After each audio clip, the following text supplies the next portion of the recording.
Hey guys, welcome back to the channel. Today, we're starting part 1 of an awesome What If Deku was in Deva's secret fifth son story. If you want to see part 2, drop a comment below and tell me what you think. Don't forget to like, subscribe, and share. Now let's jump into the story. An explosion ripped through the silence of the woodland area. Trees shaking with the force of the blast and all animal life leaving the area. All life apart from 4 boys. Bakugo and his gang stood around the smaller form of little Midoriya Izuku.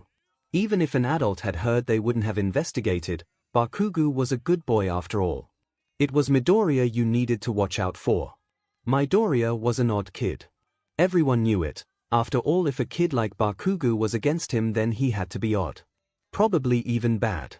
Sure, the little kid was always polite, and always ahead in school, and yeah, his lowest test score was a 94, but the kid was odd, bad, he just had to be. His quirk was practically useless as well. Oh yes, worthless little Deku had a quirk: water and plant manipulation. He could fill hours discussing the intricate nature of what he could do with water. As long as he had enough of it. Never mind only barely getting flowers to bloom. Which was what ultimately made him useless in Bakugo's eyes. What use was his quirk when not next to a river? Which was how Midoriya ended up in this position in the first place, on the floor, with his arm bent at an unnatural angle and being held down ready for another attack. His teeth digging into his own cheek to try and curb the pain. Bakugo stood above him with a low smirk on his otherwise angelic face. Grinning at the blotchy bruises forming across the green-haired boy's arms, and the very broken-looking right leg. Those bright green eyes still stared up unwaveringly at him despite the tears bubbling down his chubby cheeks. Even the useless boy's quirk seemed to have given up, the water having returned to the river beside them long since defeated. Yet still those eyes burned bright. Pathetic. Hope you get a better quirk in the next life, you diamond nerd. Bakugo growled out as he lit up yet another explosion, this one just millimeters from Midoriya's crying face. The sickening crunch forcing a deep full-bodied laugh from the blonde boy's mouth. The BLD that spurted onto the ground like some twisted halo stopped the laughter dead in its tracks.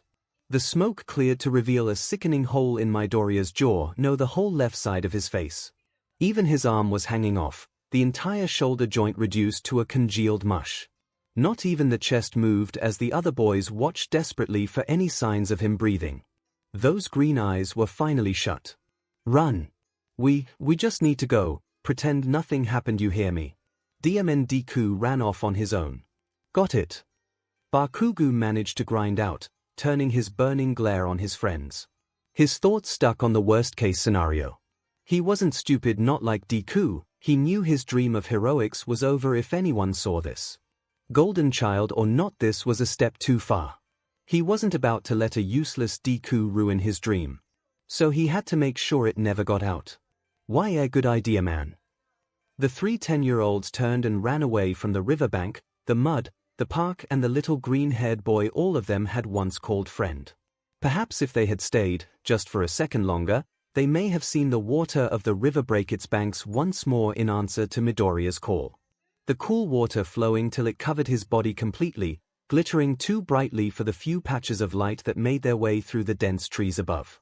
It was only seconds, but it still happened all too slowly. The jaw and left side of Midoriya's face began to regrow, heal almost perfectly. While his arm twitched uncontrollably while the muscles and sinews built back up to reattach it to the main body. Within the span of 20 seconds the boy was completely healed, even the scrapes on his knees were gone.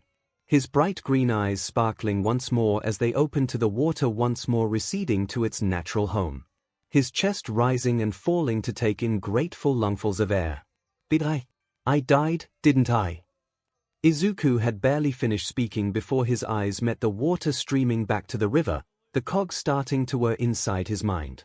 He knew only one thing for sure, he was going to need a brand new notebook. The rest was lost in a haze of wondering if this Bakugo was anything like the 𝐒𝐭𝐻 he had known. The last pieces of his rose-tinted glasses fell away under this new weight of evidence. He had long since accepted Bakugo was a bully, but there was a huge gulf between bully and abuser. It wasn't something he wanted to dwell on.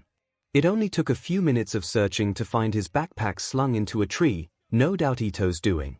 Midoriya had just about resigned himself to climbing up the tree when it seemed to bend towards him, the bag falling neatly into his arms. Thank you. Midoriya wasn't entirely sure why he thanked a tree, especially when the light tingling sensation bubbling away under his skin told him he had done that. He put it all down to the weirdest day in history. Even the thrill of buying a brand new 600-page notebook and a set of new black ink pens did little to calm his raging nerves. It was hours later, after a tense meal where Inko asked after Bakugo, wondering why he wasn't coming around as often, that he was finally able to open the notebook to the first page. It was thicker than all his other notebooks, and was about twice as heavy as them too, but he still couldn't shake the thoughts that it was too small for what he needed. Yet still, he had to start somewhere. He could get more later, now he had to write. So with a deep sigh he picked up one of the new pens and begun to write. Neatly noting the date at the top right of the page. Name, Midoriya Izuku. Age, 10. Quirk, Hydrophyte Basics. Hydrophyte is a dual quirk, allowing the user to manipulate plants and water, named after a class of plants who grow specifically on or in water. First, self-assessment basics. The user can manipulate and control any water in the vicinity. The user is currently unable to create water. The manipulation of water exceeds its usual bounds, for example, lifting, pushing, grappling, floating, throwing, etc. The user can apparently use water to heal. This currently seems involuntary. Studies need to be done on the full extent of this. Thus far it has healed a broken leg, exploded skull and shoulder, and minor abrasions. The more water being manipulated, the more mental strain. The amount has increased over the years, and it becomes easier to use as the user ages. The user can also make flowers bloom around him. On one occasion after the incident, the user was able to manipulate a tree to bend into the ground to return stolen items. This may be a secondary aspect to water manipulation, as plants and flowers can be up to 95% water by weight. Max specifications. The user can manipulate 26 gallons of water without blacking out. Potentially elevated due to the incident. 10 gallons is the comfortable amount for the user to manipulate.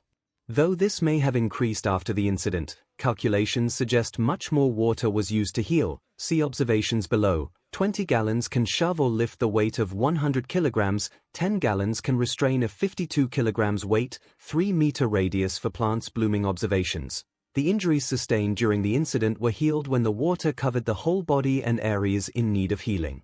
The surface area of an adult man on average is 1.9 square meters, due to height, age and only the front half being covered, but the water being at least 2 inches thick all around the body. A conservative estimate is 0.5 square meters. According to an online converter, this equates to 93 gallons.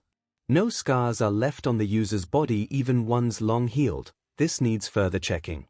The user went from barely making flowers bloom to getting one of the tallest trees to bend almost in half with barely a thought.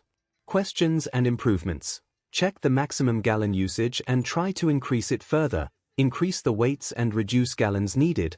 Increase fine motor control with water. Test if plant manipulation can also be used similarly to water.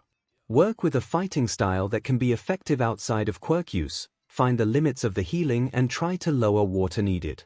Test whether plant manipulation is secondary or true duality. Test movement and creation of both elements. Test the limits of healing, for example, could it be used to improve muscle growth, or to repair neurons and pathways in the brain to aid memory? Izuku glanced at the page, a small smile creeping its way across his face. He had filled 4 pages with his knowledge, expanding further on ideas on how to expand and ways it could be utilized. On the next clean page he took a few moments to sketch out a semi-realistic drawing of himself, giving it just as much attention as the ones of heroes in his other notebooks. He nodded as he finished it, before turning the page once more and signing the date at the top with the title Experiments. He took the kitchen knife he had hidden in his school bag and twirled it in his hand. The water bottle already sat on the desk. A small huff left him as he dragged the blade across the palm of his hand, desperately trying not to make any noise. The knife clattered to the desk as he grabbed at the already open water bottle. Pouring the water over his hand and concentrating on the tingling feeling he had felt just hours before. Just as it had then, the water glittered unnaturally in the dimly lit room. Covering the cut like a bandage, and within seconds any evidence of it was gone altogether. The water easily accepting being coaxed back into the water bottle. That was too much. His quirk wasn't this, not ever. In the years he tried to make it something more, something to prove he wasn't useless, but there was a traitorous part of him that knew what was going on even if it made no sense. Quirk evolutions weren't even taught in schools anymore, they were so rare. Izuku had only heard of them due to an analysis board which suggested that was how All Might was so powerful. He attempted again, biting back a hiss as he dug the blade deeper only for it once again to be perfectly healed. Only a fuzzy floaty feeling at the edges of his consciousness showing something happened. It was as if a light was flipped in his head, and suddenly he was filling out page after page thinking of all the applications, how much water he needed, what else could he do, what other applications could he use this for. Wait. A second bulb lit up and his jaw dropped to his chest and eyes widened at the thought. Noting down the experiments he started to think and plan, first off how to build muscle, and that was worrying in and of to self. Muscle building was ripping your muscles, and your body healing across the rip thereby making them bigger. The thought honestly terrified the poor boy. If that was really all muscle building was, then he should be able to do it easily. Too easily. A small smirk spread across his young face. He was going to have fun with this. First long-term experiment, his exercise routine. He managed 20 representatives of weights in each way on an average day, 20 push-ups and 15 squats. If he pushed himself. Let's see how far he could go now. With the experiment sheet created he began. Making a note to himself to make sure there was water nearby. Bakugo stared at the empty desk that was set right behind his. His red eyes were uncharacteristically dull as something ate away at his heart. He refused to name the feeling. He refused. But he couldn't shake the deep foreboding at the emptiness. The lack of noise. Everything was so quiet. The two lackeys were trying their hardest to not look too. Both had deep purple bruises under their eyes from a night unable to sleep. Bakugo's were only a few shades lighter. Each time they had closed their eyes the image of Izuku's broken, dead, body seared into their minds. Midoriya. The stuttered exclamation had the blonde boy in question well around to scream at the two for blowing their cover only for his BLD to run stone cold. Stood in the doorway was indeed Midoriya, his smile less bright than the day before, and his physique seemed to fill out his clothes more, but it was definitely him. Looking across the room at them with his two bright eyes. Izuku, to his credit, had tried not to terrify them too much. He had spent the last few minutes outside the classroom door, debating with himself before finally settling on a game plan. It was rudimentary, and definitely not his best work, but time was ticking and he had little choice in the matter. He decided not to tell on the boys, the last feeble thought that maybe they would realize what they had done, almost done. Or really not tell on them just yet. Maybe this was enough of a wake-up call. Also the nagging thought in the back of his mind that even if someone listened to him there was no evidence. He had to play this smart, and hope it didn't happen again. And sue him if he wanted to see them panic at him being alive. A little vindictiveness wasn't entirely bad, right? He wasn't sure if he liked it, but a part of him wanted to know what was going through their heads. Did they care? Were they acting completely normal? Did anyone even notice he was gone? Late for the first time in his life. A deep-seated pleasure thrummed in his heart seeing the two lackeys' eyes set on him as if questioning their own sanity as the door to the classroom finally opened. Ito, Nogu. Izuku nodded at them, trying not to smile at how scared and relieved they looked. For a second he was glad he made the right choice. It didn't exactly last long, but it was a nice feeling all the same. Deku. The angry shout echoed ominously around the silent room. The others quietened at the prickly atmosphere surrounding the four boys. It took them a few seconds to realize what was up, why it felt different. Izuku's smile. Sure, the kid always smiled, even while Bakugo was screaming at him, but this wasn't that smile. It wasn't a timid deer caught in headlights or an attempt to look confident or even a determination not to cry. This was possibly the first natural smile any of them had seen. A confidence exuded from him with every step he took towards his assigned desk. While Bakugo and his lackeys paled further, his hands popping with explosions that didn't seem to be directed at anyone in particular. You could have been fooled into thinking he was horrified, but get in your seats. 𝐂𝐲𝐽-sensei was a too serious man. One of the few teachers that actually cared about quirk regulation. Or pretended to at least. Apparently he could hear a shuffle of papers from packing up early but not explosions. Funny that. Mr. Bakugo, please take your seat. 𝐂𝐲𝐽-sensei almost glanced past the boy before he noted the rigid posture and wild rabbit eyes. Those steely gray eyes flashed for a second, glancing between Bakugo and Midoriya, before a small smirk fell into place. He began the lecture, writing easily on the board, choosing to ignore the statue like Bakugo. If this was the first time students saw him smile, that was not his problem. It was in the next class, however, that the strange upheaval in dynamics really showed. Science with Ryo-sensei was always interesting. She was a tall woman with a simple but very effective quirk of scaly skin along her arms and hands. The one downside, at least from the class perspective, was her utter lack of understanding of safety needs. It turned out those scales were impervious to a lot of lab hazards. Izuku glanced at his partner. He thought her name was Umiko but couldn't be 100% sure. She had obviously harvested her silver hair the night before, something she did once a month, the hair choppy and cut a tad too close to the skull for comfort. But the new limited edition Miruko keychains on her backpack seemed well worth it. Umiko gave him a soft smile back, which was just adding to Izuku's weird day.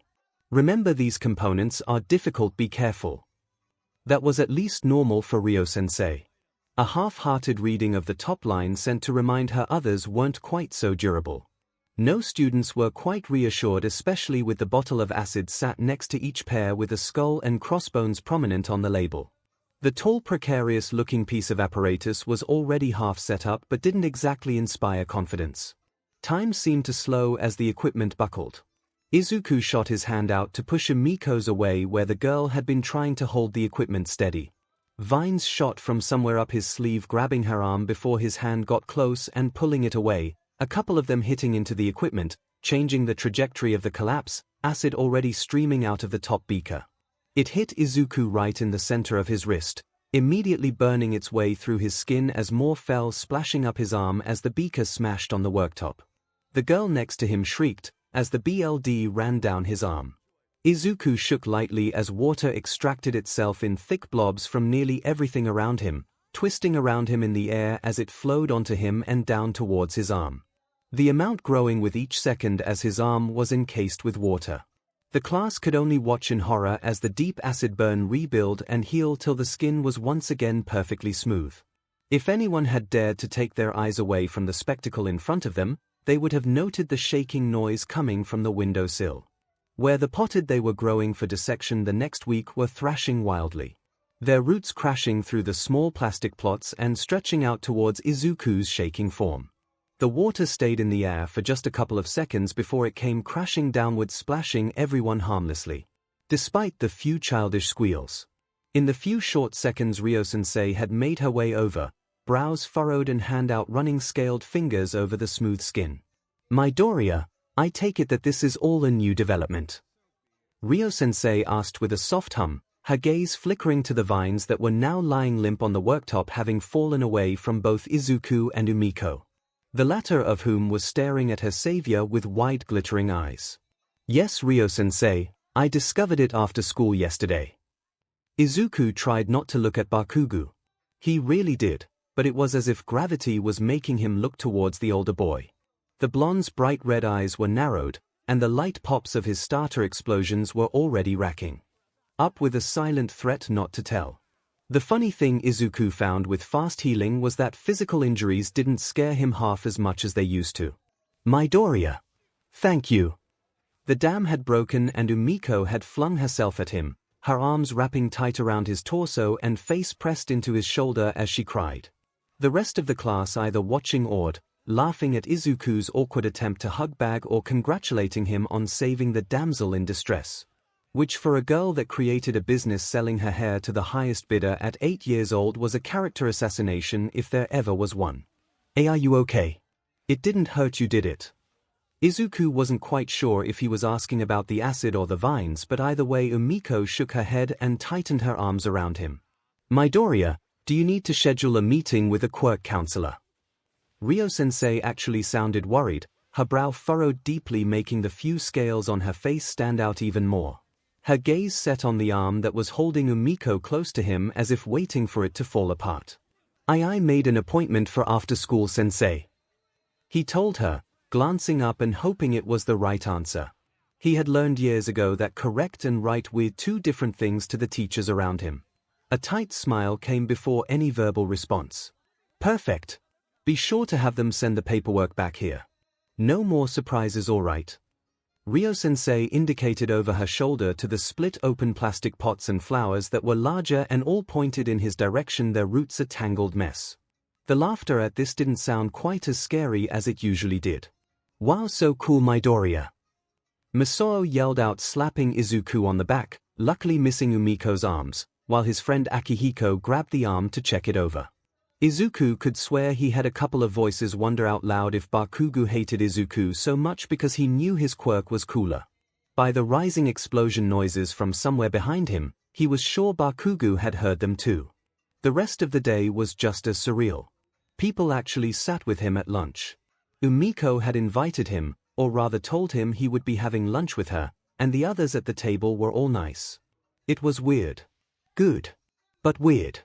She even asked to swap numbers, and by the end of lunch the whole table had his number, each smiling brightly at him as they asked for it. It was surreal, and part of him ached at how happy it made him. How much he had missed. It was a rather hard pill to swallow. Having people be nice to him. Not that 𝐼𝐼𝐾 had ever been not nice, but a dam had definitely broken between the two of them. Even the darkening glare of Bakugo watching him from his own table did little to still the flowing conversation. It was odd, but Izuku wanted to remember this feeling for the rest of his life. The pair only parted when they had to get changed for gym class. By which point Izuku had confirmed he had found his first friend since Bakugo. The change from her quiet but sweet personality to the raucous boys' changing room was painful.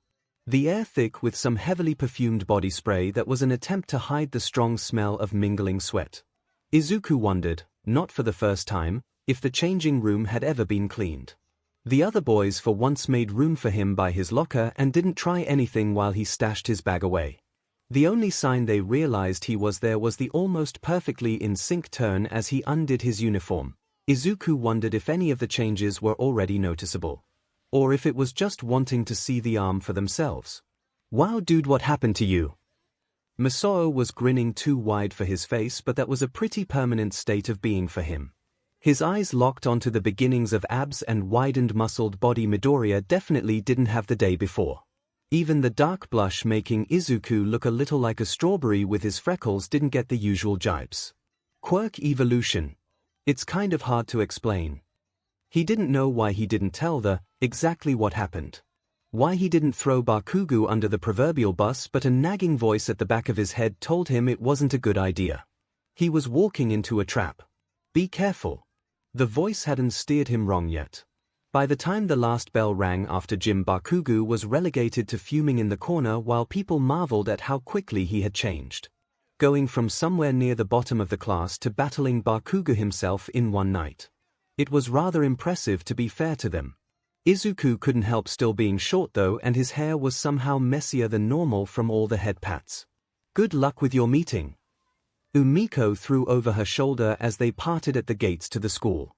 A sigh escaping Izuku as he made his way through the streets. He was pleased with the day, even if he wasn't 100% looking forward to this. His last quirk counselor had barely checked him over before sending him out the door for a more interesting quirk and had continually cancelled every appointment since. Hence why he had requested this new counselor's office that dealt with more complicated quirks. A new counselor for a new Midoriya. Alas, it seemed one thing definitely hadn't changed. He was still Bakugo's favorite punching bag. Think you're better than me, you demon nerd. I'll prove I'm better than your sorry butt. The deep guttural growl sounded from just behind Izuku's ear. The burning hot hand accompanying it had grabbed him 2 streets away from the school and dragged him bodily backward into the alley. Out of view of cameras, again. The attack only lasted seconds, and was as disastrous as the one before it. A small part of him wondered if he ever really thought the boy would change. A lifetime of being an abuser didn't go away overnight. Izuku couldn't deny that word anymore. Not when he was slumped to his knees in a back alley 2 streets from his school, his ripped half-burned uniform the only evidence of what Bakugo had done. Again. Though at least one question was answered. Though thinking about the water extracted from the sewage pipes healing him still made the poor boy want to hurl. But that might have also been the fact he could still smell some of it. "Hey kid. You alright?" Ah, that voice must have belonged to the reason Bakugo scarpered as quickly as he had. A lady with bubblegum pink hair and a long knee-length coat zipped up to her chin walked down the alley.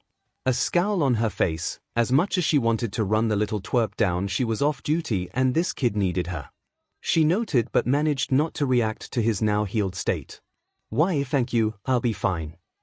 Izuku tried not to let his voice waver, but it was a lost cause. The only thing he could do was hide his face so she wouldn't see the fat tears rolling down her face. "Kid, I really don't believe that. Look, I took some photos of the guy before I came back, so how about I take you to the police, okay?" The lady spoke softer this time, her hand gently coming to rest on Izuku's shoulder, in an attempt not to startle the poor boy. I can't. No one will believe me, and I have a quirk counselor meeting, and I can't cancel it, please." He hadn't realized he was hyperventilating until cold hands pressed into his own. "Can you breathe in when I squeeze your right hand, and out when I squeeze your left?" The soothing question, even if spoken like a command, had him nodding. The woman slowly squeezing each hand in turn until his breathing returned to somewhat normal levels. Her smile softer now. "There we are, Sprout. You back with me?" she asked after letting the silence hang between them. "Why, yes, thank you."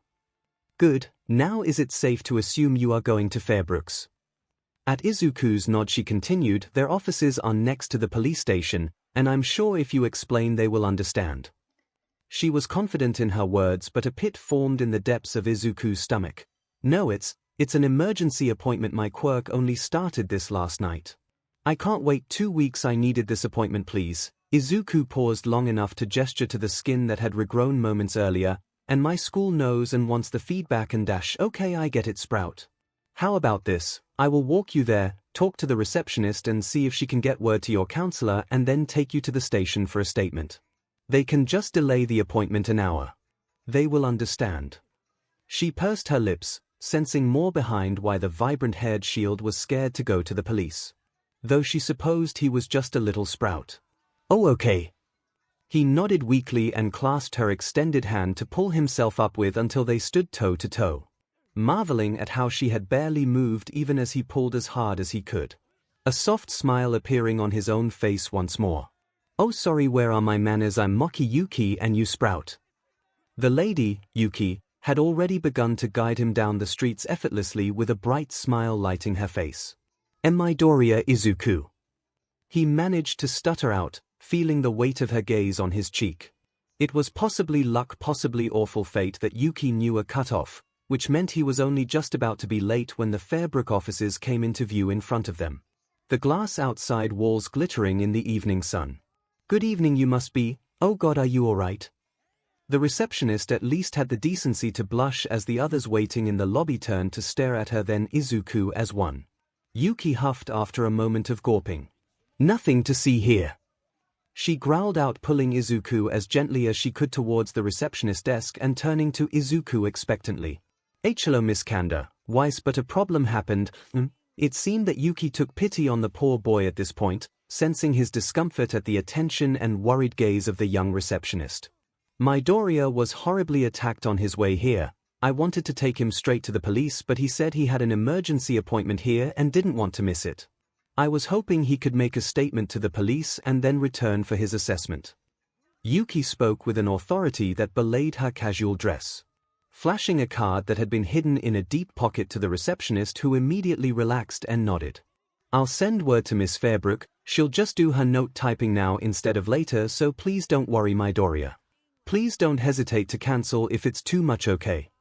The receptionist had already begun typing the IM out as she watched Izuku being dragged backwards out of the office, wondering how on earth the boy got a pro-hero to compromise their hidden identity for him. The police station was unlike anything Izuku had seen on TV. Even the supposedly realistic crime drama his mother had banned him from watching was anything like this. The walls were painted a light gray, with a tiled floor that was mostly a dark shiny gray except for a band of white ones that directed people towards the reception desk and then towards the waiting area, with a final band heading straight into a doorway that separated the visitors from the main station. It was both more intimidating and more inviting than he thought it would be. But Yuki may have accounted for the intimidating atmosphere as she burst through the swinging front doors.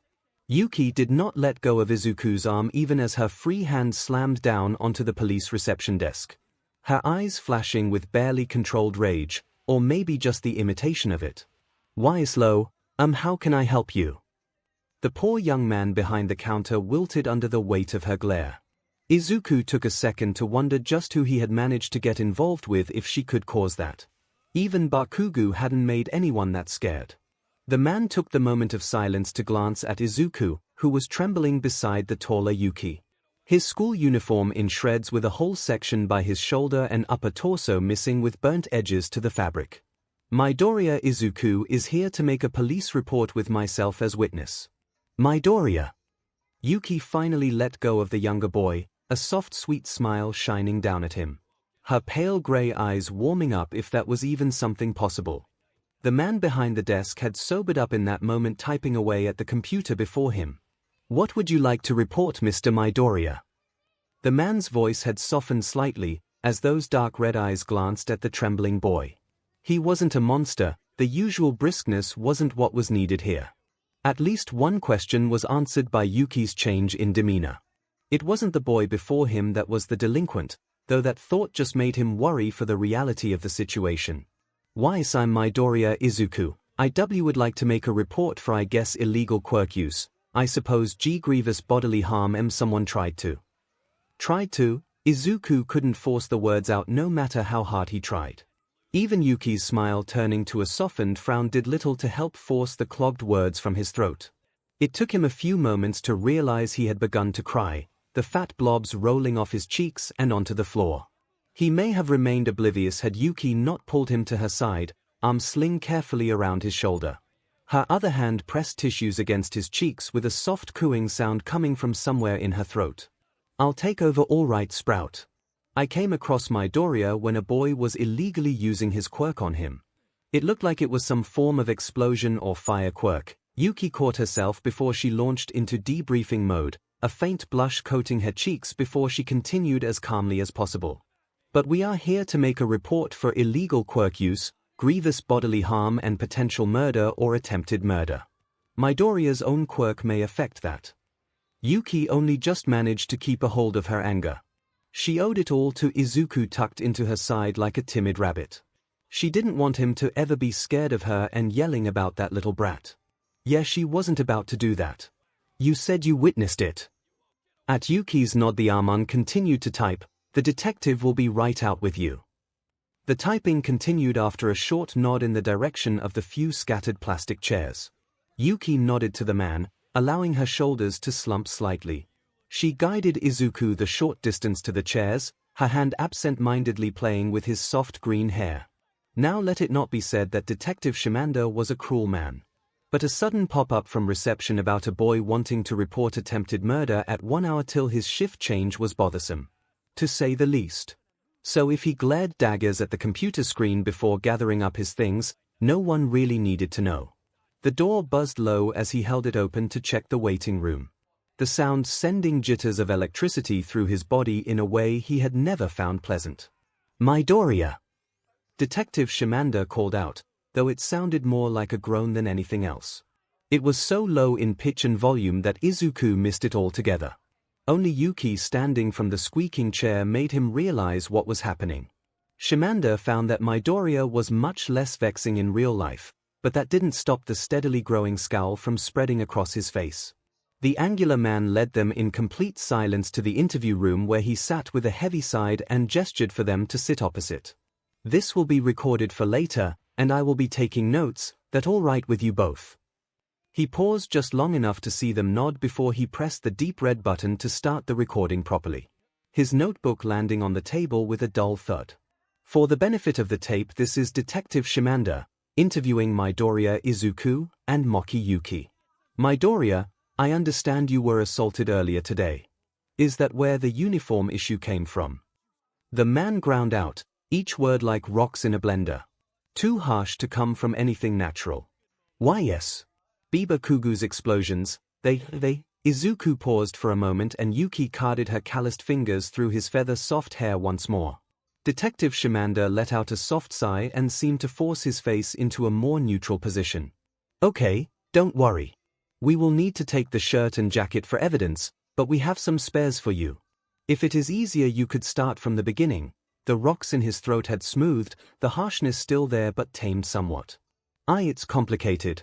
We are here to report today but it started yesterday. Izuku paused for a moment, relishing in the soft ruffling of his hair by Yuki and the familiar coldness on the detective's face, and he began again. I was walking by the river in the 𝐵𝐵𝐵 Park, by the trees, and 3 boys from my school jumped out. Izuku paused long enough to wipe away the tears with the offered tissues, his lip trembling. It's important to start there because what they did. They then left me for dead, and my quirk evolved I guess and saved me, healing me. Izuku found himself staring once more at the arm that shouldn't be there by any laws of nature, or at least none known of. The silence drew on as both adults stared at each other, coming to a silent agreement. And you didn't report this?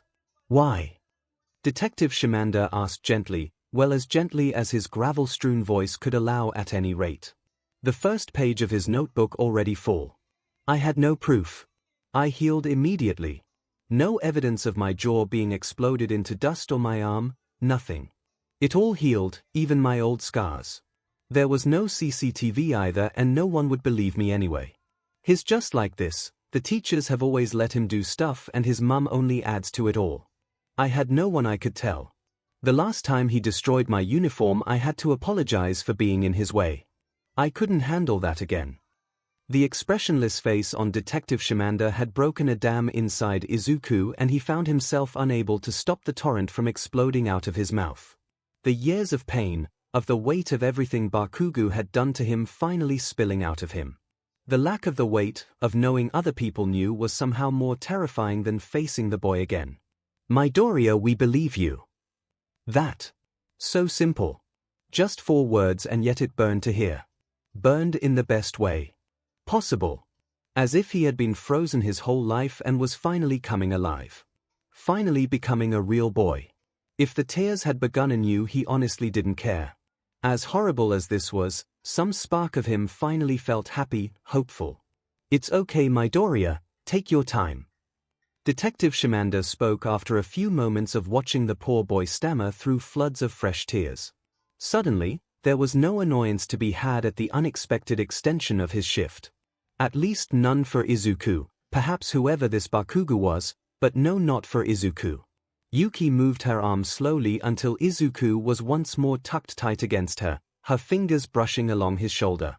I went to school today, I had to, and 2 of the boys looked so scared and relieved to see me, but Bakugo, he looked so angry. I tried to avoid him, I really did. But I had to get to my emergency quirk counseling session, and I didn't check if he was following me like I usually do, and he grabbed me from behind, his explosions already beginning, burning deeper than they usually do when he starts. I was dragged into an alleyway and he threw me into the wall before he said, think this is funny Deku. Think you can play me for a fool, see if you survive this, whoever you got to help last time sure as hell ain't here now. And I just managed to get my arm up before he exploded again, everything went black. When I woke up Yuki was running up to me, and the water was surrounding me. Izuku still looked a little green at the concept of the disgusting water being anywhere near him. Though both adults looked green for a whole different set of reasons. No, not, Izuku had let slip some important details in that explanation. Thank you Midoriya, you've been very brave. Can you tell me their full names please? And your elementary school. Just so we can start up the process. Detective 𝐵𝐵𝐵 hoped this gentler approach was better, but he honestly hadn't dealt with many children this young without a parent with them. Though Yuki certainly counted as a responsible adult, pink hair and all. Bakugo Katsuki, Noguguru, and Aito Yuta. We go to 𝐭𝐲 Elementary in 𝐵𝐵𝐵. Izuku genuinely tried not to stutter over the names, and to be fair to him slowly his voice was becoming stronger. It seemed it was clear enough for Detective 𝐒𝐿𝐵 to understand at least. Bit far to get to here, where is your quirk counselor? The sound of pen dragging against paper was the only sound for a few short seconds. My old one retired, and Fairbrooks had an opening. They are good with hybrid quirks, and it was an emergency, so, truth be told, Izuku was still amazed at that. His old quirk counselor worked out of a small office as part of a haphazard workplace. They didn't even have a space to practice with the quirks. Fairbrooks was elite in every other sense, only taking cases deemed interesting. Just being on their books were a boon. It seemed Detective 𝐒𝐿𝐵 understood this all too well, his eyes widening comically. You mentioned that, when is your appointment? The ghostly chattering of teeth may have been funny in any other situation. I was supposed to have started half an hour ago, but Moki had them move it back so I could come here. Izuku stuttered through the explanation, and Yuki had the sense to look a little contrite. Even if her face-splitting grin rather ruined the effect. Detective 𝐒𝐿𝐵 glanced at the clock and nodded. Well, I'll just finish up with you and I can take Miss Moki's statement while you go to your meeting, if that is all right with you. He asked, tilting his head ever so slightly, giving a signal to whoever was watching the tapes. The next few minutes consisted of a whirlwind of double-checking contact details, and getting Izuku to double-check the spelling. All mixed with gentle coaxing out of the other times the boys had hurt him, pushed it too far. Each story met with a steadily deepening frown. Miss Fairbrook will see you now, Midoriya. She's on the 4th floor, she'll be waiting by the elevator. The receptionist beamed up from behind the tall desk. Speaking before the front doors had even closed behind Midoriya. The boy in question tugged at the edge of his new white top courtesy of the police for confiscating his school clothes. His cheeks turning a strawberry red at the hand waving him towards the elevator. Thank you, he called out, rushing across to the large silver inflated doors. Everything about this building towered over him. Even the buttons within the lift were too high up for comfort. Izuku worried for a second that he had definitely pressed the button for the 4th floor, not the 5th, when the doors flew open. Midoriya.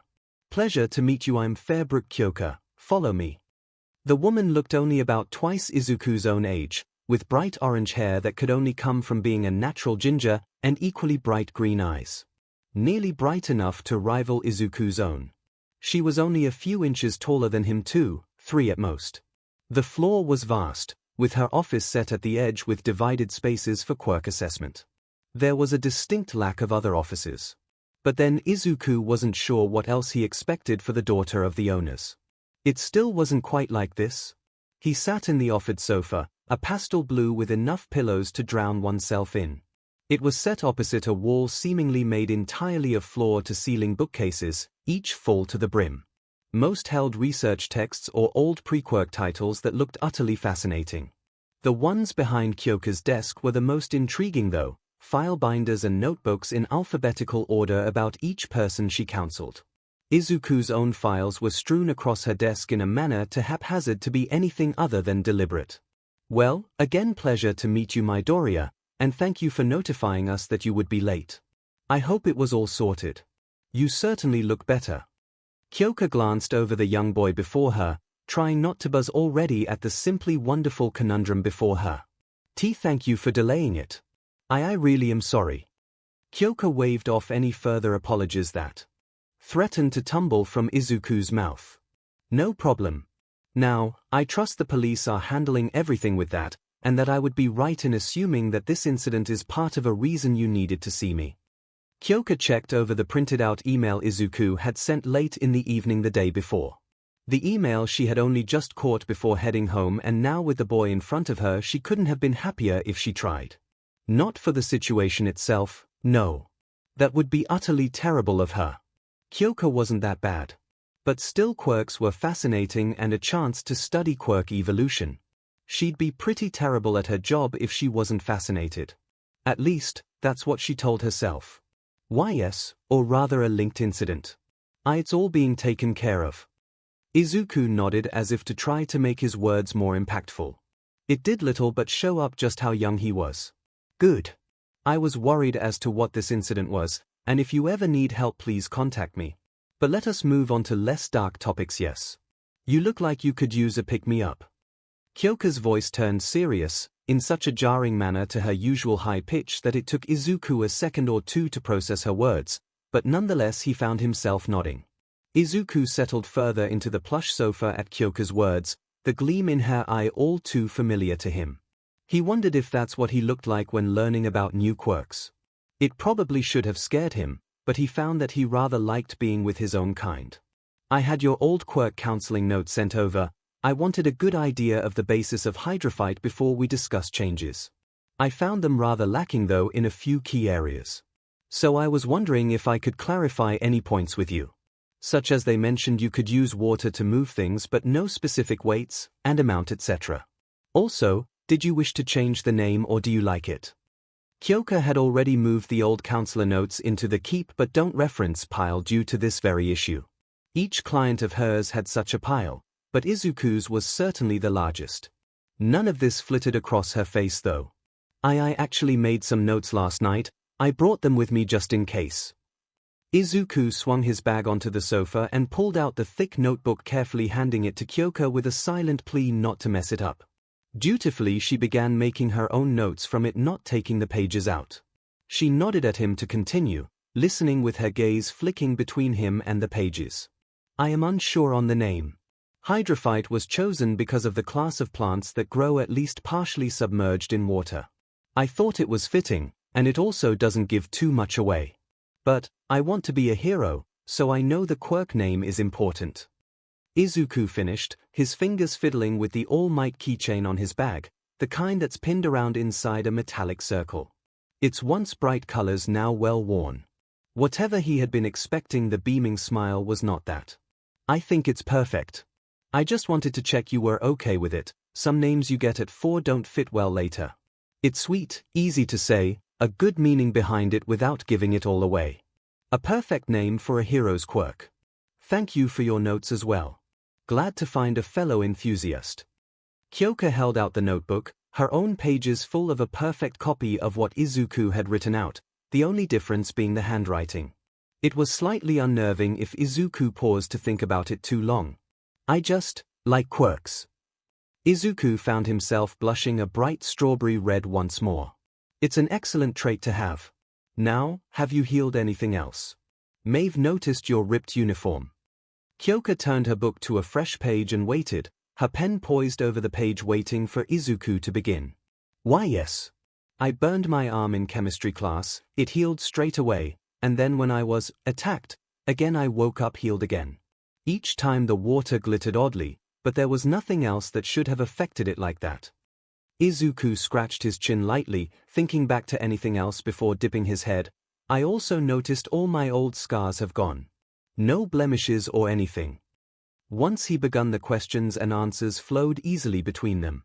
Of the fuzzy edge to his thoughts for a short time after healing, to the muscle building he had attempted briefly, and even down to the plants that reacting oddly. Even the vines shooting out were discussed, with each point making Kyoka's smile wider until it had to have started hurting. Perfect. I would like to see it in action if that is alright, and I would like to use my own quirk on you, calorie deficit. At Izuku's nod her eyes flashed for a second, accompanied by an amused hum. Perfect.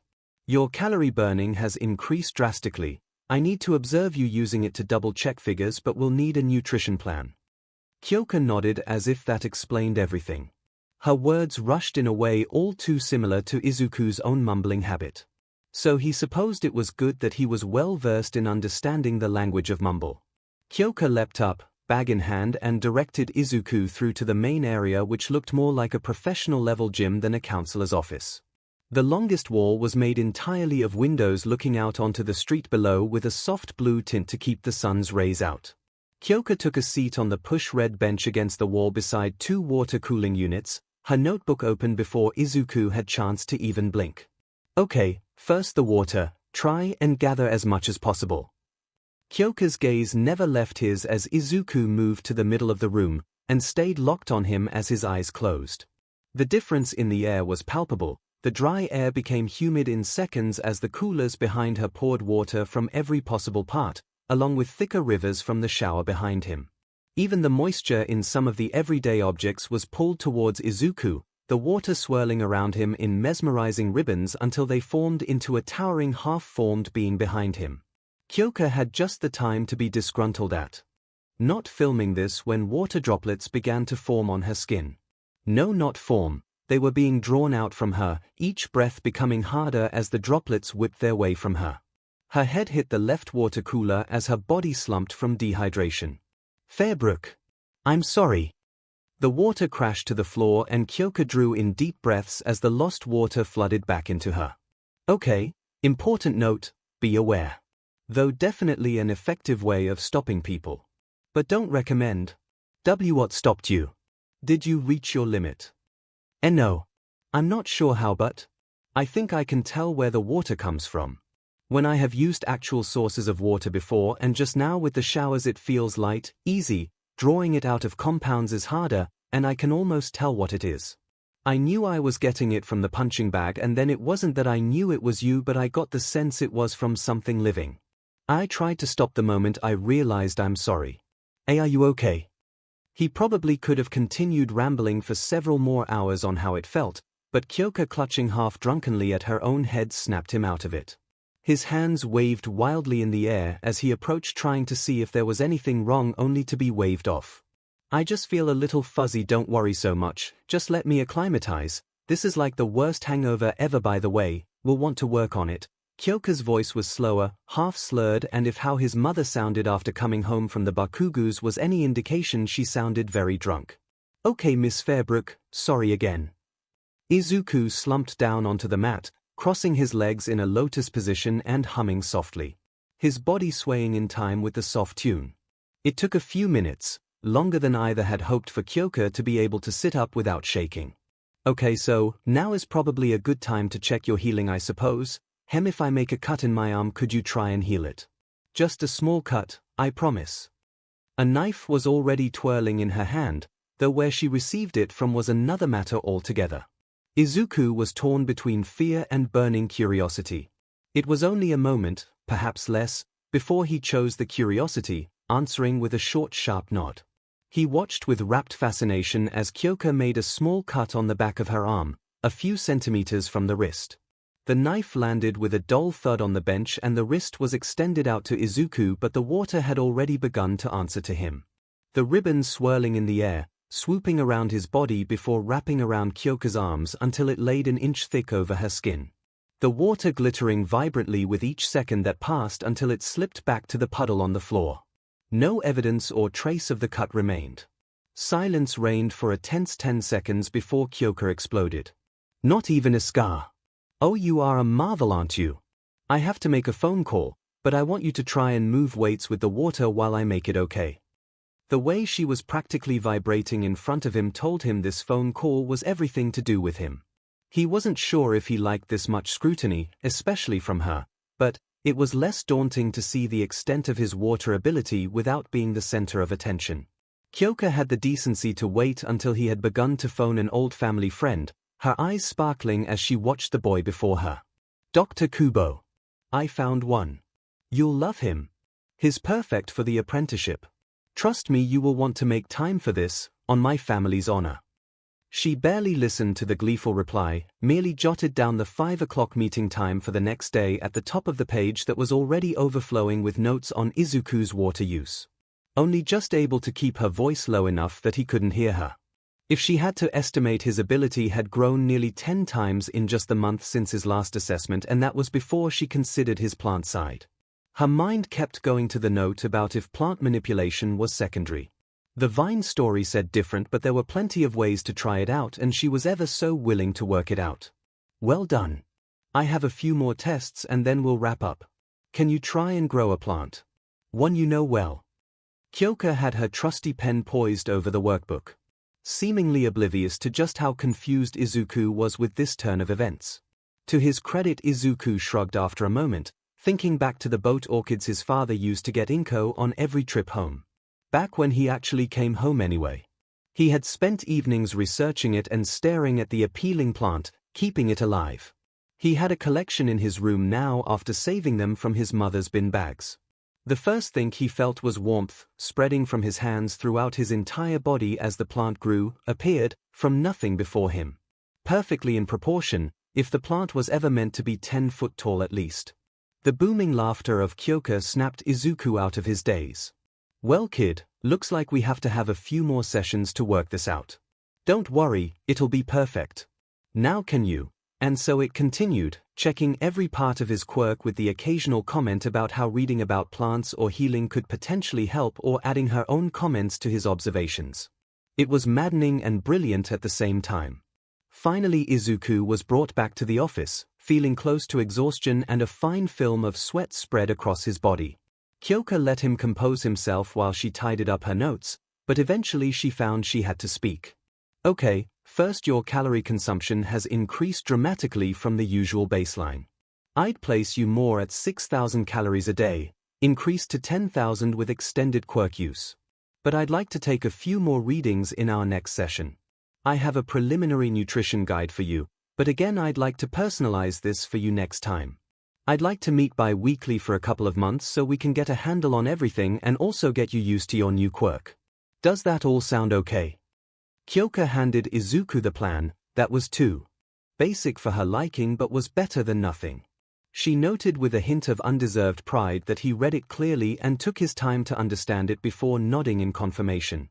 I can make the same time of the original appointment time and same day, if that is acceptable. 𝐒𝐿 asked after a moment, flipping his notebook to the calendar at the back and noting it down when 𝐂𝐻𝐽 nodded. I usually ask my clients to write a diary of their quirk use, but I think you'll do that on your own. I just asked to be sent a copy and feel free to email if anything big happens so I can be prepared for our next session. 𝐒𝐿 got the distinct impression that 𝐂𝐻𝐽 was stalling, but he still nodded along to the rambles. It was more than his previous counselor did. Emails were pretty much banned.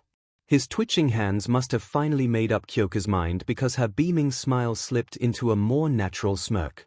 That phone call I made. Dr. Kubo at Amaranth Hospital has been looking for people with good quirks for medicine. He runs an apprenticeship scheme, and I have made a preliminary appointment for you to see him tomorrow. I will accompany you if you wish it. 𝐂𝐻𝐽 played with the tendrils of her hair, the one trait from her mother's side she dared dislike. It was almost funny to see everything wash over the young boy, his jaw slackening until it hit his chest. Amaranth. The hero hospital. But why what? Apprenticeship. Would I even be allowed? The answering smile of 𝐂𝐻𝐽 did nothing to calm his racing heart, but for the first time, fear came with a smile. The path to school the next day seemed all too long and yet much too short all at the same time. 𝐒𝐿 had managed to find an old uniform that just about fit him at the back of the wardrobe, but that was as far as he had gotten. Any sense of processing the day before was impossible, at least not fully. The stack of paperwork practically burning a hole in his bag didn't really help matters. A soft half-whimper escaped from somewhere in the back of his throat as the school gates came into view. No other students though, apart from a few who had arrived early for homework club, but none that 𝐒𝐿 recognized.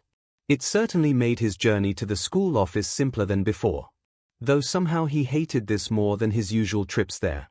Midoriya. I just checked your email, come in. The office was small, with cracks on the wall, but it was semi-expected considering the rest of the school. It had two plastic chairs, one for 𝐒𝐽𝐽, the elderly-looking man who had worked at the school office for decades, and one 𝐒𝐿 was gestured towards. Thank you for agreeing to see me. I have the new assessment here, it's a copy for your records. 𝐒𝐿 had half a mind to congratulate himself on not stuttering, but instead he pulled the pristine sheets of paper that made up the needed report. His own copy secured safely in his own file at home. 𝐒𝐽𝐽 huffed slightly and took the pages, his half-smile slackening to an unreadable level as he stared at the new rank at the top of the page. He wasn't entirely sure why, but he hadn't shown his mother the new shiny SS rank on his quirk. Something even a week ago he would have shoved in her face the moment he returned home. Now though he wanted to keep it safe, something happy, just for him to know. Well him, 𝐂𝐻𝐽 and whoever this Dr. Kubo was. Oh, and the school office, but he had dealt with them enough to know they wouldn't phone his mother for anything. Ryo-sensei wasn't lying then. She said to watch out for this. She did. Thank you for updating us. It was the most polite 𝐒𝐽𝐽 had ever been with him, and quite frankly 𝐒𝐿 was starting to be put out by this change in everyone. There was certainly a shift in the school from the day before. Teachers glancing at 𝐒𝐿 in turn before standing up straighter. Izuku knew deep in his gut that it wasn't because they all knew his new quirk level. He wondered how many CCTV tapes had been handed over, and really it was worrying that the school had CCTV in the first place. He had never been more pleased to leave the school gates as he was when the final bell finally rang. Izuku didn't have to look hard to find Kyoka at the train station. Her vibrant hair and double-width briefcase in neon pink were like a beacon calling out to him. She was sat on the bench playing around on her phone, and to be fair to her, he was earlier than planned. "Good afternoon, Fairbook. Thank you for agreeing to come with me." Izuku shifted the straps of his oversized backpack as he came to a stop in front of her. Her beaming smile turned back on as her head lifted. "Of course, silly. I wouldn't throw you to the wolves. Not that Dr. Kubo is mean, he's not. But usually people interviewing for these things are 15. You're a bit young, but it'll be excellent. I just don't want you to be alone in there." In the time it took her to speak, Kyoka had jumped up with everything gathered into her arms, and was already leading Izuku through the crowded station. "My age won't count against me?" Izuku asked after a beat of silence, managing by some sort of miracle to keep the blush from rising up his neck to his face. "No. Not at all. In all honesty, you're more mature than half the kids sent his way." Kyoka waved her hand dismissively in his direction, laughing at some joke only she knew the punchline to. "Will I still be able to go to UA if I apprentice with Dr. Kubo?" The question had been eating at Izuku the entire night. If he was honest, it had crept in any time he had a second of silence at school too. Everything he had tried to research online had been inconclusive. Or rather, too many differing opinions and laws that had his head spinning. Intellectually, he knew heroes sometimes had two jobs. Any UA teacher was a great example, but there was a difference between teaching and being needed medical personnel. Izuku bumped into Kyoka's back, almost throwing himself backward onto the ground with the force of it. The woman frozen in place with eyes wide. A gargled and cracked whimper escaped from somewhere deep within her soul before a stream of words poured out from her. Didn't I explain it right?" "Of course you will. You being a hero is your main goal, and I wouldn't have suggested it if you couldn't do that too. You'll have a few hours a week here. It'll be good on your high school application and will help with the finer details. UA really likes stuff like this, and Dr. Kubo will be more than happy to help with references when you apply. I also think it will be good just to have a secondary job as a debuting hero. If it gets that far. Also, a hero who can heal is a huge bonus, and I thought it might help the control aspect a bit. I'm sorry if you've been worrying. I just thought it was perfect for you." Kyoka had spun on the spot with that first stuttered syllable, her arms waving wildly around as her cheeks heated to a pale pink. Again, Izuku being fluent in mumble was becoming an increasingly important skill. It's okay, thank you for explaining." He felt a weight lift that he hadn't even been aware of. His back straightening without any input from his overactive brain. "Next time please ask rather than fret though, okay? I would have cancelled if you didn't want to do it. But I just thought, if I was at least helping people it would be worth it, right? So, He didn't get further than that due to a hand clamped over his mouth and Kyoka looking sadly down at him, her brows crinkled in the middle and her lips pulled thin. "Midoriya, your happiness matters too. Yes, you'll help people, but no matter what you do I'm sure you'd always help people. Don't put your happiness second, please." Kyoka continued to frown at her young charge, unsure if any of what she said was sinking in. The way he spoke had ice shooting through her veins and set off alarms that rang in her ears even though no sound was made. She stayed like that until Izuku began to squirm against her.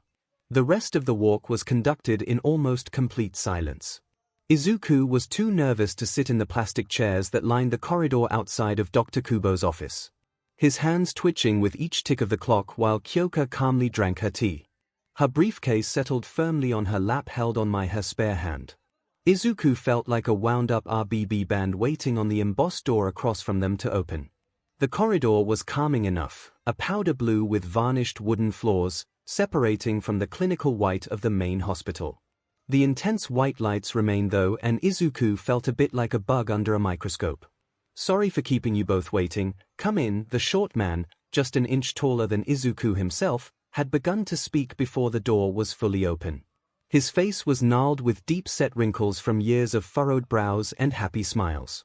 Dr. Kubo left the door open as he retreated back into the office space, sitting at the regal-looking chair behind the desk, while smiling benignly at the pair of them. Izuku followed a step behind Kyoka and slid into one of the plush dark red office chairs facing Dr. Kubo. The doctor's hand was already out, thick fingers extended towards Kyoka, who gracefully handed him Izuku's file. The pages were flipped through casually, with a soft hum rumbling from Dr. Kubo every few seconds. "Limits?" he asked without looking up from the file before him.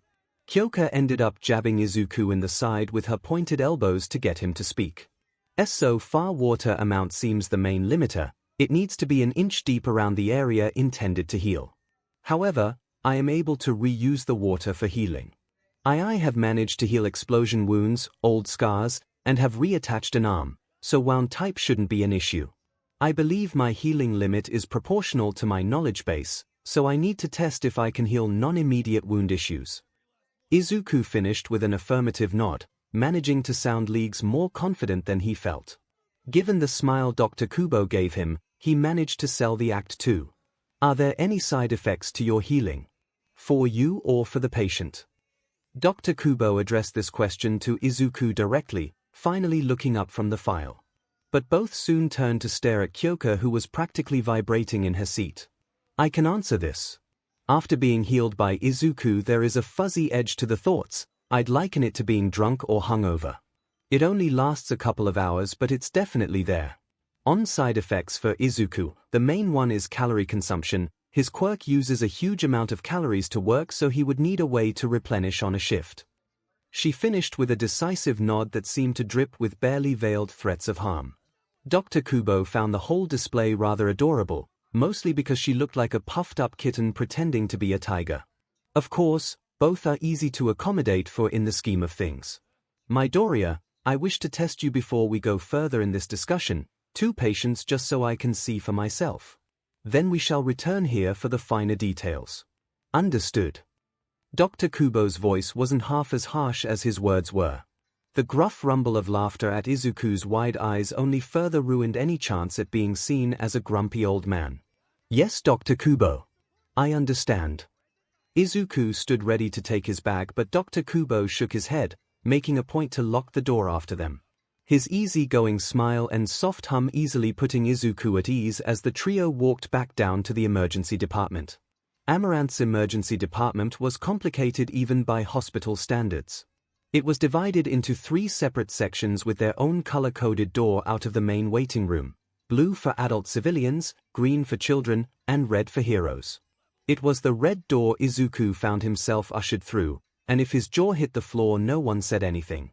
Dr. Kubo simply guided him towards 3 bays with closed curtains, sweeping the closest one open, revealing one very annoyed Eraserhead only half lying on the bed, with present MIC halfway through reprimanding him for aggravating the wound, which seemed to be a large jagged gash on the left leg. Even at a glance, Izuku could tell it was deep enough to hit the bone. "Apologies for the wait dash, why is a kid here?" Aizawa asked, staring Izuku down, seemingly unaware he had just cut the doctor off. Izuku wilted under the intense gaze, only just catching himself from hiding behind Kyoka. "Midoriya here is interviewing for an apprenticeship here of sorts. He has an exceptionally powerful healing quirk. He will show me how it works on you." Dr. Kubo's tone brokered no room for an argument. After a tense moment, Aizawa huffed and flopped back onto the bed. Scowl still deeply etched onto his pale face. "Oh thank you." Izuku began before Dr. Kubo dutifully began to run the water in the sink just outside the bay. His hands splayed out to pull the water round in an arc to settle around the injury, the water beginning to glitter long before it hit Aizawa's skin. Izuku's fingers twitched for a second, and the next time he opened his eyes they shone brightly with the same eerie glitter that took over the water. In real time, the 4 adults watched as the deep gash healed up without a mark to be seen. 10 seconds. Impressive, Dr. Kubo noted, his smile twitching into a delighted smirk that was outdone only by Kyoka's own. "I told you he was special," she half-whispered, watching evilly as Izuku gracefully guided the water back to the sink. "Eraserhead, sir. You may feel a bit lightheaded for a couple of hours, so please be careful." Izuku bowed lightly, trying to ignore his steadily reddening ears and burning cheeks. "Thanks, lil listener." Yamada smiled down at him, somehow still managing to tower over Izuku while sat in the tiny plastic chair. Aizawa grumbled something too low to be heard, but it caused a wider smile to break on Yamada's face. "May I prescribe a responsible adult? Present MIC if you would take care of him in the meantime." The smile on Dr. Kubo's face almost turned sadistic, and Izuku found he really didn't want to know why. Not if the grin aimed in Aizawa's direction from Yamada was any indication at least. Him responsible.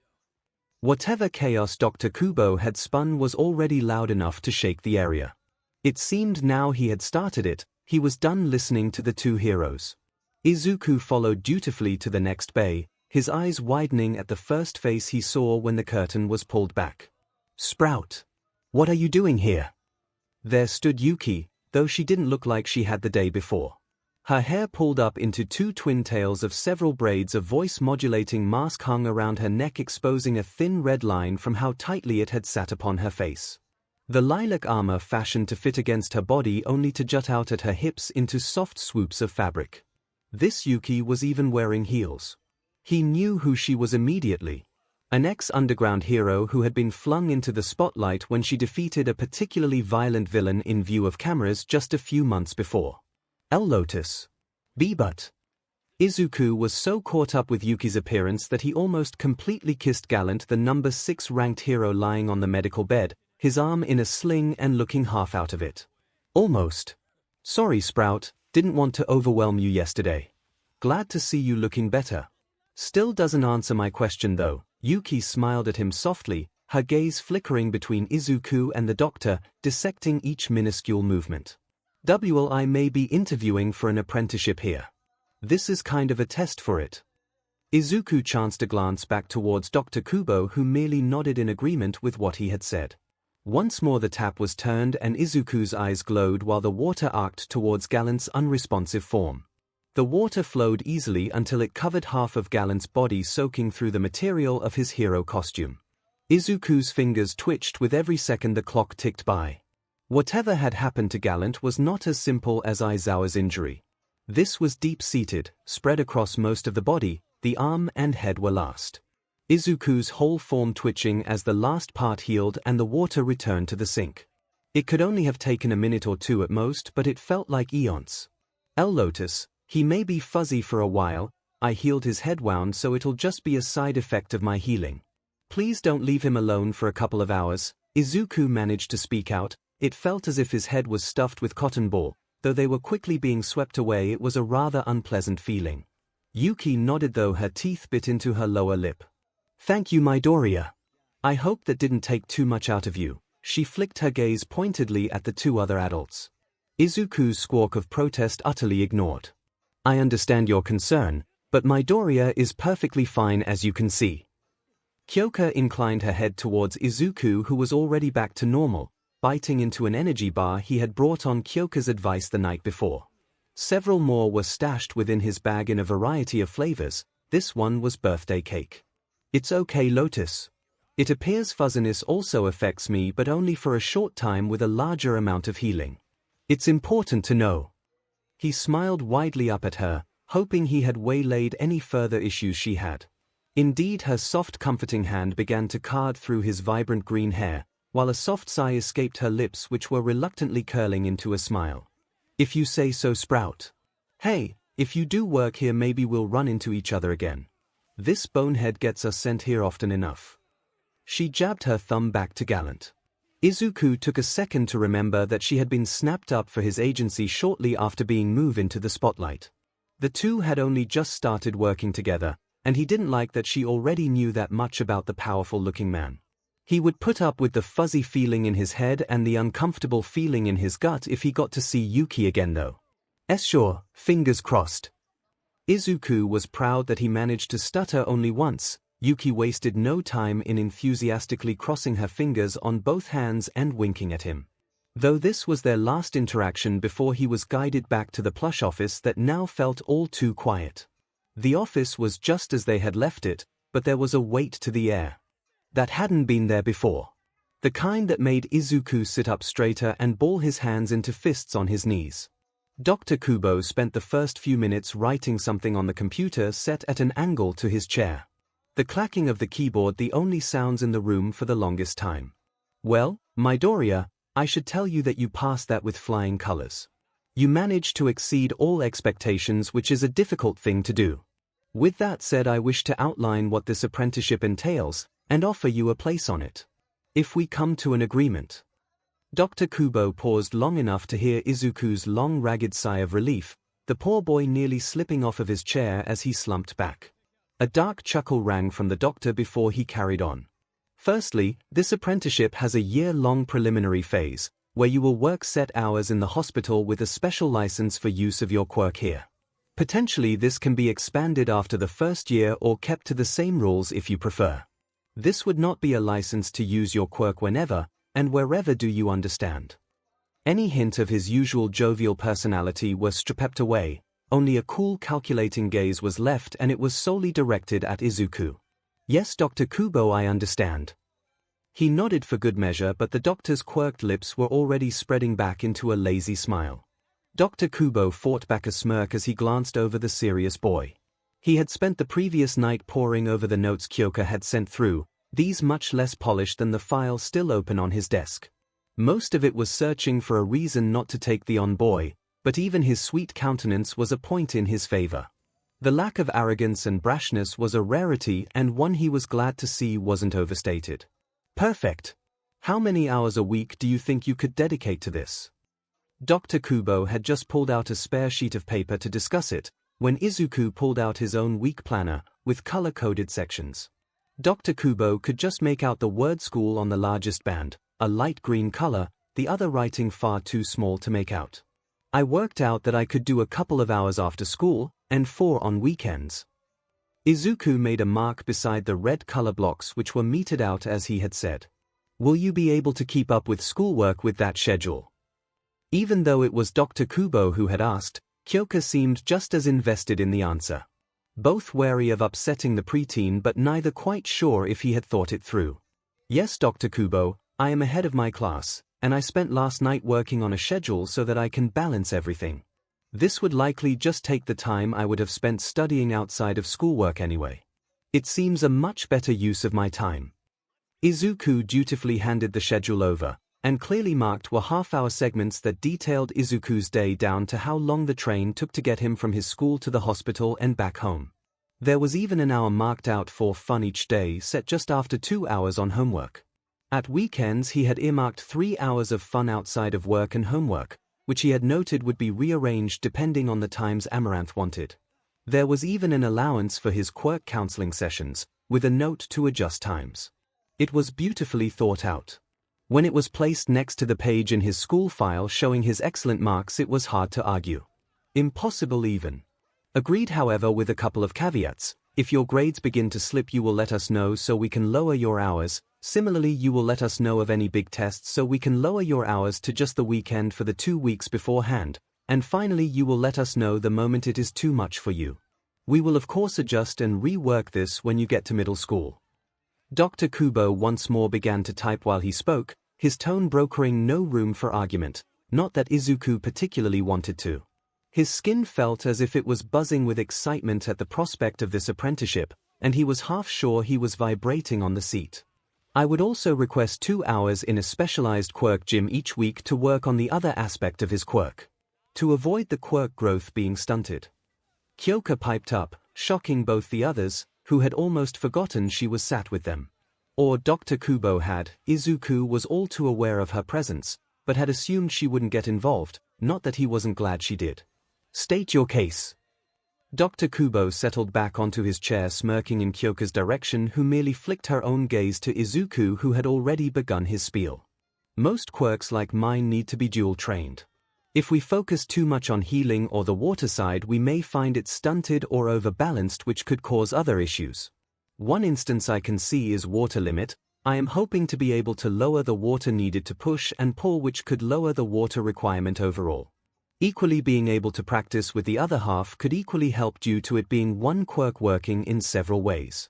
It may also lower time taken and potentially side effects, although all of this is hypothetical currently. Honing this side may help with balance issues and in turn could stop any cap that might occur by only training the healing water element. Equally, I have a theory I wish to carry out about gaining muscle, due to the nature of how muscle is created and my quirk, and I wish to test this theory safely. Throughout the entire speech, Izuku only breathed once. Yet each word was immaculate in its pronunciation, leaving both adults in the room staring flabbergasted at him, blinking almost in sync as the words began to seep in. "We're going to enjoy having you here." "I was kidding, it's an easy concession to make, we will happily pay for that, there is one a couple of streets over if I remember correctly." Dr. Kubo glanced across to Kyoka, who nodded along happily, both ignoring the stunned expression in Izuku's face at how easy that had been. "Now, we will be taking you on as an apprentice for 18 hours a week on average.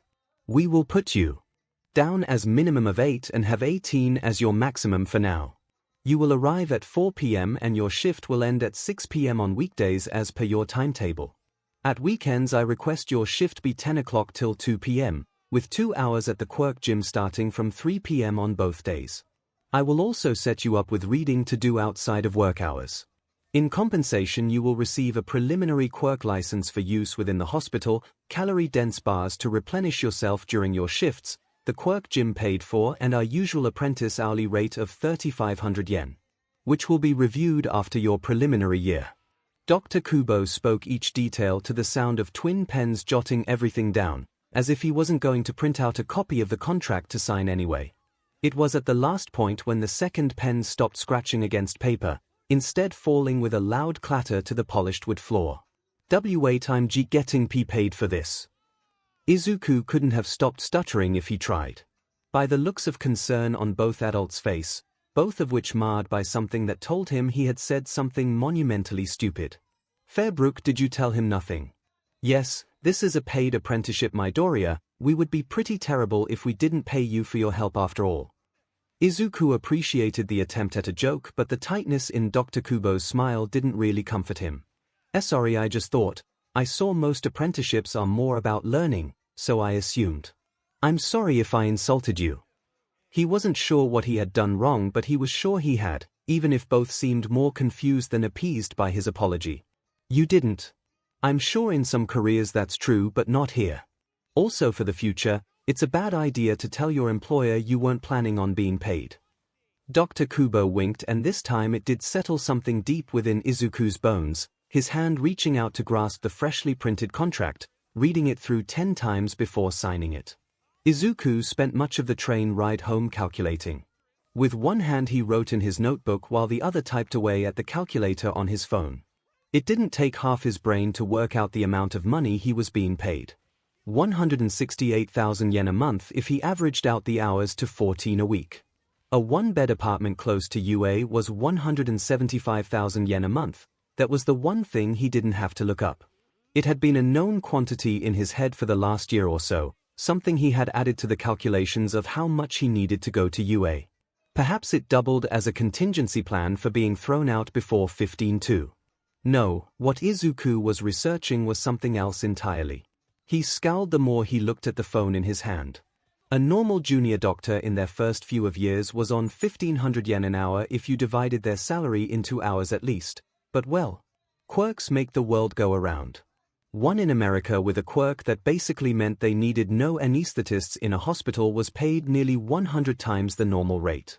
He wondered if that was part of it. How quickly could he get people in and out of hospital? Get people through the door quicker? Heal after surgery? Even saving a few hours each patient would get several more through the door at busy times.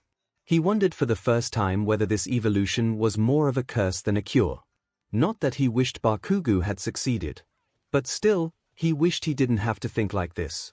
Amaranth was its own special case too, he had learned, used to taking the people with the best healing quirks and paying just enough to keep them around and happy.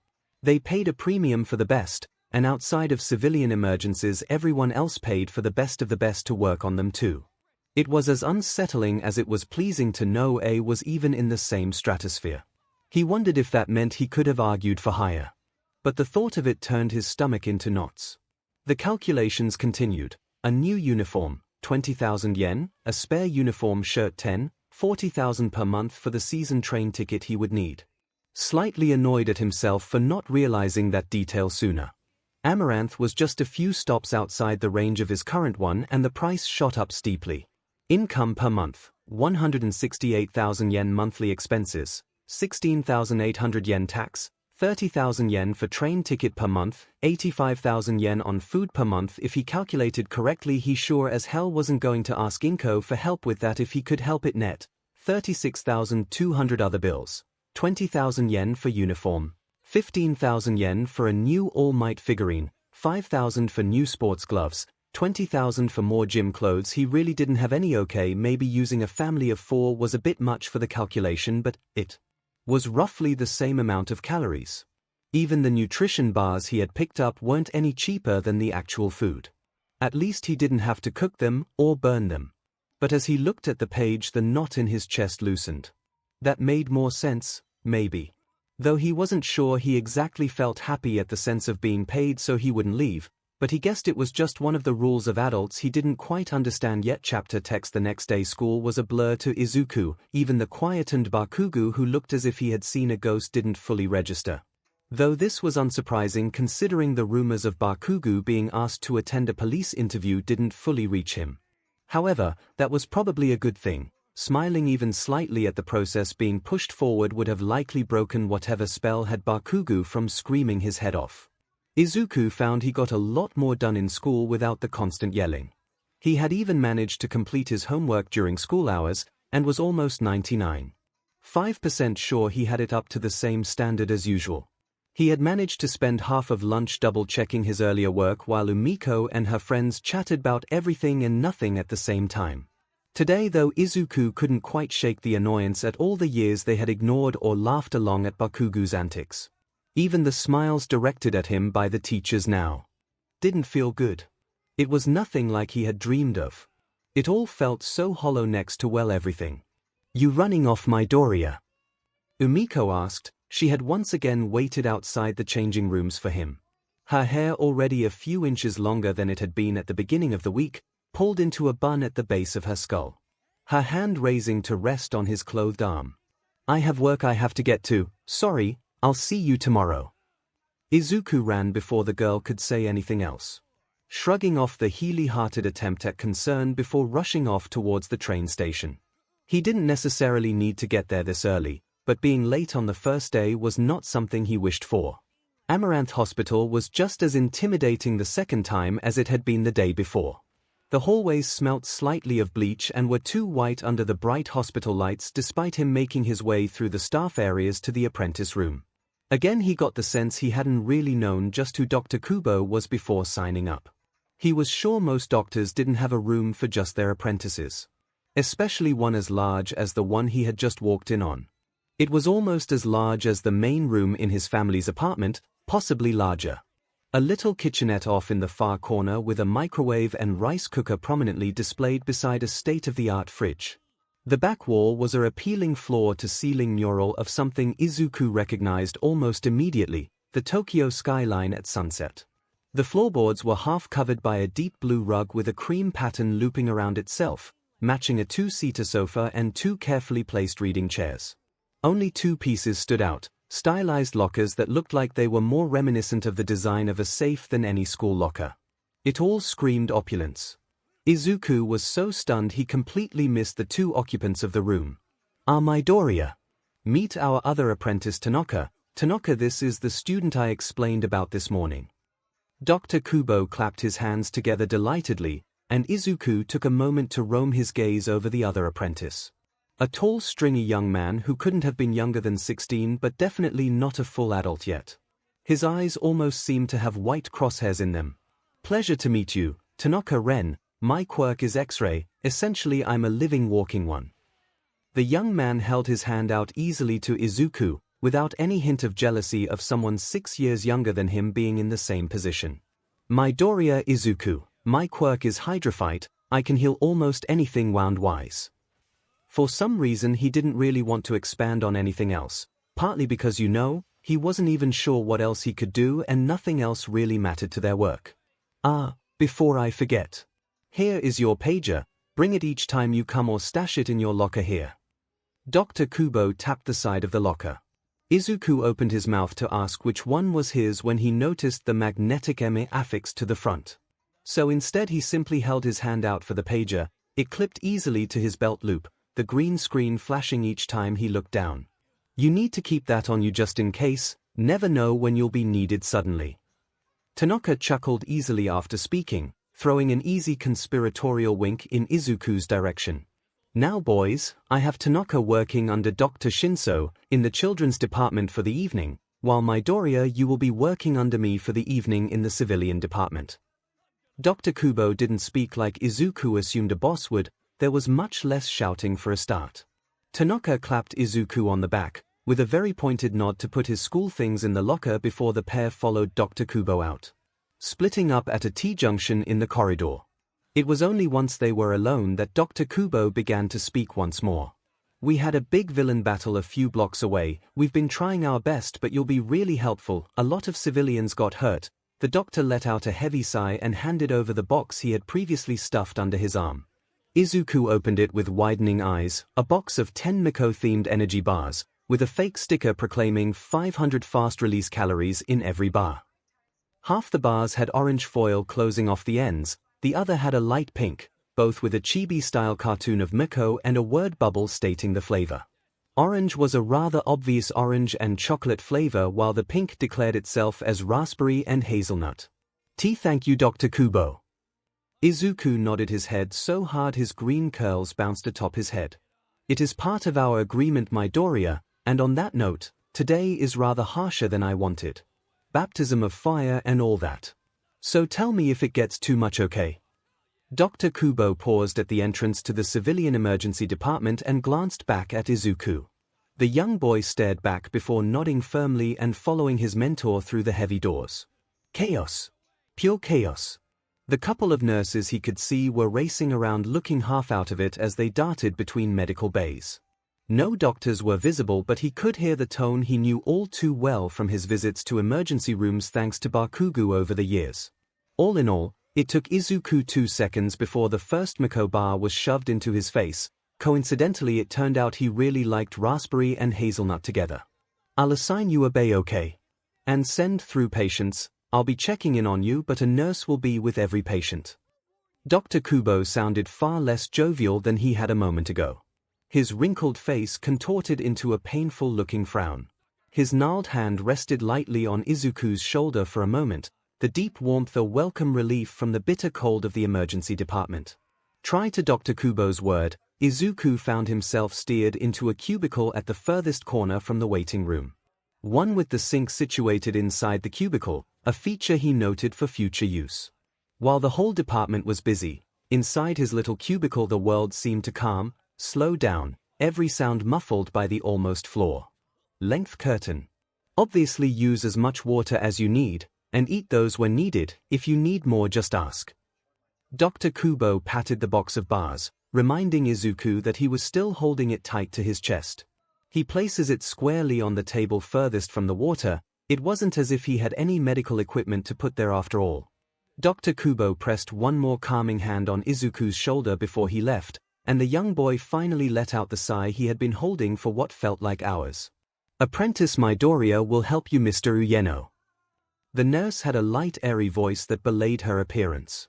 Her skin was a smattering of silver-blue scales that were more fish-like than that of a lizard, and with fin-like protrusions on each of her limbs, and long sweeping dark blue hair with the kind of face that only spoke of kindness. Behind her was a man whose face was contorted painfully, tightening further with each step he took as his damaged arms swung to and fro behind him. Izuku knew from the first glance it was burned. If he had to guess, it would be 3rd degree. The thought alone made him wince. Already suching over to the basin. Mr. Ueno, could you please stand still? I just need a few seconds. Izuku tilted his head back as he turned the tap, giving him a wonderful view of the confused look now adorning the sour man's face, and the expectant smile on the nurse's face. All too soon their faces fell slack as Izuku's eyes began to glow, the water arcing around him to wrap tenderly around Ueno's arm, the water never quite resting on any one point as it began to shine. Only a few seconds later the water receded in its high arc back to the basin and Izuku's own eyes returned to their normal green. Both adults blinked at him while he beamed and checked on the newly healed skin. All done. Izuku tilted his head sweetly and beamed up towards the nurse who double-checked his work before nodding with a soft sigh. I owe Kibi 1,000 yen. He could swear he heard her mutter under her breath, but her lips barely moved. He sincerely hoped he had heard wrong. He wasn't sure he liked being the subject of betting. Mr. Ueno. It's advised to possibly have someone responsible with you. He was about to continue when the nurse snapped out of whatever stupor she was in and waved her hand at him. Ueno, to his credit, was waving his arm around and staring wide-eyed at the results. Izuku had to wonder if he had the same awed expression that first time. We have a prescription slip for that apprentice Midoriya. Don't worry. The nurse had somehow made her way over to the set of drawers, pulling out a pad of prescriptions. Izuku found himself pulled closer till their sides were pressed together to watch her fill out the first prescription in a neat script he was sure was for his benefit rather than the patient's. One responsible adult to watch over for 2 hours or until fuzzy feeling fades. Okay, apprentice Midoriya. This enclosed Izuku could just about make out the name badge affixed to her right shoulder. Miyajima Rin, he slotted that alongside the knowledge of how to write a prescription. Committing both to memory. At his sharp nod, more for the latter than answering her question, Miyajima took the patient away with the prescription clasped in his meaty hand. The clock affixed to the wall just outside his bay told him only 10 minutes had passed. During the next 2 hours of dealing with people with various levels of burns, which Izuku was slowly realizing meant only one thing, he finished off the rest of the Mako bars. Though he hadn't had any episodes like he had while healing Gallant, which he took as a win. He also dealt with several people yelling about a DMN kid being in a hospital, which fair, and several more ruffling his hair after he healed them. Apparently his scowls just made him look cuter according to one patient, an elderly lady whose legs were both badly burned. He allowed it from her and her only. Final patient Midoriya, I just need your help with this one and then we'll take you back to the locker room, okay? Miyajima, while not the only nurse who had brought patients his way, had definitely decided she was responsible for him. Whether she had any real responsibility or just because she was that kind of person he didn't know. She's voice soft and light as always, chattering about a TV show she loved as she moved him round to Dr. Kubo's bay, as if the walk didn't take 10 seconds. This patient was laid upon the medical bed, ashen-faced and clearly in a worse state than almost all of the patients Izuku had seen. Though just as with all of them it took less than a minute to fix him right up. This time though Izuku blinked owlishly up as both Dr. Kubo and Nurse Miyajima stared at him with a soft frown marring their faces. It was the kind of look people gave Bakugo when he first blasted a table across a room. Or on the faces of concerned parents in quirk counselor waiting rooms. Not the kind ever pointed towards boys like Izuku. Except, that wasn't true anymore, was it? The lights isn't he apartment we're on, the off-white light pouring into the street. Throughout his entire walk back, the realization of just how much had changed finally sank deep into his bones, and a deep-seated bud of confidence began to grow. It was squashed nearly out of existence the moment he realized 𝐒𝐭 was home.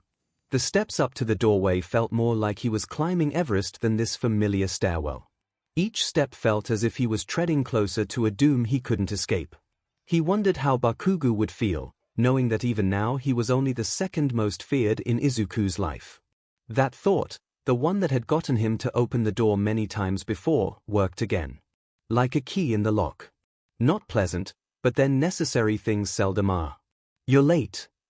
The harsh high pitch of 𝐒𝐭's voice split the tense atmosphere apart. The door falling closed with a trembling thud behind Izuku, his head already bowed low enough to tuck his chin against his chest. Arms pulled inward to cover his torso. 𝐒𝐭, by contrast, was at upright in the sofa, her legs crossed in an elegant manner at the knee, and her green hair swooped back into a low-hanging bun. Her work clothes adding to the slightly ominous posturing. 𝐼𝐼 had some work ttt to do. Izuku cowered at how weak his voice sounded in that moment. How the sinister creeping smile on his mother's face grew wider at it. Work? That wouldn't have anything to do with that, would it? 𝐒𝐭's voice curled around the room much like a viper would when circling its prey. Izuku had long since learned not to be lulled in by the false kindness imbued within. Instead, his gaze followed hers to the letter sitting atop the coffee table, the printed insignia at the top of the page telling him all he needed to know. No one could mistake that insignia. Even from a few feet away, his gaze traced each loop of the letter header, as if willing it to change shape and color. While his heart sank with each silent second that passed. "Read it then." Izuku flinched before the first syllable had finished being spoken. Rushing across to the table to pick up the offending document, his hands trembling so violently they kept being cut by the perfect parchment. Each cut healed before any BLD made its way onto the letter itself. "Dear Midoriya Izuku, I do hope this letter finds you and yours well. The board was pleasantly surprised when news of your new quirk rank reached us. Due to the nature of SS rank quirks, we have taken a special interest in your case. It is an honor afforded to few. Your file came to us via your quirk counselor, a Miss Fairbrook, in accordance with the Hisoki Initiative Paragraph 107C. On behalf of the President and myself, we welcome you to the Renshu program. No action is needed on your part to stay with the program. Though what the program requires from yourself will be outlined below. There are just a few things that must be made clear before your first assessment. This letter and inclusion in the Renshu program does not give you a hero license, nor is it a permit for quirk use outside of permitted areas. This letter and inclusion in the Renshu program does not give you automatic acceptance to any hero school, nor does it negate the need for one.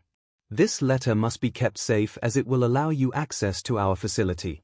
Not much is needed on your part so far, though we will contact you as that changes. There are, however, just a few rules you have to follow. Bi-monthly quirk assessments need to be moved to monthly. Alert us to any address or schooling changes immediately. You must not leave the Japan without our permission. Once yearly assessments at our facility in Hamamatsu due to the nature of quirks, especially those in the rare SS rank group. These rules have been implemented for your safety just as much as it is for the safety of all others. We look forward to meeting you soon. Your first assessment date has been set for XXXXXXXX at 9 a.m. Yours sincerely, Director Tani Akui, Hero Public Safety Commission. It was shorter than he expected, but no less threatening. He wondered if 𝐒𝐿 had taken lessons from these people in how to sound loving and venomous at the same time. It did not escape his notice that despite the language used, there was no backing out of the program. He couldn't help but think to the dodgier hero discussion boards, the kind that allowed discussion of underground heroes, and held grainy footage of heroes going about their normal day and where conspiracy theories ran wild. The kind where he had thrived for years under the name Kashikoi. Where he had first found the hints of distrust in the commission. Boya, the last year or so he had uncovered a secret discussion page, the kind that was invitation only. He could remember a letter similar to this appearing just 7 months ago, from someone in the program for years and who was terrified trying to get out. The poster continued detailing everything, too much for Izuku to have read so close to bedtime. He wished he had read it now though. The post and everything from the original poster was taken down within 2 hours of it being uploaded to the page. Posts and flooded in trying to find them. Their profile picture featuring an angel with white wings in flight became a symbol of being silenced. Or for some more cynical members, a sign of someone stirring up trouble. Izuku had never felt sure which camp he belonged to until this moment. The understanding in the pleading note took a hold deep in his bones and rooted him to the floor while 𝐒𝐿 looked on with her too dark smile. Poor little me, finding my dearest son had been lying to me all this time, and too poor little Katsuki too. You really were so cruel to that boy, making him believe he was being kind to a useless well like you, dragging him down, trying to get him in trouble every day with your sickly little lies. Did you like laughing at him and me? Did you laugh when you went to the police? 𝐒𝐿 spoke too high to be natural and in such a simpering honeyed tone that each word slid from her mouth like sharks in the water. Throughout her speech she stood with the grace of a queen, or perhaps a panther upon seeing its lunch.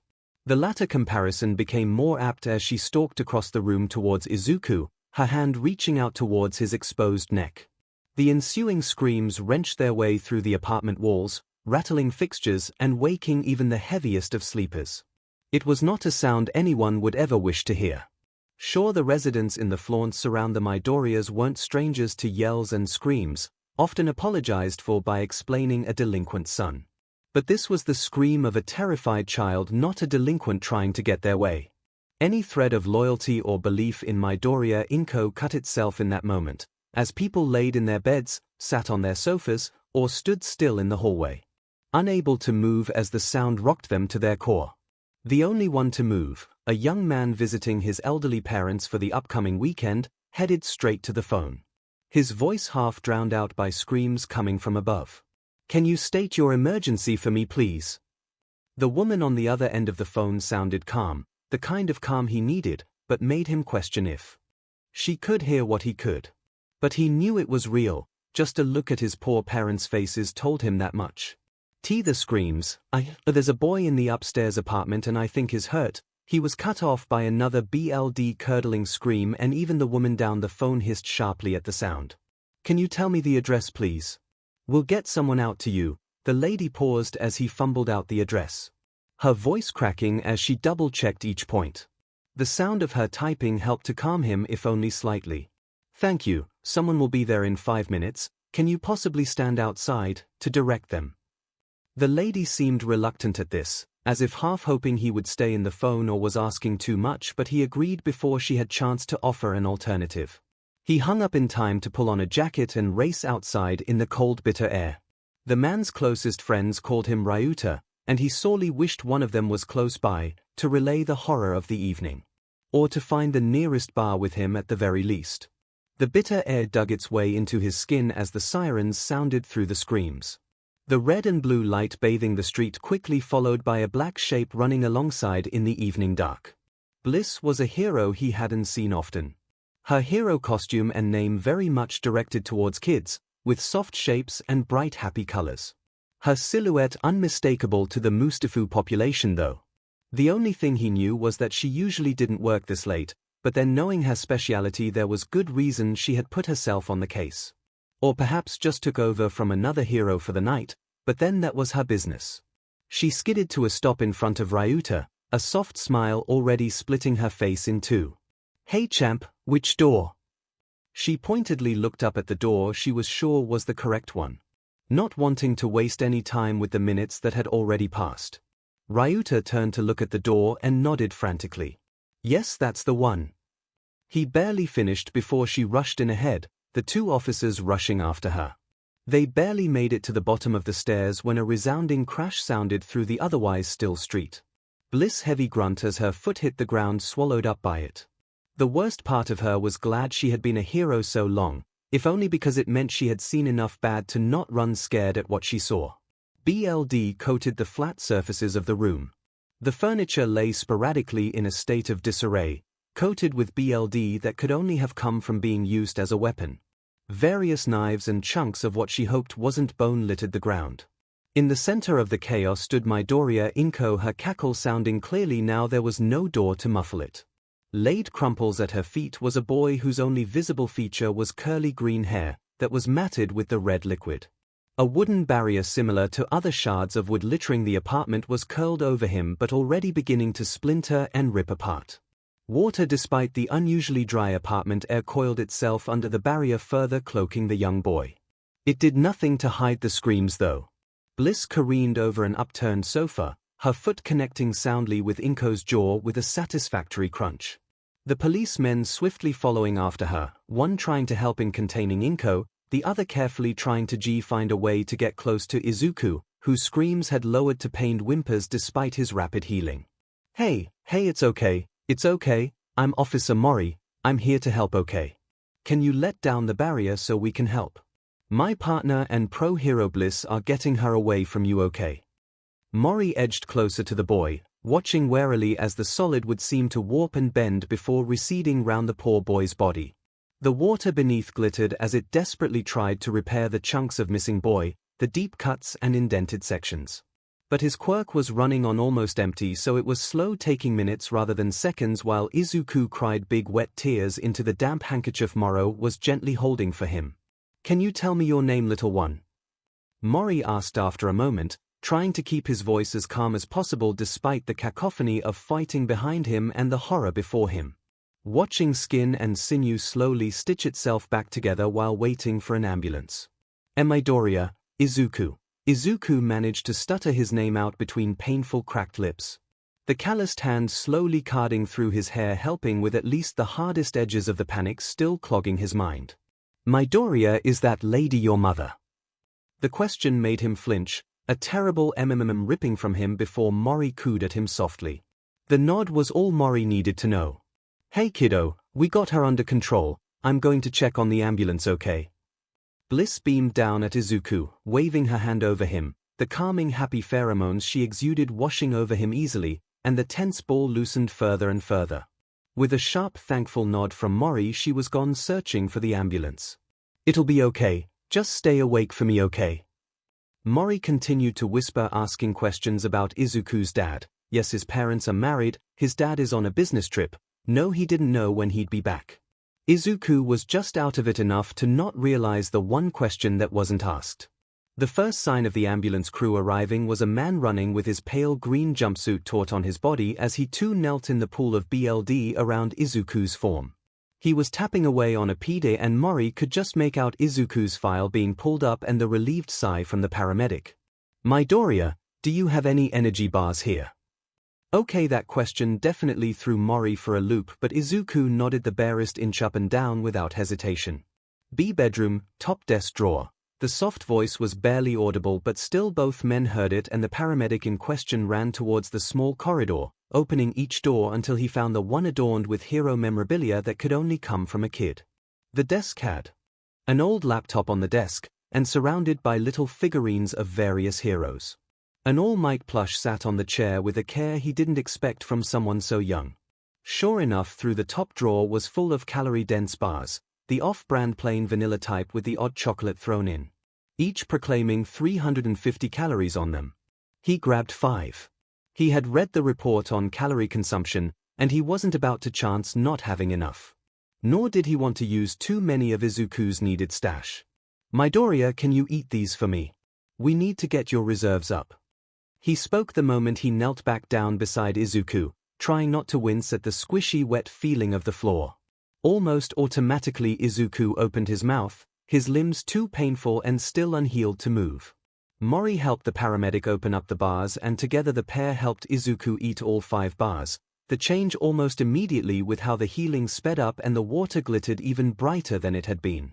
Both men looked to each other as the boy blacked out the moment he was healed, both in silent agreement as to what had to happen next. 𝐒𝐿 opened his eyes to the blackness of an unlit hospital room. He could tell just from the smell alone, the kind of antiseptic and bleach smell that mixed with the undeniable smell of sickness. At least for him.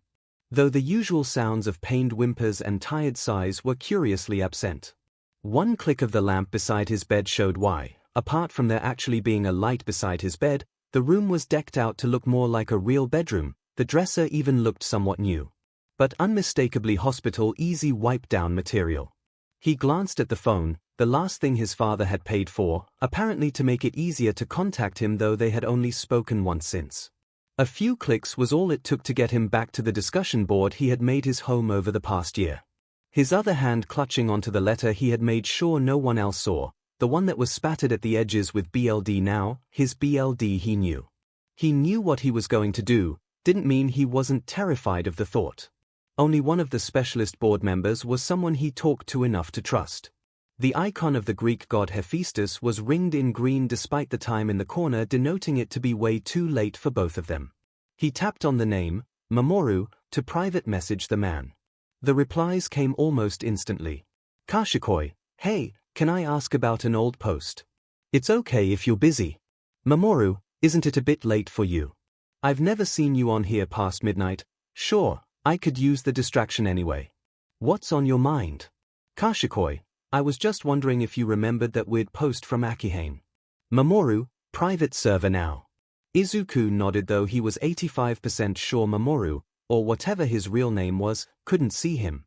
He wasn't entirely sure why, but sometimes he got the sense this man could know everything about him with one click if he wished to, but didn't.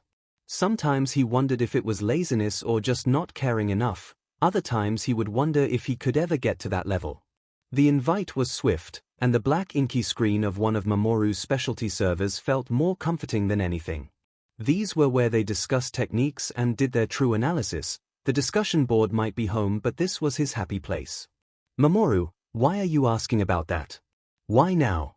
𝐭𝐻𝐻, sorry, something happened and I needed to speak to someone. Mamoru, your parents. 𝐭𝐻𝐻, complicated. Mamoru, Mamoru, I am going to make some leaps in logic, a lot of them, so you don't have to type anything out, okay? Don't clarify even if I'm incorrect and especially if I am. Got it? 𝐭𝐻𝐻, yes. I understand. Mamoru, I will assume that this problem is along the lines of your newest bully is similar to the old one of our mutual friend. That most of the issues come from you having to play along or their friends will take over and it will get worse. Izuku took a moment to read through Mamoru's message a few times, though it was on the second read through that he understood the double meanings and careful wording. His brain working a little slower than he would have liked. Mamoru, every game is different, the rules the same but no two chess games are. I would recommend checking the rules and learn from those before. That is how you get better after all. Just like when I taught you coding. 𝐭𝐻𝐻, I hated you for that. Mamoru, but you appreciate my efforts now, don't you? 𝐭𝐻𝐻, if you insist. Mamoru, I do. Also I'd check in on the friend who is friends with this new bully of yours. It wouldn't do to have another 𝐭𝐻𝐻 on your hands, would it? Oh, that he understood all too well. The underlying threat with the childish nickname he had once called the boy whose name hurt to say. Whose red eyes were etched into his brain in the worst of ways. 𝐭𝐻𝐻 as a name had been dropped long ago, when he put Izuku in hospital that first time. The meaning was not lost on Izuku at all, and a soft triumphant smile spread across his lips. He chose the right person to contact. 𝐭𝐻𝐻, thank you, I will be sure to. Mamoru, last assumption for now, sometimes bullies find themselves following their victims. It may be worth working out ways around being so predictable as to make it easy. 𝐭𝐻𝐻, thanks, you've been a lot of help. Mamoru, you know how to contact me if you need me again. Do not hesitate to. Now go to sleep, it's way past your bedtime. 𝐭𝐻𝐻, says you, always on here at all hours. I'll sleep when you do. Mamoru, fine. Within the span of one maybe two blinks, Izuku was thrown out of the server and Mamoru was listed as offline. Not that Izuku had any right to complain. As always, Mamoru made him feel infinitesimally small and stupid while showing him how easy the world was if he took a second to think it through. He never quite left those conversations the same. He wondered if that was how people felt when they saw a quirked person for the first time. He settled back on the pillow and began to type out a needed email. His fingers flying across the small keyboard, filling the screen with practiced ease. It was clunky, but in that moment he couldn't have cared less. As the clock chimed 4 a.m., he hit send. Even if a small part of him balked at how angry he sounded. The small part silenced as sleep claimed him once more. Dear Fairbrook Kyoka, I do hope you are well. I know we have a meeting coming up, but I request an emergency meeting in my hospital room at Amaranth Hospital. Amaranth has been treating me well and I enjoy working here. This email is not about that, I will head that off at the pass. Instead, I need you to come to discuss a letter I received last night. I believe you may know the one I wish to discuss. If you cannot meet in person, a phone consultation may be acceptable, but it needs to happen. I do not know which floor I am on, but I assume reception or your special contact Dr. Kubo can direct you. Yours sincerely, Midoriya Izuku, apprentice at Amaranth Hospital. Officer Mori stood in the pouring rain, staring into the police station he was regretting coming to. It wasn't his own, that would have been too easy. No, a routine check on Midoriya Izuku's name brought up another open file. A cursory glance had moved talking to the senior investigating officer to the urgent list, and Mori drew the short straw.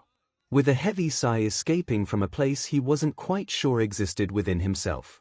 Mori shook his head slowly and moved through to the reception desk and through the doors he was directed to. His feet carrying him until he stood in front of the door marked Detective Shimanda. You can come in. Been watching the monitor, was beginning to wonder if you'd turned into a statue out there. Gruff was perhaps the kindest term to use for the voice that called out to him. But it was not the most accurate. Mori got the distinct impression that recent late nights had more to do with it than the sudden meeting. Or perhaps that was just hope. Either way, he had to walk through the door. Thank you for seeing me, Detective Shimanda. I understand this was short notice. Mori spoke carefully as he closed the door behind him, taking in the surprisingly spacious office. Your boss wasn't exactly open with the whys of this meeting, so why don't you fill me in? 𝐼𝐵 turned in his chair, elbow pressed on the table for his hand to support his head. In the harsh lighting his eye bags stood out harshly against his sleep-deprived pallid face. Mori was sure that by the end of the weekend he would look much the same, except with a few less grey hairs. Last night we apprehended a suspect, and when we ran the name through the system and it matched a recent open case of yours. The Midoriya case to be exact. I was sent because you spoke with our suspect yesterday, when you arrested one Bakugo Katsuki. Mori deliberately skirted round the issue of their shared victim. He knew how these meetings played out. This wasn't his first rodeo, so to speak. Though his knuckles paled as he gripped onto the notepad and on the pen, both poised ready to note any and all interactions. Yes, his parents were there at the house when I arrived. Bakugo Mitsuki and Bakugo Masaru. There was also a Midoriya Inko there. Which of them is your suspect? How much can you tell me? 𝐼𝐵 shifted at the desk, pulling out the thick file he already had on the Midoriya case, flipping to his observations of the arrest. He tried not to linger too long on the pages of stills from various CCTV cameras. The pictures carefully curated by an officer who had told him in no uncertain terms that she should not be allowed anywhere near Bakugo Katsuki. He couldn't say he blamed the poor woman. Last night we received a call of a particularly violent domestic dispute. We arrived to find one Midoriya Inko harming our victim, one Midoriya Izuku. Pro-Hero Bliss was able to apprehend her. It's almost done and dusted, we just want to double-check her mental state. Mori had taken just a few moments to place his wording carefully. He wanted to leave no doubt that Midoriya Inko was guilty even if the judge hadn't officiated it yet. He watched with a dispassionate gaze as 𝐼𝐵's jaw dropped. Is Midoriya Izuku all right? 𝐼𝐵 hissed out, his face paling even further, though part of his brain did try to remind him of Izuku's quirk. Modi's expression softened at the inherent worry etched into the lines of 𝐼𝐵's face. He is. He was taken in for quirk exhaustion due to the healing factor, but he should be out and about this morning. Mori was quick to assuage those fears, his heavy sigh at the end seeming to remind 𝐼𝐵 what they were really discussing here. Has his father been notified? 𝐼𝐵 asked after a moment, wondering if Mori had had just as much difficulty getting a hold of the man. From what we gathered from Midoriya Inko, he is on a business trip overseas, no idea when he will return. She speaks to him daily apparently, but no, we couldn't. Did you manage? Mori let a frown fall across his face, recalling the many calls they were still trying to make and emails that sent to dead-end addresses. Odd. Once, we used a burner phone. The man was quick, said his son never told him anything and he'd ask when he got back. No mention as to the when. Since then none of our calls have gone through. Is Midoriya Izuku staying at the flat? Midoriya Izuku assured us he was fine, that it would just be a week or so. He was used to being on his own and would be fine. We are getting a social worker to assess him tomorrow along with a therapist visiting to arrange further help, and we have asked the neighbors to keep an eye. We have no cause currently to remove him. Mori hated that what he said was the truth. Many kids in Japan ended up with their parents away for various lengths of time. Usually a tad older than Izuku, but the boy had been adamant it would be a few days at most, and Inko had said he was home often.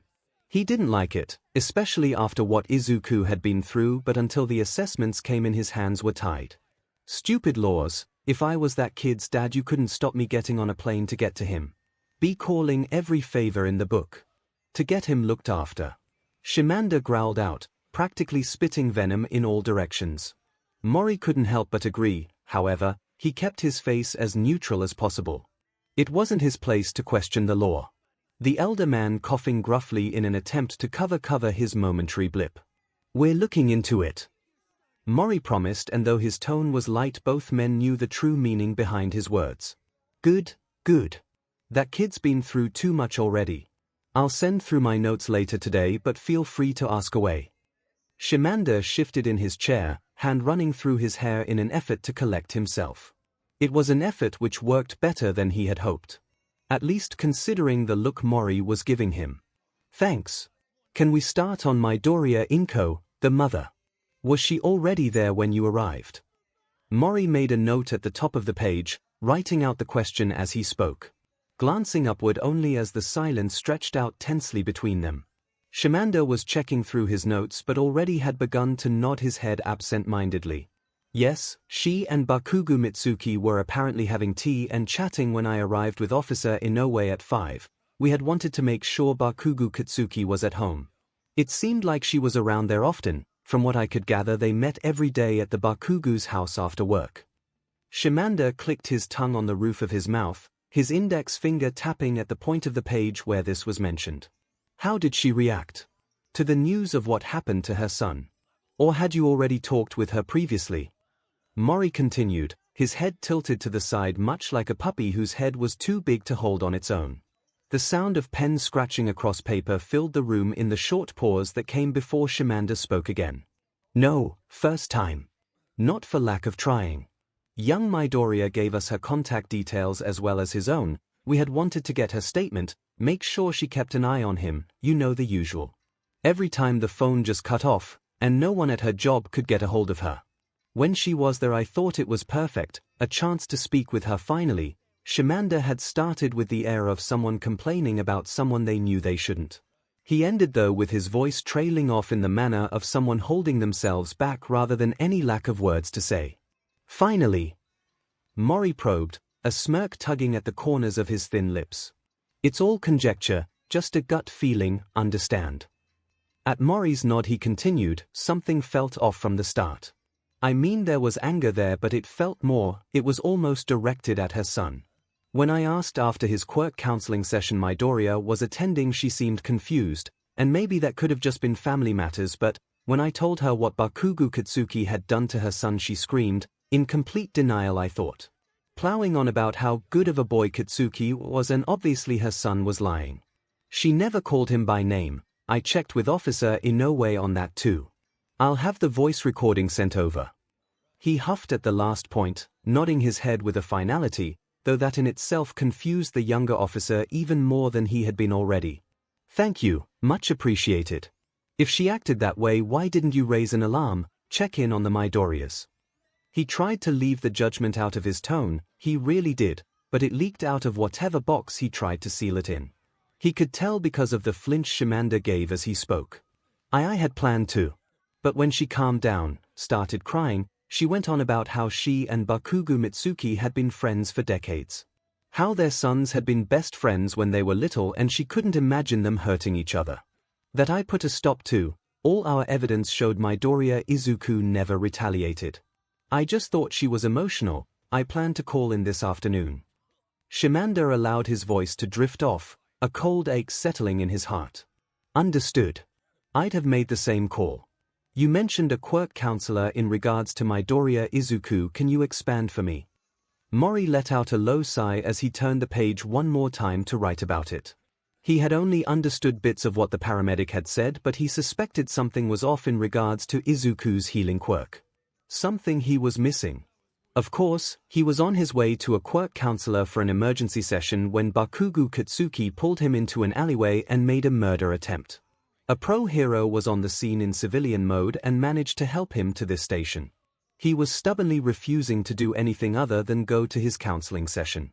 As it was the Fairbrooks next door and I knew they had facilities to help I decided he could go. I didn't want to distress him more than necessary, apparently his quirk had evolved or grew sharply so I thought dealing with that would help him too. There it was, a lot of pieces fell into place at that point for Mori. The lack of information on how his quirk reacted to stimuli, everything else that had been unusual about the night. Even Eraserhead turning up to help take Midoriya Inko in and being yelled at to not ever use his quirk on Izuku. He supposed Eraserhead may have been the pro hero who helped Izuku. The pro always had a soft spot for kids. It would explain why Eraserhead seemed to know the kid, and the whispered conversation that had Izuku sent to Amaranth Hospital. Not that it mattered in the long run. The pair continued their little meeting for next few minutes. By the time Mori left, the files and voice recordings were already sitting in the database for him to look over later. Their cases now intertwined if still being investigated separately. 𝐂𝐭𝐻 sat herself in the uncomfortable plastic chair meant for a child beside Izuku's bed, her hands twitching with a wish to hold his hand. The moment she saw the young boy, her heart leapt into her already tight throat. He had sat there, just reading his too thick textbook overflowing with words people twice his age still had trouble with. Dr. Kubo simply sat in the taller, vastly more comfortable chair on the other side of the bed, his legs crossed at the ankle. Dr. Kubo hadn't offered any word of comfort, not that she expected any. Even on his best days, comforting the crying was not his strong suit, and she was clearly in his bad books. She couldn't say she didn't understand. Midoriya, it is good to see you awake. Though I hope to never see you sleep again. Dr. Kubo huffed out with a soft laugh, patting the white bed sheets a few inches from Izuku's crisscrossed legs. The pair chuckling at his rather poor taste joke. At least I'm early for work, if I'm well enough. Izuku set his wide-eyed, brilliant green gaze on Dr. Kubo, and the elder man felt himself give a low huff in response. I'll give you an assessment after this meeting, but I am under orders from Nurse Miyajima for you to eat the breakfast she brought in. Gave her half a fright when you turned up in that state just after you left. She's a stress baker and decided to make you her victim, I'm afraid. Dr. Kubo chuckled again as he watched the soft fond smile spread across Izuku's cheeks.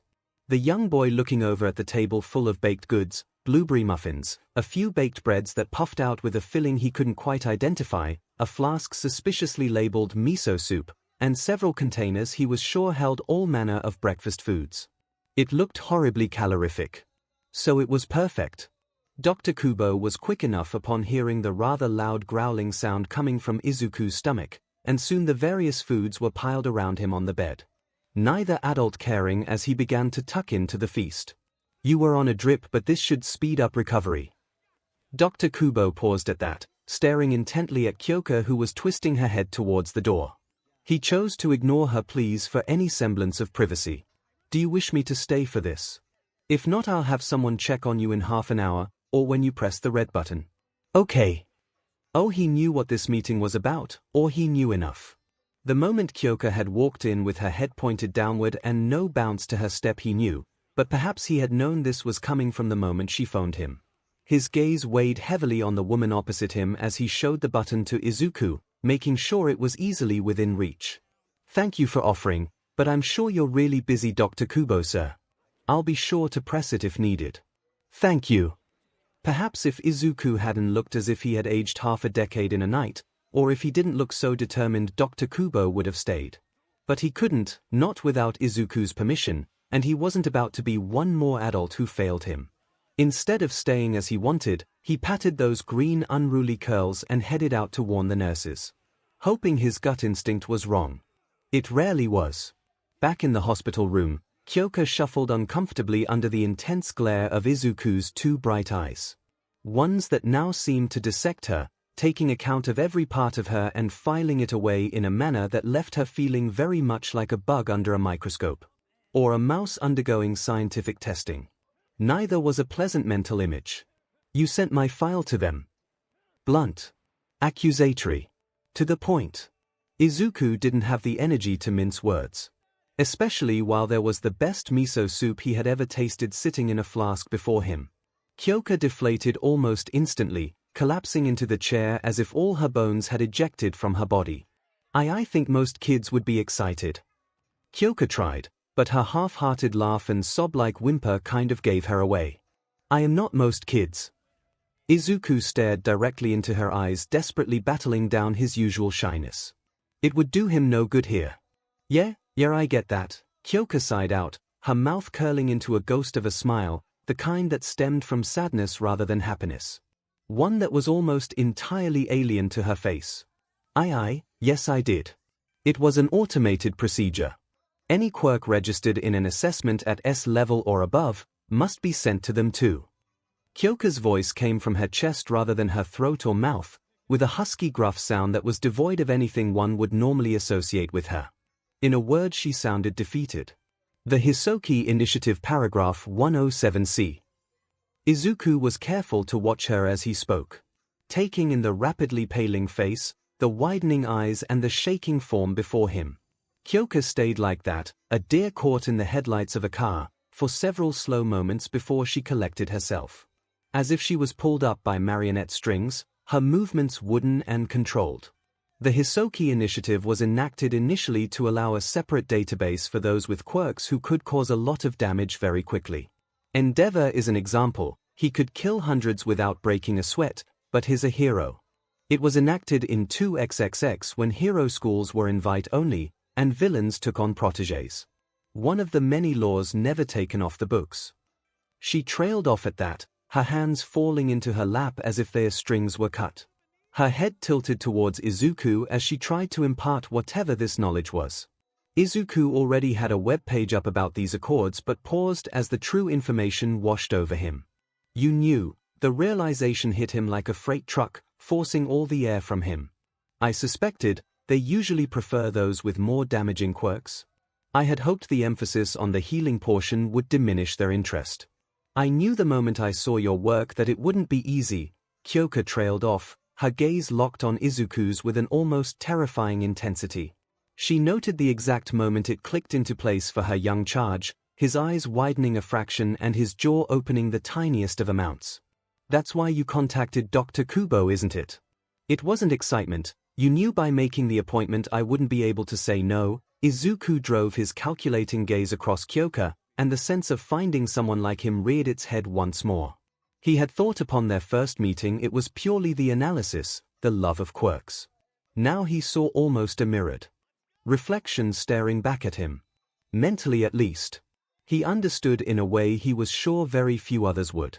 Do you know about the Tadashi Accords? A group of laws created to aid quirk counselors, enacted a year prior to the 𝐒𝐿 initiative. It starts simply, we have to have an appropriate degree and MSDis, our offices have to have a nurse's station proportional to office size. Page 23 paragraph 4 gives quirk counselors something similar to power of attorney over their clients in certain situations. First being to inpatient them if their quirk is too out of hand, second arrange appropriate practice and ways for a quirk to flourish without a parent's consent. Kyoka began to list them off, ticking off each point on her fingers. Her hair falling forward as she leant in towards the bed as she spoke. Why? That seemed to snap her out of her mind and she smiled sadly over at him before continuing. When the Tadashi Accords were enacted, parents often feared their children's powers. The world was still 87% quirkless, you see, and a child able to bring a skyscraper to the ground with a tantrum horrified many. So parents would often not agree with encouraging use of the quirks. Instead forcing them to be pushed down, often with disastrous results. Quirk counselors were given those powers to help children in such situations, and the laws are still very much in play. It's just most parents have no issues anymore with their child being even more powerful. Quite the opposite. So when you contacted me, you not your mother, when you came in with a borrowed shirt because your school uniform was destroyed, I realized I could use those laws to help. Even the tiniest bit. Kyoka sighed, her hands sinking into her thick hair as she tried to hide herself from Izuku's gaze. Her teeth biting into her lower lip to stop herself from rambling on any further. So where did Dr. Kubo come in? Oh, Izuku had his theories, but theories were nothing if not tested. As was trust, and he was beginning to have the tiniest shred of hope that Kyoka would pass both. I contacted Dr. Kubo, partly because he really has been searching for someone like you and because an apprenticeship here protects you further from them. He's stubborn and has contacts everywhere, they won't want to antagonize him. Along with all the rest I've already explained to you. Why you really did it to protect me. The thought was strange even after the last few upturned days. That anyone would want to protect useless little Deku. Though he couldn't deny how sincere she sounded whenever she spoke. Yes. I won't lie, Izuku, a quirk like yours, many people would kill for it, and you don't even want power, you just want to help. You nearly cried thinking you hurt me even slightly. Then I watched you heal a man on the brink of death, and I have never been more sure that someone needed protection. It was underhanded, but it was all I could do. Kyoka took a minute to decide to let Izuku know of the potential danger.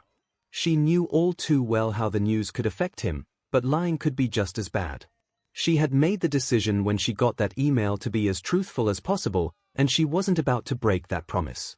Even if only she would know that she had. What does this letter mean? It was an olive branch. Thin, with drooping leaves and no fruits to speak of, but it was there. 𝐂𝐽𝐽 beamed with a brightness that seemed to rush back into her. She scooted her chair closer to read it where it was placed on the bed, being careful not to touch, as if afraid she would be glared at again. ♦, not as bad as first expected. Travel restrictions, they have a similar note for heroes, restrictive but it's not an all-out ban. I can always sit in on your 𝐒𝐽𝐽 gym sessions to make up for our sessions.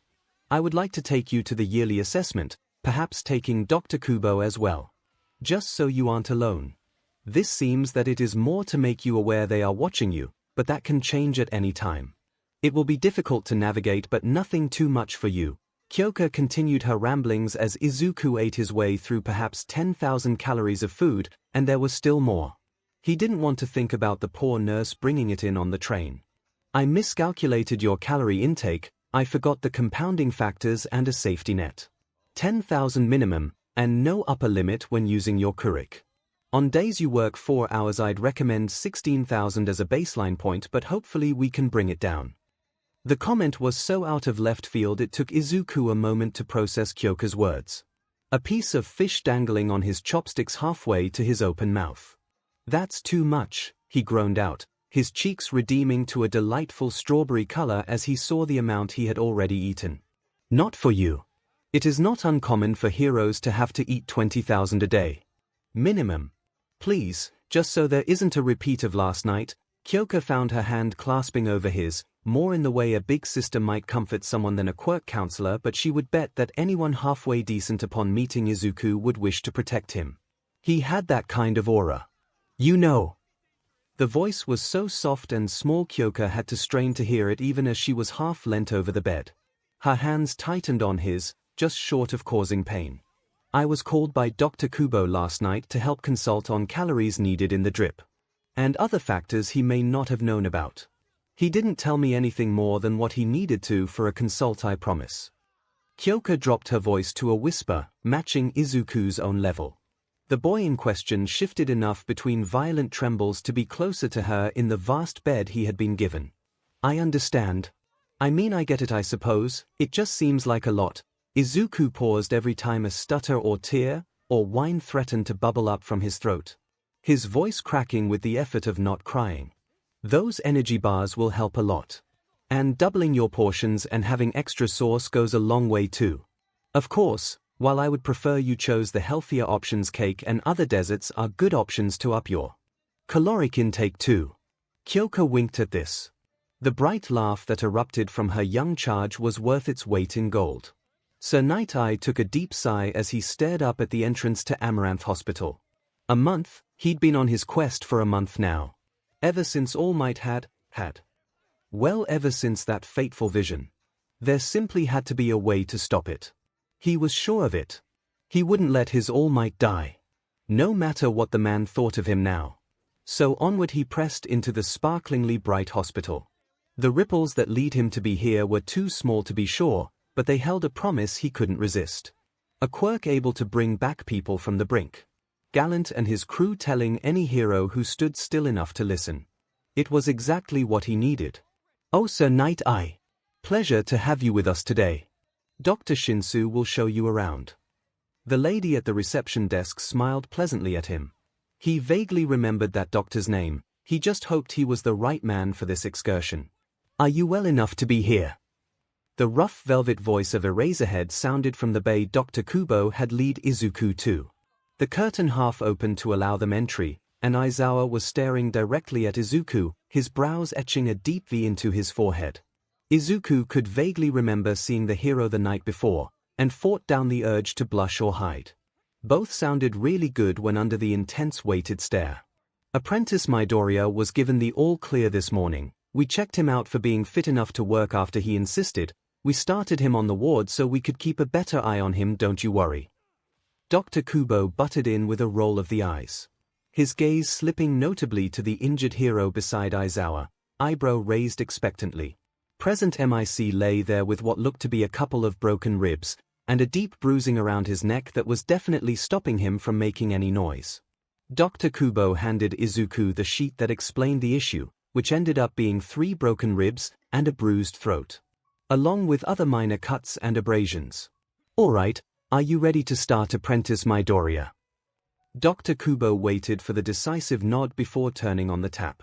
Watching intently as the water arced around Izuku once more, seeming to be more streamlined this time, before it landed atop present MIC.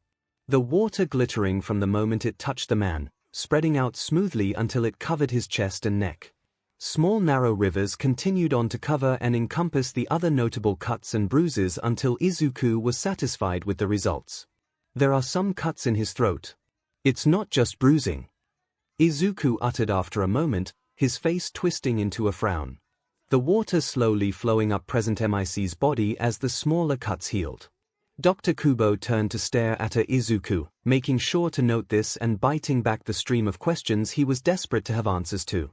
Though as the seconds passed and present MIC was able to breathe properly, it was getting harder and harder not to distract the young boy.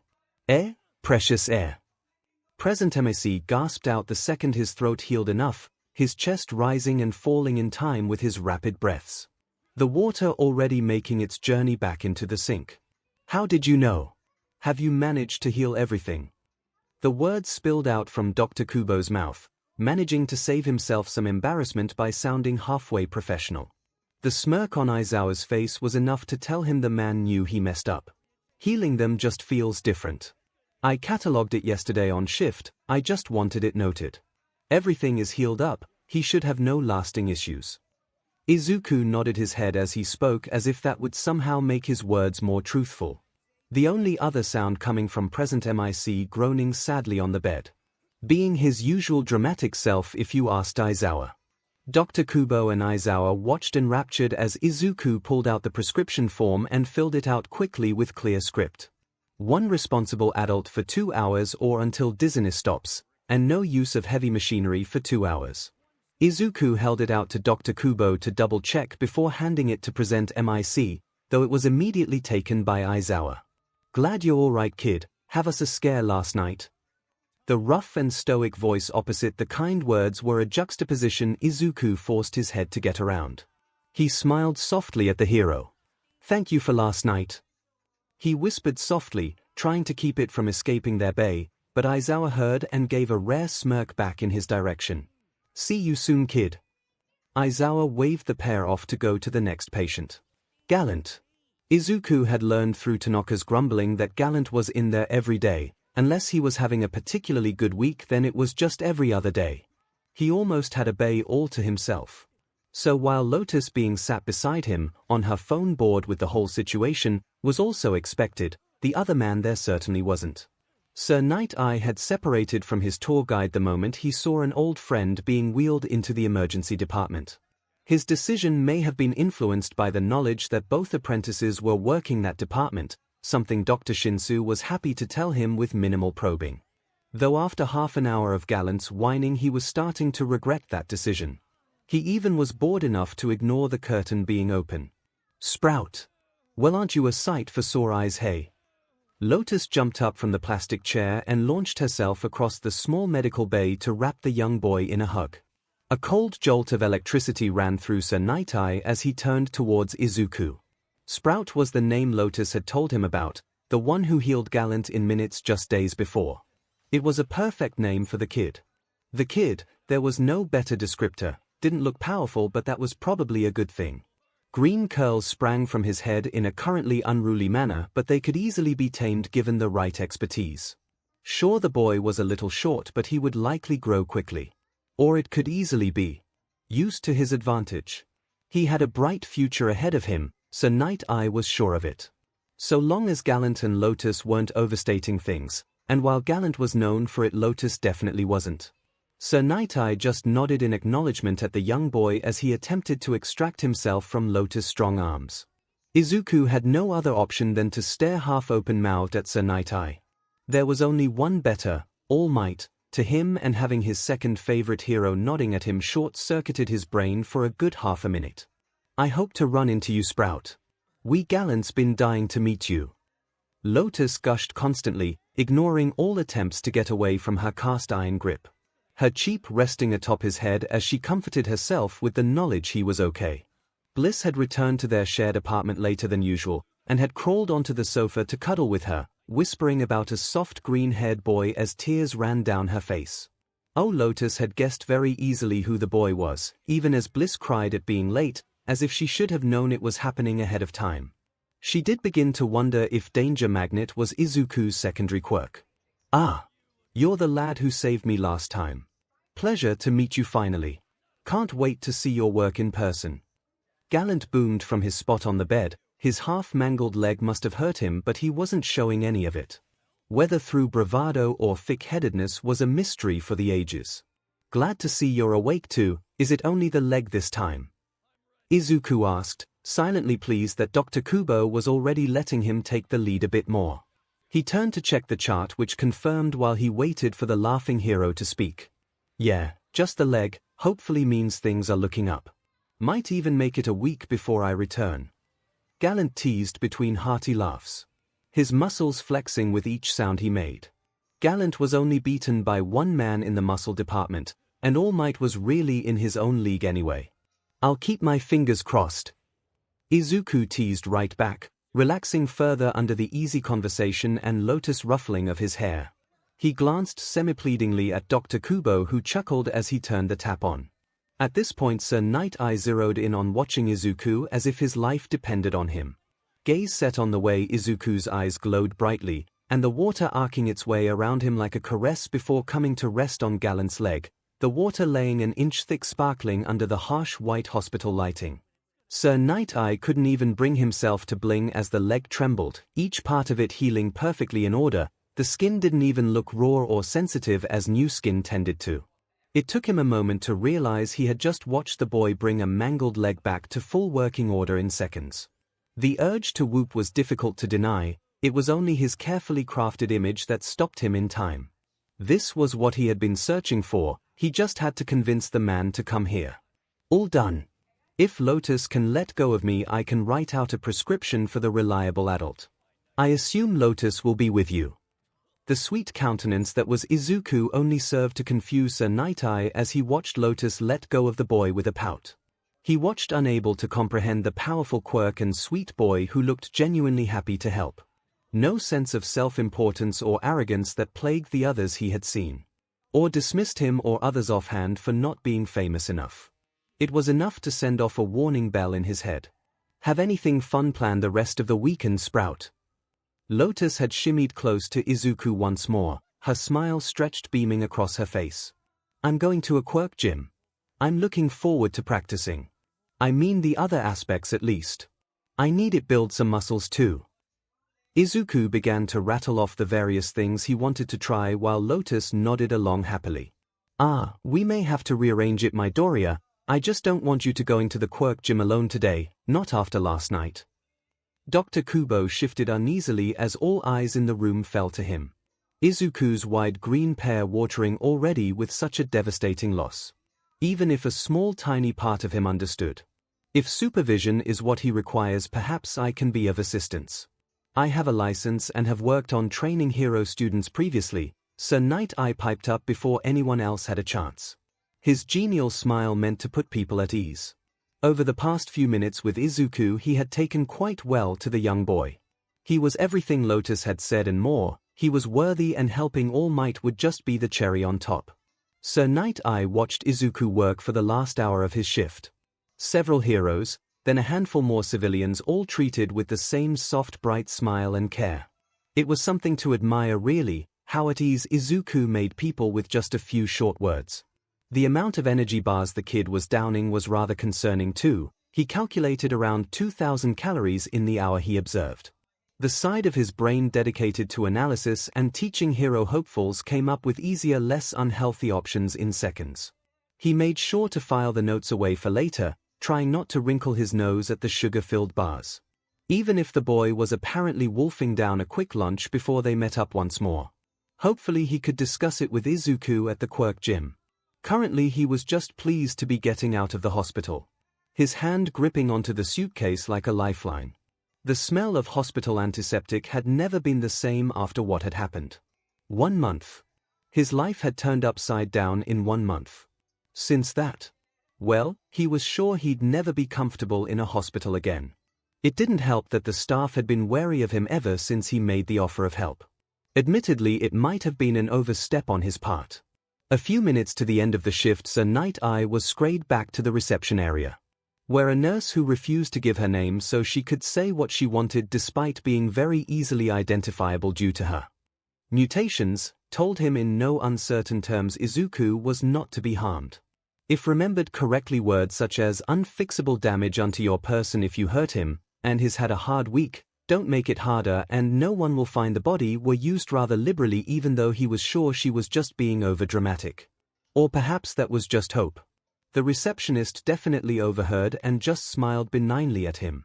That certainly didn't fill him with confidence, but he made a promise. Sir Night-Eye also had to admit that the tiniest part of him was curious of the boy who inspired such loyalty. Even in the short time he observed the young boy, he certainly didn't think a bad week was a trivial matter. Though if he was a young teenager, as Sir Night-Eye suspected, hormones could certainly blow something small out of proportion. Thank you for offering to come with me, but you really don't have to. I'm sure I'll be okay on my own. I don't want to take away from your day. Izuku mumbled the moment Dr. Kubo dropped him off at reception to be under Sir Night-Eye's care. That threw Sir Night-Eye for a loop. Don't worry, young Midoriya, I am a man of my word and I do not give it lightly. He might have said more but was cut off by his own choking sound at the bag Izuku was pulling onto his shoulders. It was a 3-year-old limited edition All Might bag, one with a chibi Sir Night-Eye keychain looped into the main zipper. One he knew had only sold about 500, most he suspected to All Might himself. 2 years ago, it was still in perfect condition. Too perfect for any normal kid. Here. Oh, sorry. I guess that's weird to see her. Izuku felt the heat rush to his cheeks, his hands flailing wildly in the air between them as if that could hide the hero formed the sight. The careful apprentice image, or whatever allowed him to sound so adult and put together earlier, was gone. In its place was pure Izuku. Night-Eye watched as the boy trembled, his eyes wide and half-seeing. Oh, this kid, how many times had he seen the same overwhelmed face? Though he supposed he had just shocked the poor boy. An obvious hero fanboy at that. It was certainly something to file away for later though. You just didn't strike me as a fan earlier is all. It's the first time I've seen that keychain outside of All Might's mini collection. He had to stop his comforting of Izuku at that point. His heart twisting painfully in his chest at the thought of his All Might still lying in a hospital waiting to be well enough to leave even if there was little hope for more. He had to remind himself All Might was no longer his, he had no right anymore. Oh, that's odd. Mostly we have a hard time getting any. Izuku scowled at the thought of it. This was his second piece of Night-Eye merchandise, the other he traded for homework help with a high schooler, and still the sweatshirt swamped him. Should I even ask who we are? Night-Eye was only sure of one thing in this moment, that the steadily deepening blush on Izuku's cheeks was not a good sign. Your fan club. The words were uttered so softly that it was only because of the lack of noise around them that Night-Eye had a chance of hearing them. I actually have a fan club. I thought there was just a subset of the All Might fans. Night-Eye hummed softly, mostly to himself. It was an odd thought. He had been very comfortable with not having his own fan base. It was a rather nice situation to be in. Unlike other heroes, he was rarely mobbed on the street for autographs but was well respected. A good middle ground. Apparently things were changing. Izuku took the contorted look on Night-Eye's face as a criticism, and criticism form a hero in his top 5 list. Unacceptable. His mouth fell open and began to speak before his brain even thought it through. It's smaller than his, but then everyone's is, I think. Maybe gallant, but only because he actively interacts with his by doing those monthly live streams. Most of us. Okay, so this might sound weird and I'm sorry, but basically you're not so punchy. You use your brain a lot and do the investigative side and the analysis side, sort of a Starlight, Underground hybrid as it were. And you always have good insights whenever interviewed, and just you care a bit more about civilian casualties than others, and also All Might holds you in high esteem even though you've gone separate ways recently.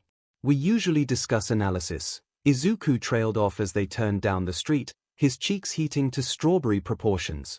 Possibly brighter, and it wasn't something he was particularly proud of.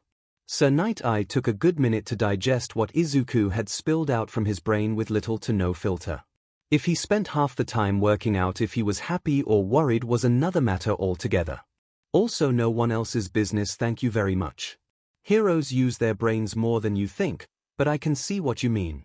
Though one thing is surprising, not many kids your age know about underground heroes. So he may have been fishing for details about the age of Izuku, and maybe he was getting increasingly concerned by what he was seeing. But either of those being true or false was something he would always deny. Always. Even if the small voice of All Might in his head told him this kid deserved better. A voice he hadn't heard since that day. Why is everyone commenting on my age? First Fairbrook, now Sir Night-Eye. Not my fault no one else does research like me. I'm 10, isn't that supposed to be a big age? Izuku continued to mumble and grumble on, something about how adults couldn't see past his age. Night-Eye tuned that all out though. He knew Izuku was young, but that young. He had thought maybe a short 13-year-old, although he supposed that wasn't a whole lot better. What on earth was a 10-year-old boy doing working at a hospital? Let alone in the emergency areas. More importantly, why was he just casually going to a quirk gym without a parent present? It wasn't a negative Midoriya, in fact it was meant as a compliment. It truly had been as well. Anyone who knew and understood the difference between Starlight and underground heroes, who wasn't working in the field, was far ahead. He allowed himself to wonder briefly just how intelligent the boy was. It was a worrying thought, if just for Izuku's sanity rather than anything else. Oh, thank you I guess. Izuku blushed even brighter, something neither of the pair thought was possible, and practically ran into the doors of the quirk gym. Welcome to Minami Quirk Gym. Do you have an appointment? The young clean-shaven man beamed upward at Sir Night-Eye, his eyes running along Night-Eye's physique. The man himself was just about to interrupt when Izuku coughed expectantly. I do. He's keeping an eye on me for my first session. It should be under Midoriya Izuku, under the Amaranth Hospital apprentice scheme. Izuku's voice had reverted to the fake confidence he embodied within the walls of Amaranth. He was careful to keep his voice light. He supposed it was an easy mistake to make, or he was short enough the receptionist couldn't see him. Oh yes, I'm sorry about that, Apprentice Midoriya. We have the top floor open for you. Dr. Kubo requested a private gym session, so you'll be in the same space each time. Here's your card. The man was effective at least, quickly printing out and activating the plastic card with Midoriya's photo, the same one on his hospital ID, and handed it over with pale blue lanyard attached. The pair were swiftly shown to the lift, and Night-Eye took the time to observe Izuku as the lift buzzed around them.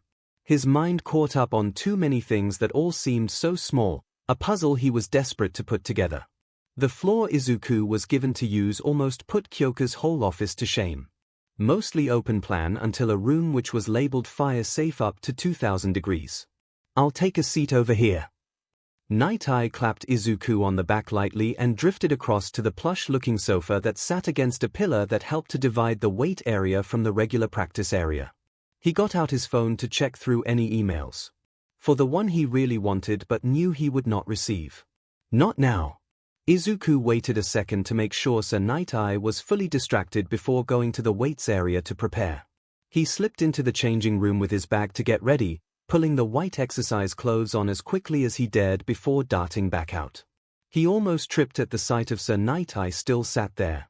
How could he not have seen? Was Night-Eye really going to sit there? He hadn't realized he'd actually have Night-Eye watching him. What if he messed up? He was going to look so stupid. The man had not looked up from his phone though, and it took a minute for the panic to lower enough for Izuku to think somewhat clearly. Izuku let out a harsh huff of air as he filled a blue bucket with water ready for his full experiment. He could fanboy and freak out about this later, he needed to get going. His few experiments in the safety of his bedroom had shown he could easily grow muscles, but the limits, he simply didn't have access to the same weights at home. Or any really. 40 pounds to start. He mumbled as he noted it down in his thick quirk notebook, the date written at the top in elegant script. Elegant for Izuku at least.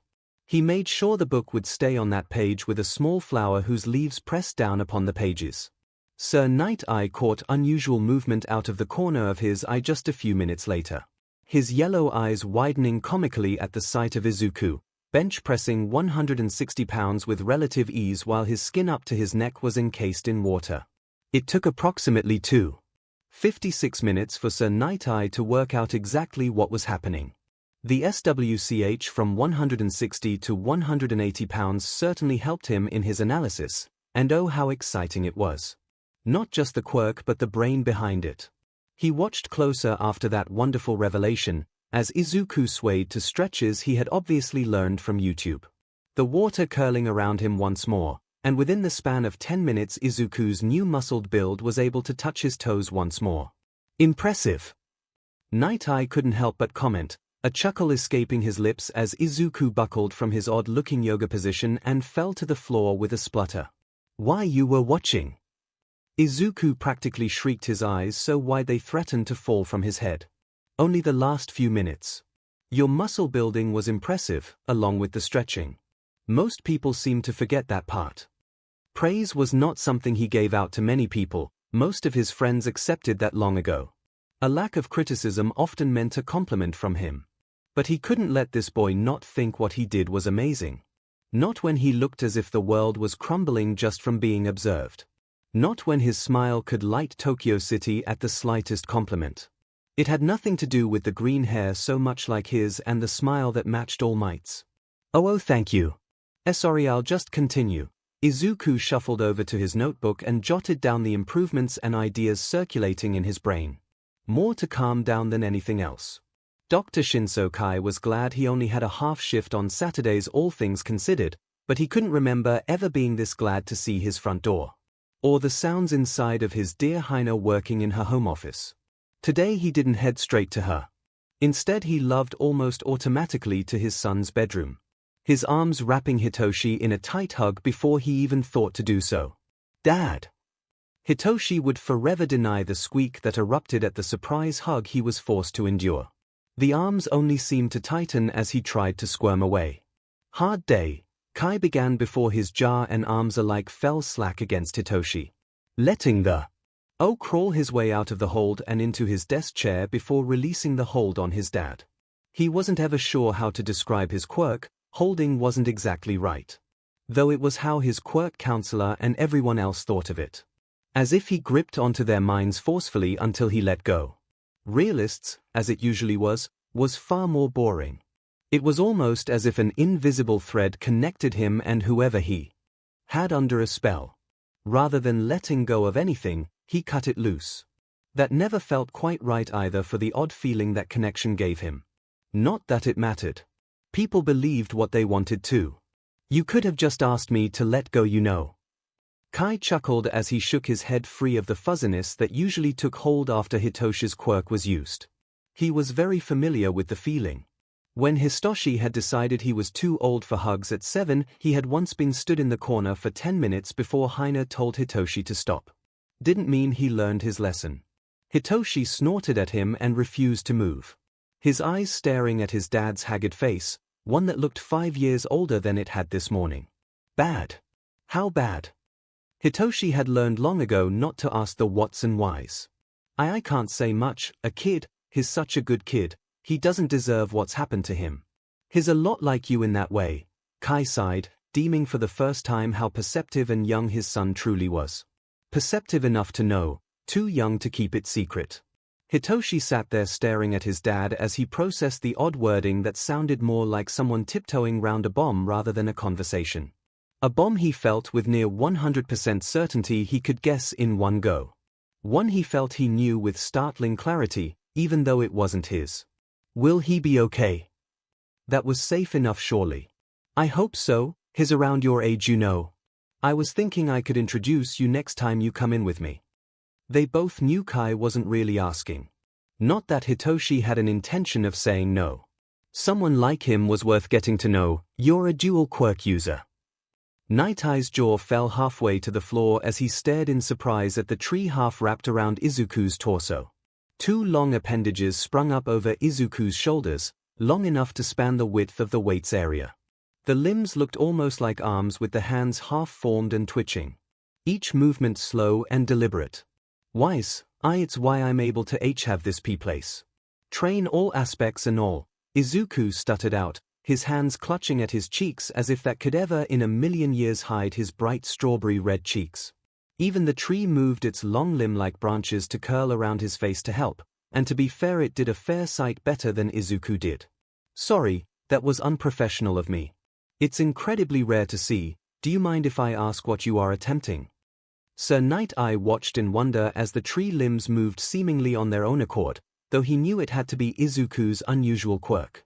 No hand movements necessary was certainly a boon, but Night-Eye felt a small tingling of worry at the thought of people finding out. For once he was glad All For One was gone, if just because he would not have let this boy rest. Even if it cost All Might so much. Him so much.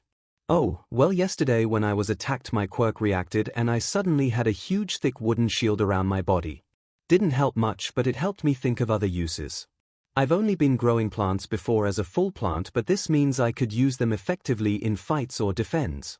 So that led me to think of a second set of arms, or ability to have extra limbs or weapons, and this is the first time I've tried it, so I know it looks clunky. 𝐒𝐿 huffed out with both sets of arms folded, though the wooden ones splintered as they hit each other mid-air. The shards of wood raining down around him, though none seemed to quite hit him. Attacked. So maybe the lack of emotion in 𝐒𝐿's voice as he said the word grew something in Night-Eye. Ice shooting through his veins until he was frozen in place staring at this child. Child, not kid. No child should be that blasé about an attack. Oh, nothing, just. 𝐒𝐿 tried to trail off, but the look on the elder man's face forced him to continue. It's all being looked at, so please don't worry. It's being handled.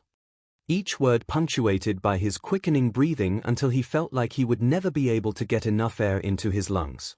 𝐒𝐿's laugh ringing in his ears and the smell of BLD cloaking him as he trembled in place. His eyes glazed over as the memories of that night washed over him. Her quirk ripping at his skin, the sound of wood creaking around him. Warm hands held his shoulders, too large and soft to be hers. Midoriya, you're all right, you're safe, we're in a quirk gym, you're safe. I promise, and I always keep my word. The words grew louder, or maybe 𝐒𝐿 just heard them better as the fog around his mind lifted ever so slightly. The fingers lightly tapping against his shoulder blades, in a slow steady rhythm. Can you breathe for me, Midoriya? In and out with the tapping. The voice was calm and deep. 𝐒𝐿 wanted to comply even though he felt as if breathing any slower would kill him. Slowly the ragged sharp breaths that sounded more like gasps for air slowed to match the calming taps of fingers he could feel through the thin material of his shirt. The fog lifted with each actual breath of air he took in, and slowly Sir Night-Eye came into view, knelt in front of him with his brow furrowed with deeply etched concern. The hands on his shoulders connected to Sir Night-Eye's arms. Oh. Sorry. 𝐒𝐿 tried to hide his face, but the wood had curled around him, leaving only enough space for the hands on his shoulders. It took longer than normal to get the wood to fall away from him. The exposed feeling allowed the panic to rise up until he met Sir Night-Eye's eyes again and returned to breathing in time with the tapping fingers. Don't apologize, young Midoriya, I'm just pleased you are back with us. Maybe you should sit for a few minutes though. Sir Night-Eye asked while gently maneuvering the young boy onto the sofa, continuing to make himself shorter than 𝐒𝐿 by any means possible. He never wanted to see 𝐒𝐿 like that again. Thank you. It was a few minutes later that 𝐒𝐿 finally spoke properly. Sir Night-Eye having taken a seat on a separate stair, he brought over to not crowd 𝐒𝐿 while being reluctant to be far away. His long fingers drumming onto the arm of the chair to keep a rhythm for 𝐒𝐿 to breathe in time too. The words were accompanied by a weak smile, and that alone caused a bright smile to appear on Sir Night-Eye's face. It was no problem. Do you need anything? Sir Night-Eye asked after a moment, keeping his voice as low and steady as he could. My bag. I think I need. 𝐒𝐿 didn't have chance to finish because Night-Eye had already stood, bringing the All Might-themed backpack over to 𝐒𝐿 with a soft, easy-going smile that was never in place during his interviews. Thank you. 𝐒𝐿 mumbled again, blushing softly as he pulled out 2 energy bars, both reading 𝐒𝐿's best. 750 calories. With a chibi-style 𝐒𝐿 beaming next to it, and a bottle of water. Night-Eye held his tongue as 𝐒𝐿 powered through the bars and the water as if they were nothing. I take it your quirk requires a lot of calories then? Night Eye finally asked as Izuku stuffed the wrappers back into his bag with a frustrated huff. These are just the best way to get the most calories. At least that we've found so far. Izuku frowned, but at least he only stuttered the once in his reply. It was a good start at least. Night Eye tried to smile at him as reassuringly as he could. It felt rather alien to do so, and he was sure he had never had to think so hard to keep the peace before. You ought to try some energy drinks, I know it helps All Might, so he was perhaps being just a tad underhanded in bringing up his All Might, but if it helped Izuku it was all worth it. At least that's what he told himself. Ah really? I'll look into it, thank you. Izuku's words practically fell over themselves to get out of his mouth. His whole form vibrating slightly at the prospect of something else to help. Yes, really. I'm here to help after all. On that note, I want to make something clear. Those tree-like appendages are in no way clunky. If you hadn't told me I wouldn't know they were your first attempt. It looked as if you'd been working on them for a while. It's a strong idea, allowing you to carry civilians or move objects while keeping your own arms free, or hold off many enemies at once, but I just worry that perhaps it is not the most efficient. Do you mind if I give you some suggestions on the matter? Just from my observations here today. Confidence was first on his list of things Izuku needed, but Night Eye couldn't help but want to add his thoughts to the situation. At least he tried to be pragmatic and calm about it, even if the pinging of ideas in his brain grew louder now he allowed himself to think on it. Please. Izuku practically glowed at the idea of being analyzed and helped by the Sir Night Eye.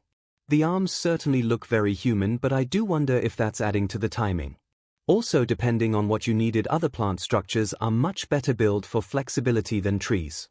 Also, the wood may be heavy and therefore affect your ability to move. It could be something to check on in the future. Night Eye forced himself to stop there, mostly because Izuku looked as if he might break the sound barrier with how fast he was vibrating in his seat. The whole boy was a blur of unidentifiable colors. Yes. The vine. Izuku's voice was almost as unintelligible as his form, but it was all the warning Night Eye received before two thick vines sprouted from Izuku's shirt, shooting outward in opposite directions and lifting up the first thing they came into contact with. Coincidentally, the right one happened to pick up a 10 pounds weight while the left one picked up a bench. Lifting both objects high into the air and playing around as if testing the limits. Night Eye could only look on in awe. Midoriya, can you try lifting yourself or other objects? Night Eye lost all attempts to hide the fact that he was curious, and more than a little awed and worried at the sheer power within Izuku. In his experience, power rarely came without a lot of hurt. He hoped he was wrong. Oh, he really hoped he was. Izuku just blinked at him for a second before letting go of the objects held by the vines, the green appendages moving easily to press downward into the floor to lift him into the air, where he promptly swung upside down until he corrected the mistake. The sheer look of wonder on both of their faces said it all. I'm such an idiot. The scream came from somewhere in Izuku's soul rather than his physical body. The sheer volume and harsh edges too much for his body. I don't think idiot is a word anyone would use for you. Night Eye stood for his seat, his hands splayed out as non-threateningly as possible. His brows furrowed together until two became one. Mutable to work out where Izuku had gotten that idea from. I am though. I keep thinking of my plant constructs as the actual plant matter, but if I can make them move and lift and defend me, they aren't a normal plant. I can make them stronger or more flexible or whatever. If I can create them out of thin air, why was I treating them like that? Izuku's voice turned into a growl-like sound near the end of his impassioned rant. His hands knotted into his hair as he tugged relentlessly on the strands. Once more warm hands came down onto his shoulders. This time he looked up into the face they belonged to. You are not an idiot. You aren't even anywhere close to being one. Quirks are odd, finicky things, and you now know you can manipulate plant matter beyond its natural boundaries. Better to realize now than later. Night Eye knew the diversion had been a success when the lightning-bright smile returned to Izuku's face, and the hands fell forward and away from his hair. Night Eye watched for the next few seconds, while Izuku got back into practicing, before he turned back to his phone, creating a new group chat. He needed backup and he needed it now. Important discussion. Night Eye added gallant, Lotus Nighty. Good afternoon, I apologize for the new group chat, However, I am concerned about Midoriya and I understand you two have met him previously. Lotus, I'll add some others who might be interested or know more.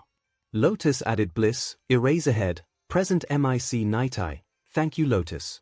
Lotus, what are you concerned about in particular? Night Eye, I'm currently with Midoriya at the Quirk Gym and a few things worry me. Night Eye, first he had a panic attack over an attack last night, one which he was surprisingly blasé about just beforehand. He wouldn't give details and I am reluctant to press on the issue, but he needs help. Night Eye, second he has a distinct lack of confidence, it's almost as if he judges himself for every little thing, it's worrying to see in someone his age. Night Eye, third I find myself worried over how he reacts to any adult showing care, it is as if it is alien to him. Eraserhead, is he alright? Did he get over it okay? Bliss, I'd hope Night Eye wouldn't be messaging us if Midoriya was still in the middle of an attack, right? Night Eye, correct, he is currently trying an obstacle course using only vines to get around. I'm keeping an eye on him, do not worry. I just worry the attack was home-based more than villain. Bliss, his mother, if you can call her that. Eraserhead and I were sent over to help last night. Lotus, it's not just that. I think you should know a kid in his class also attacked him, twice in 2 days, it was bad, really bad. Only his quirk saved him really. I think it's more than just his mother. Gallant, where is the boy's father? He shouldn't be left alone surely. Night Eye, I second that. I am not comfortable leaving him without adult supervision, do we know where his father is? Eraserhead, do not repeat what I am about to say to anyone, got it? I am helping on the case, partly because I've been asked to check in on him during my patrols tonight. No one can get a hold of Midoriya Hisoshi, the man won't take any calls. All we know is he works in America, we think in New York, and that he hasn't been back to Japan in 2 years. Night Eye took that moment to look up at the child whose infectious laughter was ringing round the otherwise empty room. Flowers cascading around him like rain. He couldn't imagine a world where any father wouldn't have been on the first plane home. He would never dare let his boy be in the hands of strangers, even pro-heroes after his mother. No. He wouldn't think like that. He turned back to the text chat with a new goal in mind. Though it seemed the others had been a tad quicker than him on the uptake. Present Missy, I'll set up the spare room for the lil listener. Lotus, I'll get on at Shimanda for this. Sprout doesn't deserve this. Bliss, I'll adjust my route to check on him too. Send me your timings and I'll change my route. Night Eye has changed the group name to Protect Midoriya Izuku Initiative. Night Eye, send me the police involved with his case. I want to check on the social worker, he needs someone on his side. Night Eye, I'm reluctant to let him walk home alone, especially without someone to make sure he gets back okay. Is there someone who could check if he doesn't let me walk him home? Present MIC, 𝐒𝐻. Count me in. Message me the moment he's out of your sight and I'll check in on the lil listener. Eraserhead, I heard that and I'm halfway down the street. Present MIC, oops. Bliss, I believe a social worker is coming tomorrow, but please add your worries and observations, anything will help. Eraserhead, if we meet at the cat cafe nearest the hospital in the morning we can discuss this in person. Gallant, so the initiative is a go. Night Eye, it seems so, yes. Night Eye closed out of the chat just in time to see Izuku blown back ways by the force of the vines he shot outward from his hands, landing with a bubbling joyous laughter onto the crash mats he had somehow found. Each one looking as if it weighed 50 pounds. Night Eye supposed he should stop being surprised at Izuku. That message from Present MIC, that seemed so nice, innocuous, of getting the spare room ready caused an icy clenching in his own heart. He had no right to, but he couldn't help the thought of getting his own spare room ready. Just in case. If he stayed up late that night getting it ready, denying the small voice in his head that had already begun to call it Izuku's room, no one else needed to know. Lotus was the last to arrive at the cat cafe, aptly named Necroporium. Bliss waving her over as everyone waited for her to speak. Unusual, she usually liked being ignored in such settings, but at least they had an excuse this time.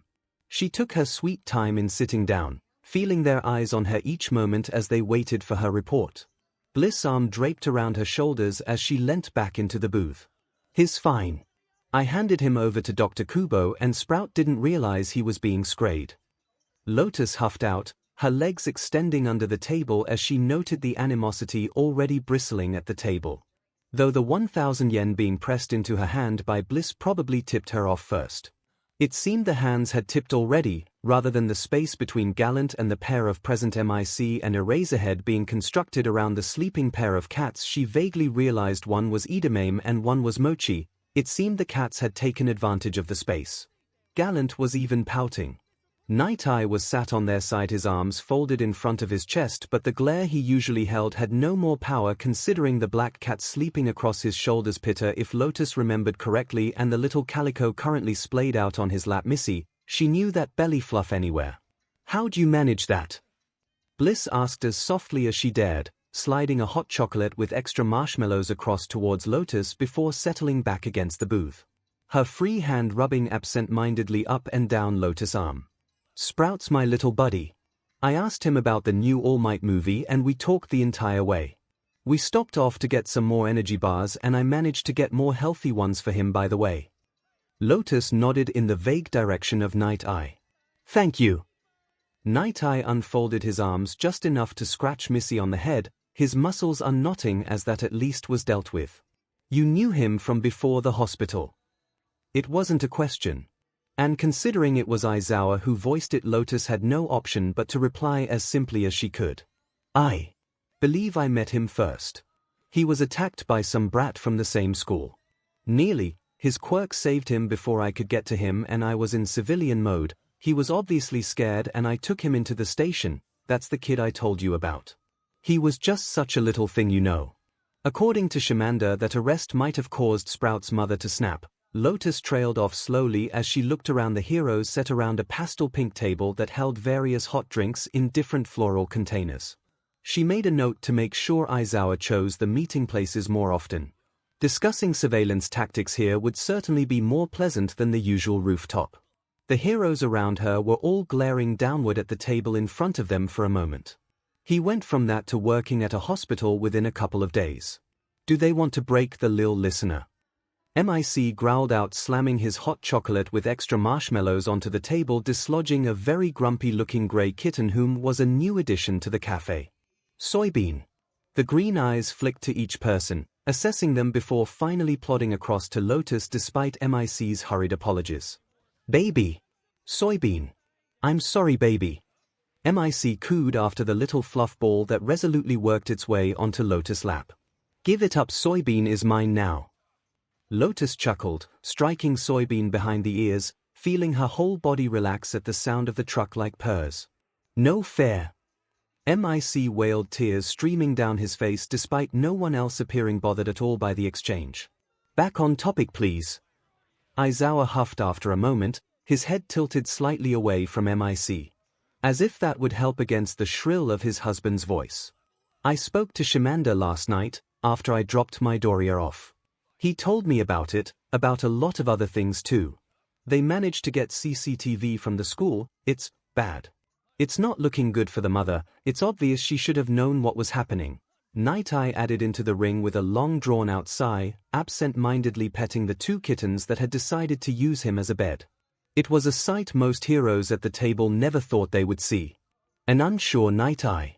Oh, all heroes knew at least in part of the huge breakup between All Might and Sir Night Eye, but it was the former they expected to fall apart. Not the put-together one. Yeah, he said, similar to me. I'm a witness obviously for the Bakugo case. The kid that tried to kill Sprout. It's clearly not a one-off. The school are going to get it too. Lotus added after a brief pause on her end. Her gaze set on a faraway point while her brows furrowed into a deep V in the center of her forehead. Okay, let's stop there. We know this kid, Midoriya, is going to be taken from his poor excuse of a mother. The dad is likely not in the picture, so what do we do? Because I don't want him vulnerable. Bliss forced the last words out despite her throat threatening to close around the words she feared speaking. As if the words themselves could make it come true. Everyone at the table tensed. Yes, you are correct, Bliss. From what I gathered, his dad is in America, rarely comes home or talks to him. He lets on more than he thinks. I personally don't think sending him to his father is the best option. I would argue against it. Night Eye once more sounded less confident than even Gallant had ever heard him, though decidedly more human and less afflicted by tunnel vision. At least until the urge hit again, they were sure, or hoped perhaps, it was a quick affliction. Gone soon. His pain over All Might obvious in every word he spoke despite his renewed dedication to Izuku. More than that, his quirk. I do not think, we all know the stories, the reality. He could be captured any day, the villains once they realize they won't be able to resist. And Midoriya. He'll be perfect, a victim who heals himself constantly. I fear so badly for him if he isn't protected. Bliss' high yet soft voice had a pleading edge to it as her head whipped frantically between them. The other's eyes were blown just as wide. Only Lotus seemed to have understood the issue already. Well, that was not entirely true. Night Eye's eyes were blown wide for a completely different reason. His blood ran cold, ice-like shards shooting through his body as the thought flickered in his head. All for one. How on earth had he forgotten? Oh, he was defeated, he hoped in a more permanent fashion, but his network might not be. Oh, he knew all too well how that lot would take to Midoriya. The bright eyes and easy smile, the need to help, his chest burned as he hoped to any god who listened he was just being overprotective. Please. Anyone else he could deal with, but not them. Not now. MIC and I have a spare room ready. We are happy to take Midoriya in. That was as sentimental as Aizawa got with so many people around. He was trying to keep an air of indifference, but in the last few minutes several cats had decided to make him their home, ruining the effect. Hard to be intimidating when you are cuddling 4 contented cats to your chest and 2 more kittens are on your shoulders and head. No. All eyes swung to Night Eye, who seemed to be back to his usual confident guise, gaze stuck on Aizawa. What do you mean no? Aizawa growled out in return, decidedly ignoring the booming voice of Gallant beside him. Oh, isn't that obvious? His deep booming voice carried around the cafe, yet the cats seemed accustomed enough to stay put. With all due respect, Midoriya needs time, attention, he's never had either before. He needs someone who can dedicate time to him. You have 2 jobs, MIC has 3. You don't have a lot of spare time. Midoriya has complex needs that require someone able to give time and care to him. Night Eye finished with a sharp nod of his head, his smile not one of happiness. MIC surprisingly was the one to begin growling at that. Hey! One of our jobs is the same time the green bean will be at school. We could make it work. It was perhaps a testament to the situation that MIC had no need of his husband to help control his quirk. Oh, he wasn't yelling at the hero opposite, he was growling. His eyes narrowed into a dark glare. In between your weird schedules. You'd always be leaving, always tired, always rushing. I can take the boy, I have the time. Gallant's words were interspersed with unoffensive laughter.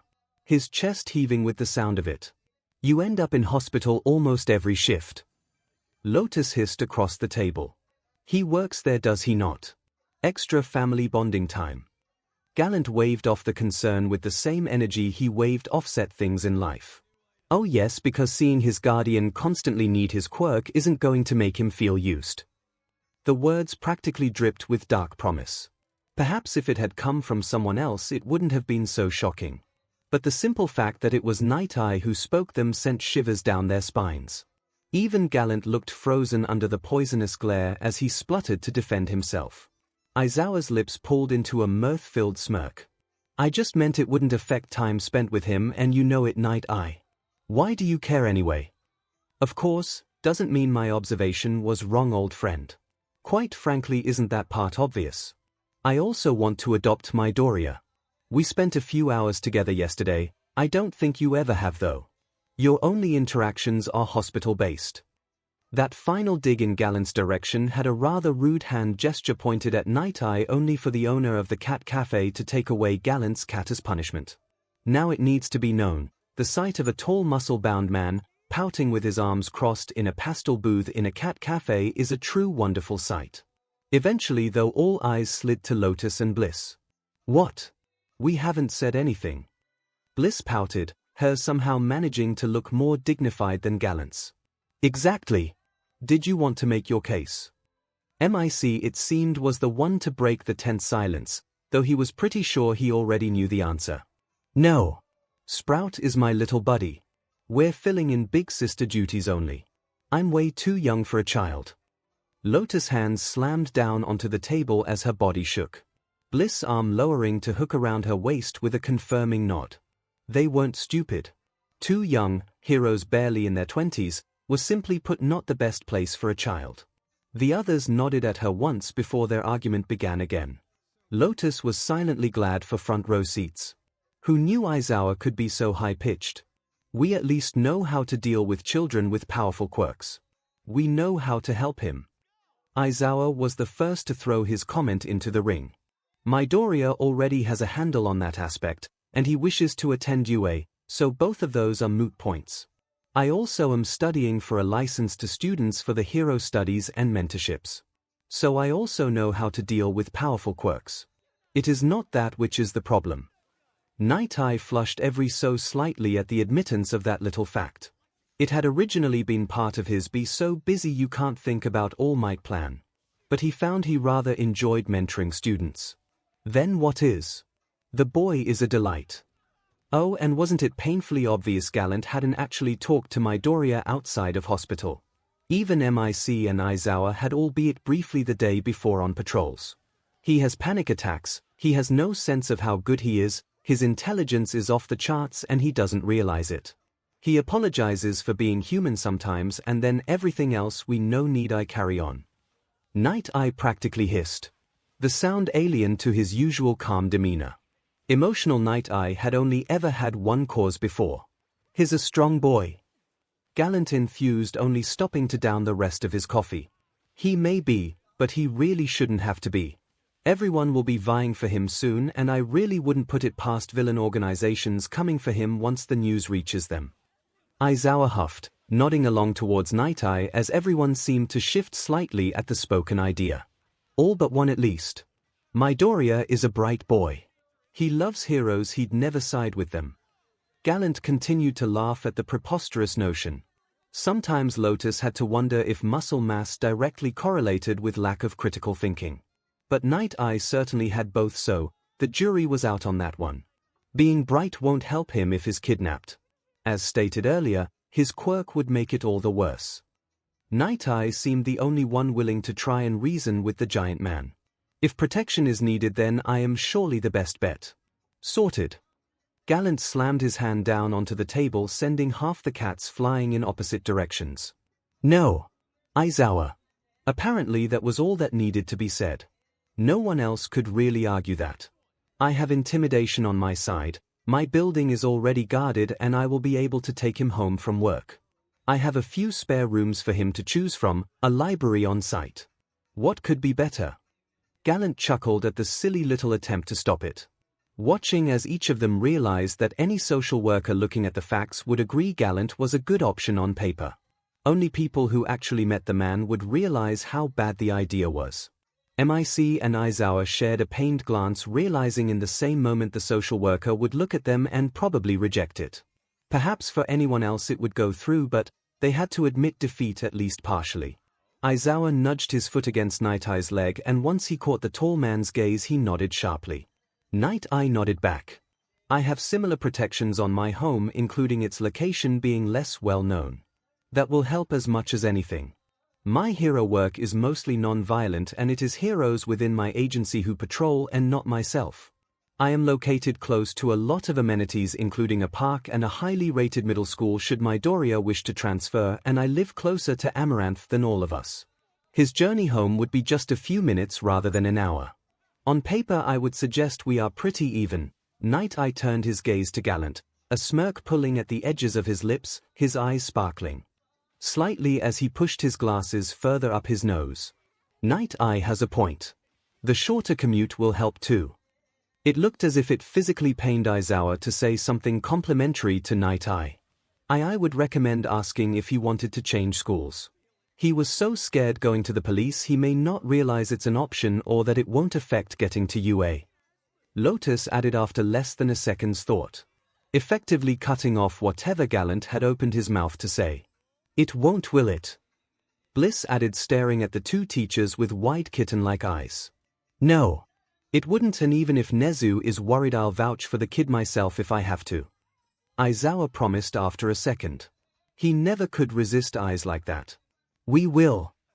Mic shrieked just a bit too loudly, so quiet by his standards. Mic nudged Aizawa's shoulder playfully at the annoyed huff his husband gave him. Which school is it?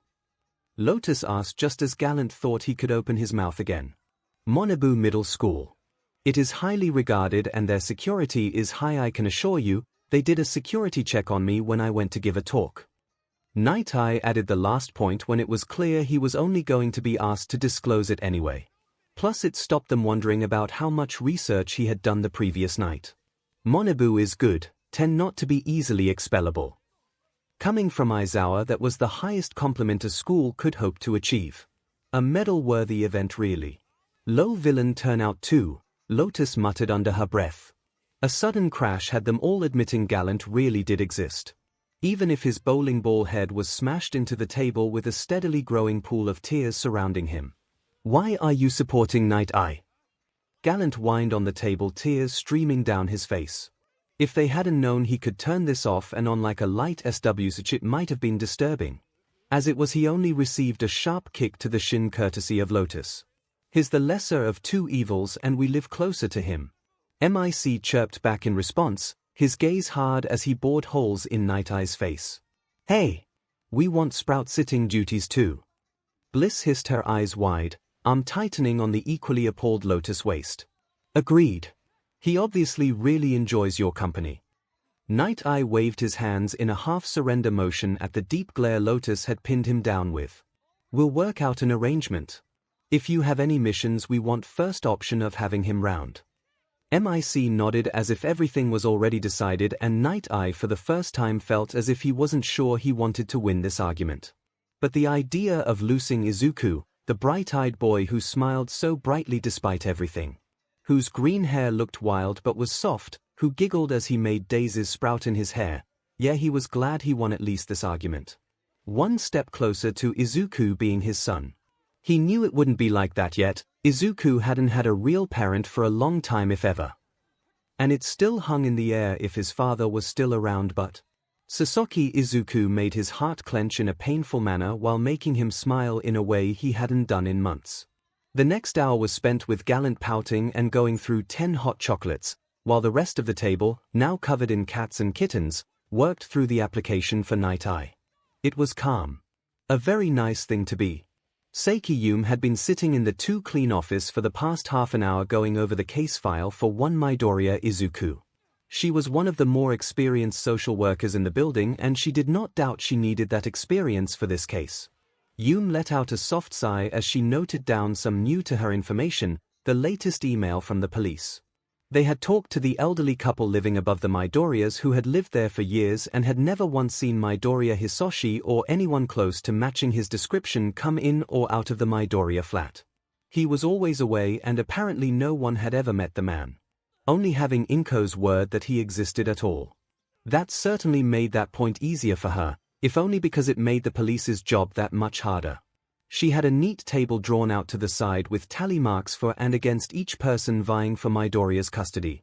Night Eye was currently winning, especially with 4 other heroes, 3 of whom worked with kids themselves, backing his claim.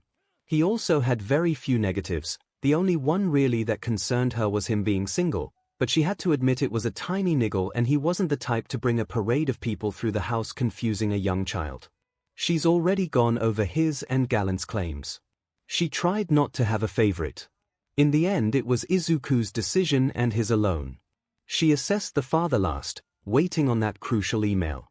Sitting in a secondary desk, used only ever for this purpose, was the child specialist therapist Itawa Noah, who was busy making her own notes from the files, including some photocopies of the statement Night Eye gave about the panic attack. Both ladies accustomed well to working with each other, and while they got along well enough, rarely liked the reasons for working together. A knock on the door startled both of them, their gazes flying in sync to the clock before both winced at how quickly the time had sped past. "Come in," Yume called, trying to make her desktop seem neat in the last few moments. The dark door opened to reveal Kyoka, her bright hair clashing wildly with the more muted office colors, guiding a timid-looking Izuku. 𝐿 smiled brightly at him while Noah waved slightly. Hello Midoriya. 𝐿 paused at the slight wince the name produced in Izuku. We can call you something else if you want. We want you to be comfortable here, she offered while indicating the 2 soft seats before her desk. The long pause allowed time for Noah to cross the small space, her arms full of notes, to sit beside 𝐿, her soft warm smile directed at Izuku with no sense of judgment for his shaking form. See, could you call me Izuku please? He asked, his voice only audible because of the silence permeating the room. Of course. 𝐿 beamed at the boy, making note of how he had glanced at Kyoka and how it was only her reassuring smile that had let him speak. Or maybe let him feel confident enough to. Now Izuku, my name is 𝐒𝐭𝐚𝐲 and I will be your social worker from now on. I will be here for any issues or problems you have. You can message me day and night. Behind me is our resident therapist Itawa Noah. She is just here to help due to the nature of what has happened to you. 𝐿 managed a balance of warm friendliness and genuine care as she tried not to upset Izuku. He took the card from her outstretched hand, noting quickly how her email, work, mobile and emergency number were all written clearly along with the adage Noah's email in elegant script. Thank you B, but why do I need a social worker? Izuku managed to keep the stuttering low, but he still tripped over the words as panic began to take hold in his lungs. We can take all the time you need. Please don't be scared, you are not in any trouble, this is about what is best for you, alright? Noah tried to reassure him, silently glad for her own quirk in that moment. A nifty little thing that meant as long as her hand touched paper, her thoughts would be written down. The page slowly filling with observations and ways to help the clearly anxious boy, most about him needing a calming environment at home.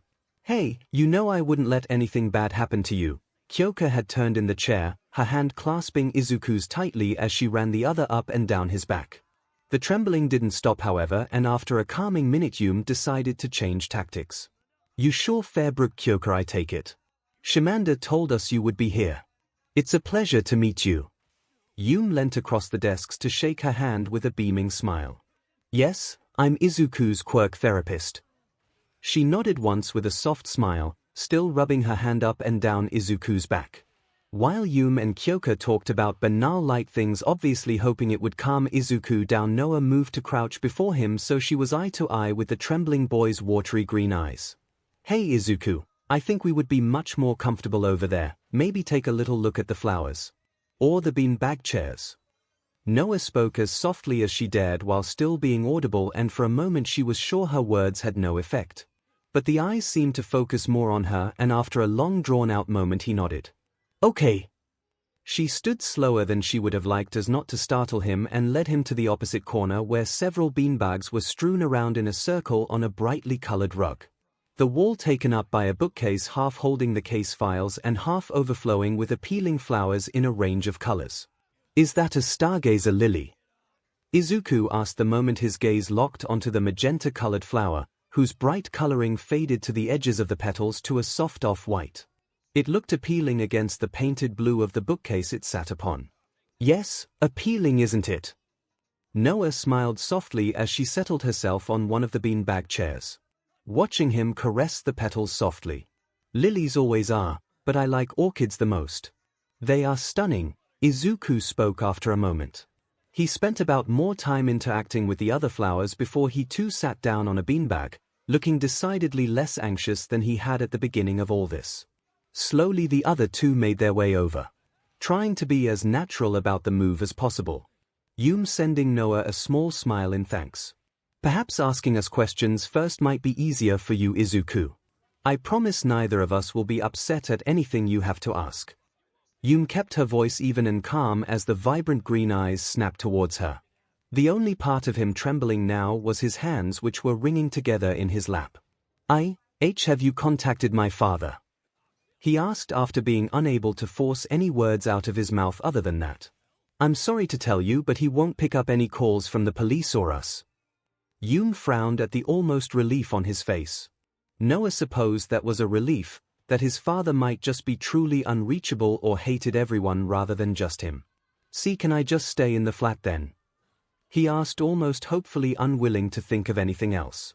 Unfortunately you are only 10 and we can't let you live alone. That is why I have been assigned. Yum really did feel for the boy. She couldn't even begin to imagine the whirlwind inside his head, though she knew it had to be wilder than his own green curls. I don't have anywhere else, he's my only family. Izuku's arms wrapped around himself as his body wrecked itself with sobs and tears. The flowers on the shelves moving to point in his directions as vines wrapped comfortingly around him, sprouting seemingly out of nowhere or perhaps from his skin itself. Izuku, we know he hasn't been in Japan for years, and the police have reason to believe you haven't spoken to him in at least 2. I can assure you we wouldn't place you with someone we didn't trust to have your best interests at heart. Noah had wanted to inquire more about Izuku's relationship with his father but thought better of it when she saw how distressed that made him. If needs be, we have emergency accommodation in lines with the law under the quirk therapist laws.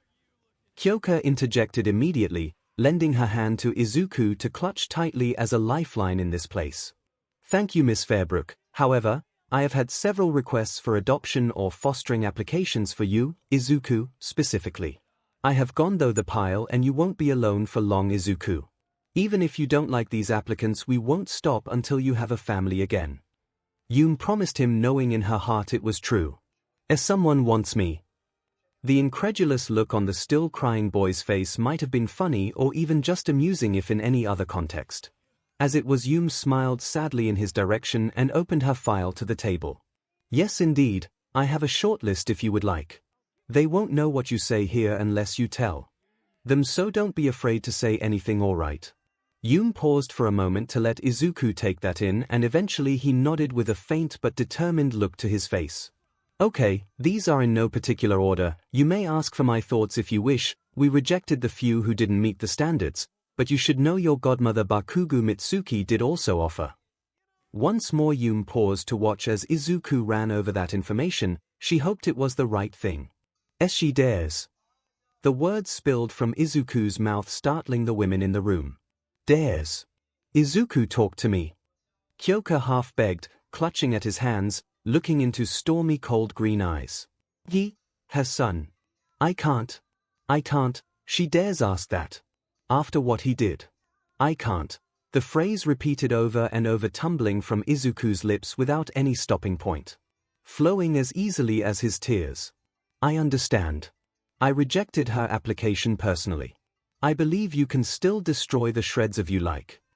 Yum offered and was rewarded with a huff of laughter and a silenced Izuku, who was staring at her now as if finally realizing she wasn't yet another enemy.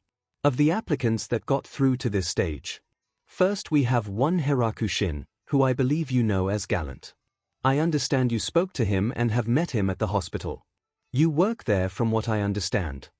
Yum phrased it carefully. She knew all too well that Izuku worked there. It was one reason she disliked Gallant as a contender.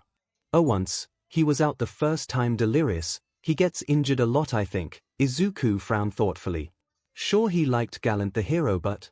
Well, our next applicant is one Sasaki Mirai, better known as Sir Night Eye. You spent some time together yesterday, I believe. Yum trailed off at that, letting Izuku think over this applicant. So maybe she was a little biased. He offered to take me to the quirk gym. We talked a lot, he was nice, but he wants to foster me. Izuku asked after a moment, confused as to the feelings running through his body. He wondered if maybe he had an annoyed Night Eye the day before. You misunderstand, Izuku, he wants to adopt you. I will of course be checking in and be available should it not work out, but after 8 weeks it could be made permanent. He wants you to be in his family. Yum smiled softly, trying to not upset the skittish boy. Not that she blamed him, of course. What would teach that entail? Well, I would probably call him if you accepted, and he can come here for you to discuss with him at a time you'd prefer. He has a room set aside for you already. A partner at the firm did a house assessment earlier. We would help move you into his home. For the first week I would come every other day. And if you had any problems you would be able to call me or the emergency line for this agency and we would be there. That's no matter when, okay? But after that first week I would come once a week to check in on the both of you, and how you are settling, if there is any support needed. We would also help facilitate any school changes, etc. One thing you need to know is even when the adoption is official, we will still be there for you. No matter what. It wouldn't happen tonight. Yum tried to keep the overload of information to a minimum but couldn't help but explain the last few things to Izuku. He did seem to be listening intently, nodding along each time she listed something off. School changes. Izuku stuttered out after a moment. Sasaki has mentioned that there is a school close to his home and closer to your work, Monobu Middle School. It is highly respected. It was mentioned if you wish to change schools. Or so you didn't have to worry about commuting times. Yum had personally checked the school herself when she had received the email just an hour before her appointment and was quietly impressed. He's not going to make me. Not that Izuku particularly wanted to stay, but he was sure Night Eye wouldn't know the whys of it all. Though the news of Bakugo and his mother's arrests likely would make school a worse place again, maybe that was enough reasoning. His head swam and ached painfully. No. He just gave it an option. He mentioned it was just to let you chose nothing more. Yum assured the boy with a soft smile. Sasaki. If he still wants, could we arrange a meeting with him? Izuku managed to force the words out and Yum smiled softly at him, nodding quickly. Of course. He gave an extensive losers of available times for him, so don't worry about it not being okay timing for him. How easy is it to get here from school and then into work? Would it have to be next weekend? Yum asked after a moment, getting out the calendar she had marked out for Izuku in her notes. See, can I check T-train times on my phone please? Izuku asked after a long moment of tapping on his fingers and mumbling under his breath. Of course, go ahead, please don't worry.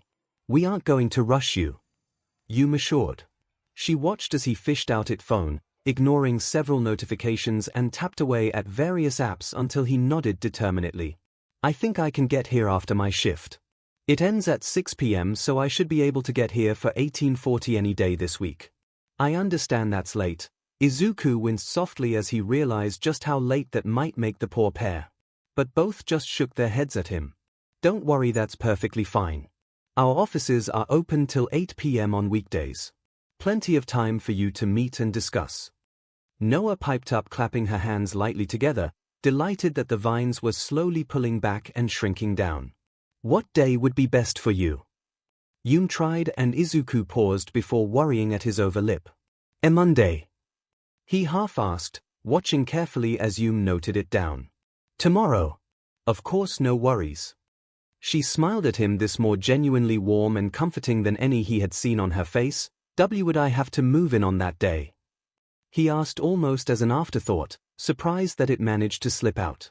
If you talked and decided not to know, or if you wanted more time, we could move you in at the weekend, but if you wish to start the process, we could start then. Yum laid out the options as concisely as she could, watching intently for Izuku's reactions. Start the process. Noah made note of how Izuku phrased it and the way his head tilted to the side as if the cogs in his brain no longer wished to work. He sat in the beanbag chair as Yum and Noah explained the next few days to him.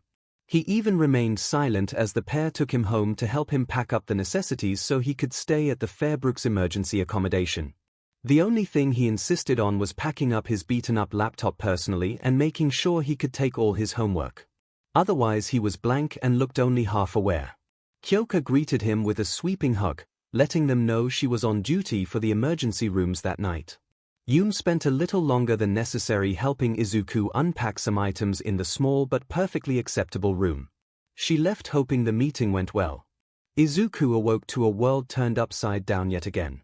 He awoke in the small beige room, with equally beige sheets pulled up to his chin. Kyoka stood in the doorway with a soft smile aimed in his direction. She was still in her pink striped pajamas and matching bunny slippers. Her bright hair pulled back into a low ponytail that looked ready to burst. Good morning, Izuku. I didn't know if you'd set an alarm, but you need to get up. I'll be taking you to school, okay, kid? Kyoka's voice was softer than Izuku had ever heard it. A kind of melancholy tone he usually saw in movies just before the hero saved the day. It was uncomfortable to hear coming from her this early in the morning. Why don't have to, I can find my way. Izuku found himself speaking before his brain fully engaged. Deep pink flowers sprouting in his hair as his cheeks turned strawberry red at Kyoka's barked-out laughter. She passed the short distance between them, ruffling his feather-soft hair and dislodging half of the still sprouting flowers. I know you could, but I want to. You've had a bad weekend. I will also pick you up from work so I can be there for you meeting Sasaki Mirai. 𝐂𝐽𝐽 tried to smile with her usual energy, but there was a tremble at the edge of her lips. Why, you'll stay when I meet him, won't you? The words were spoken so quietly that 𝐂𝐽𝐽 almost missed them. Though the sudden sprouting of sickly blue flowers that wilted across his hair would have alerted her even if she had missed it. 𝐂𝐽𝐽 took less than a second to wrap her arms around her charge, pulling him into a tight hug, her hand running up and down his back gently. There was never any doubt on that, Izuku. I'll be sat right next to you throughout it, or wherever you want me. I won't abandon you. There was no teasing lilt, or sarcastic smile or anything that usually took up 𝐂𝐽𝐽's countenance in this moment. Her face uncharacteristically serious, even her bright orange hair did little to ruin the image. She let him hold her close for a couple of minutes, only releasing him when he made the first move to pull back. The blue flowers had started to be speckles with white ones, almost taking over his hair. Now, onto serious matters. I need to draft a permit for the hair thing.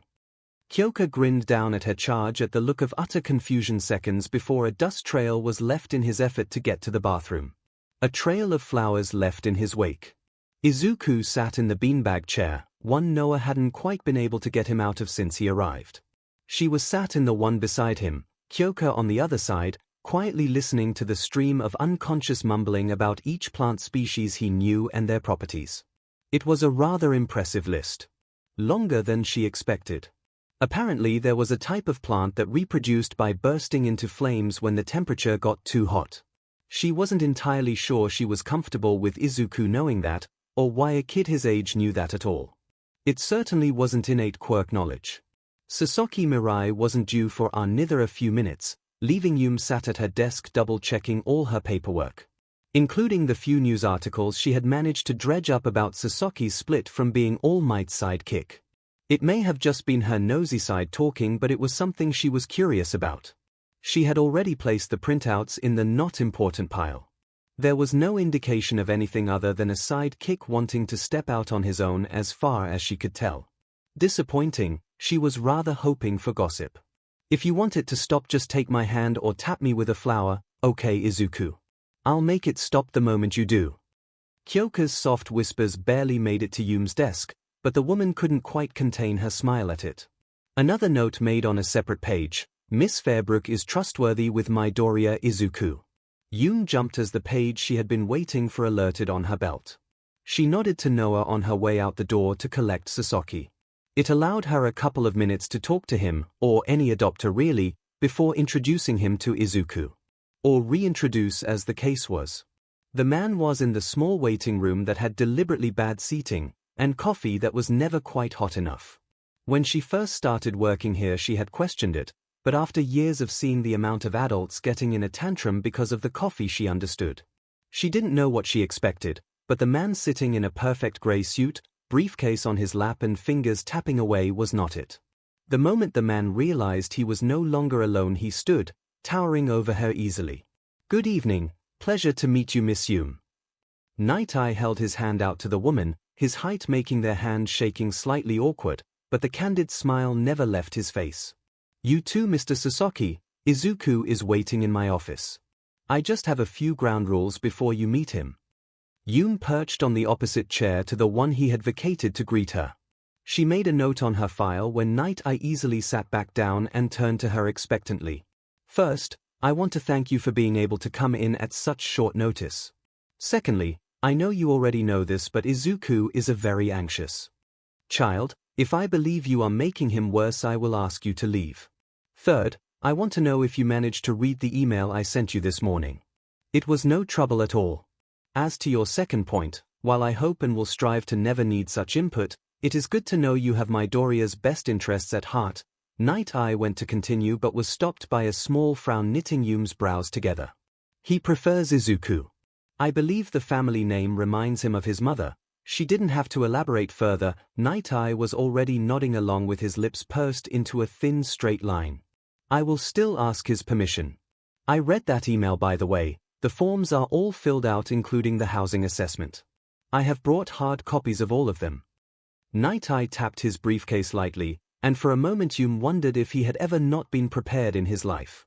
Perfect, So you know topics to avoid.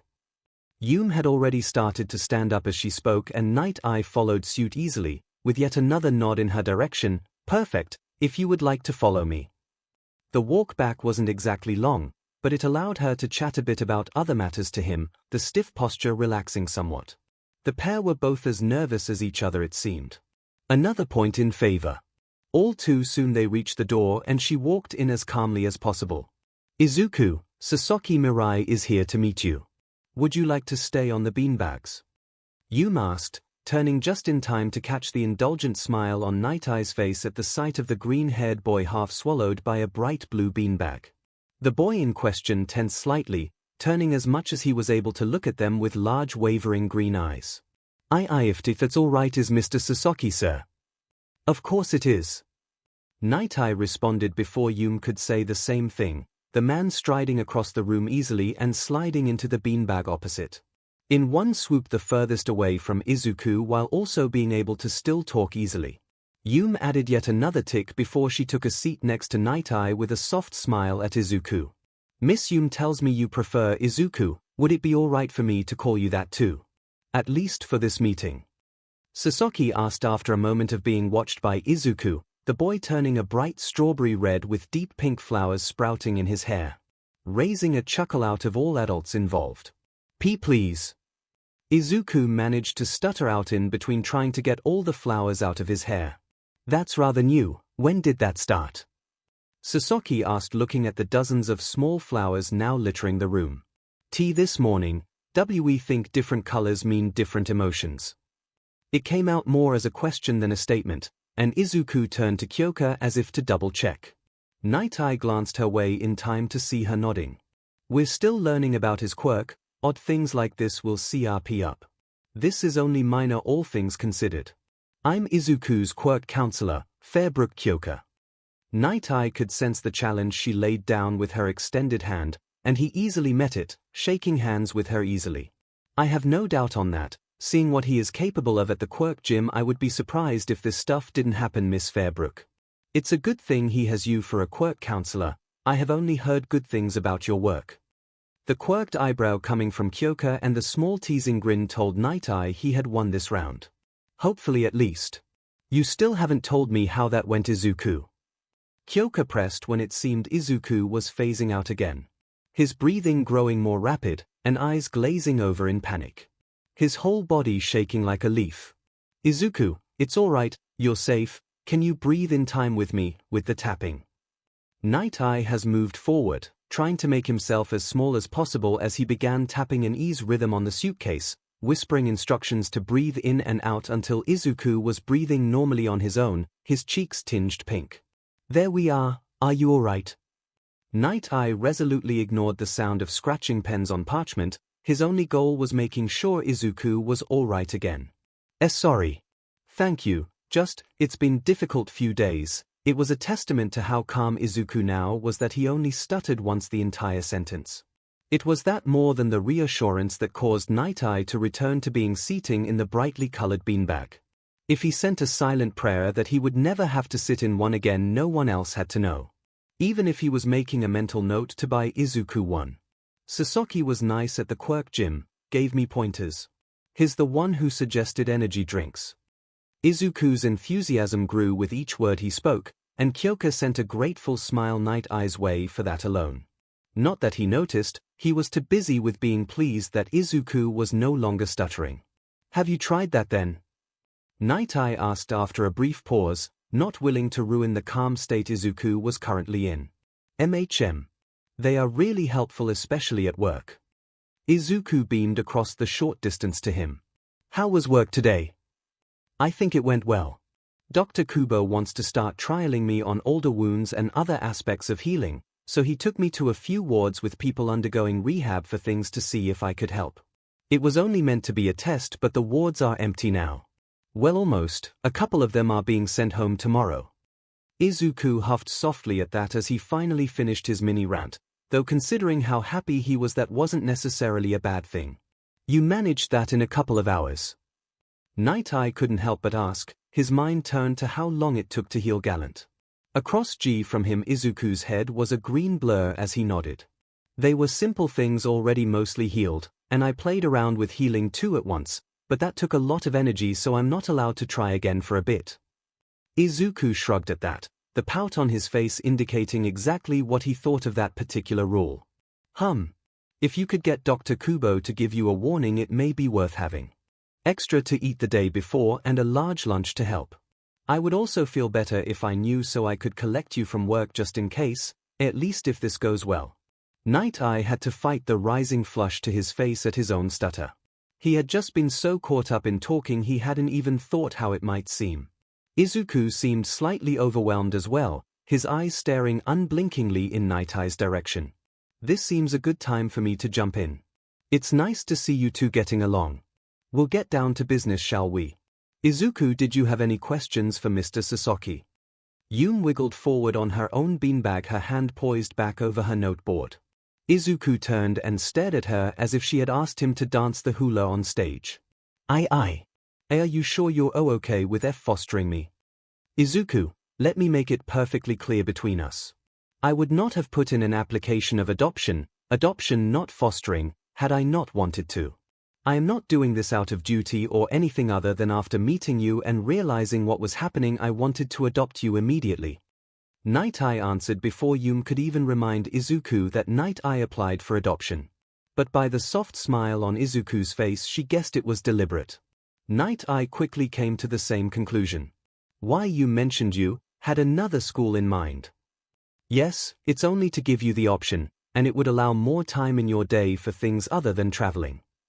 As she mentioned, it was Monabu Middle School. But I'm a year away yet. Night Eye was almost 99% sure that Izuku asked it that way to avoid offense. And while he appreciated the gesture, he was sure it didn't come from a place of lacking self-confidence. Yes, I know, however it is a specialist school. It had a program for gifted students, as they put it. Those in elementary who are accepted, and I have no doubt you would be, are allowed in a year early and take advanced lessons, or a wider variety. What kind of variety? I suppose it might have more clubs, but those would be too difficult to participate in with work and everything. Night Eye forced Izuku to stop before he could get overwhelmed again with a soft chuckle. They teach the main subjects faster. I've seen how fast your brain works. A slow pace must be boring sometimes.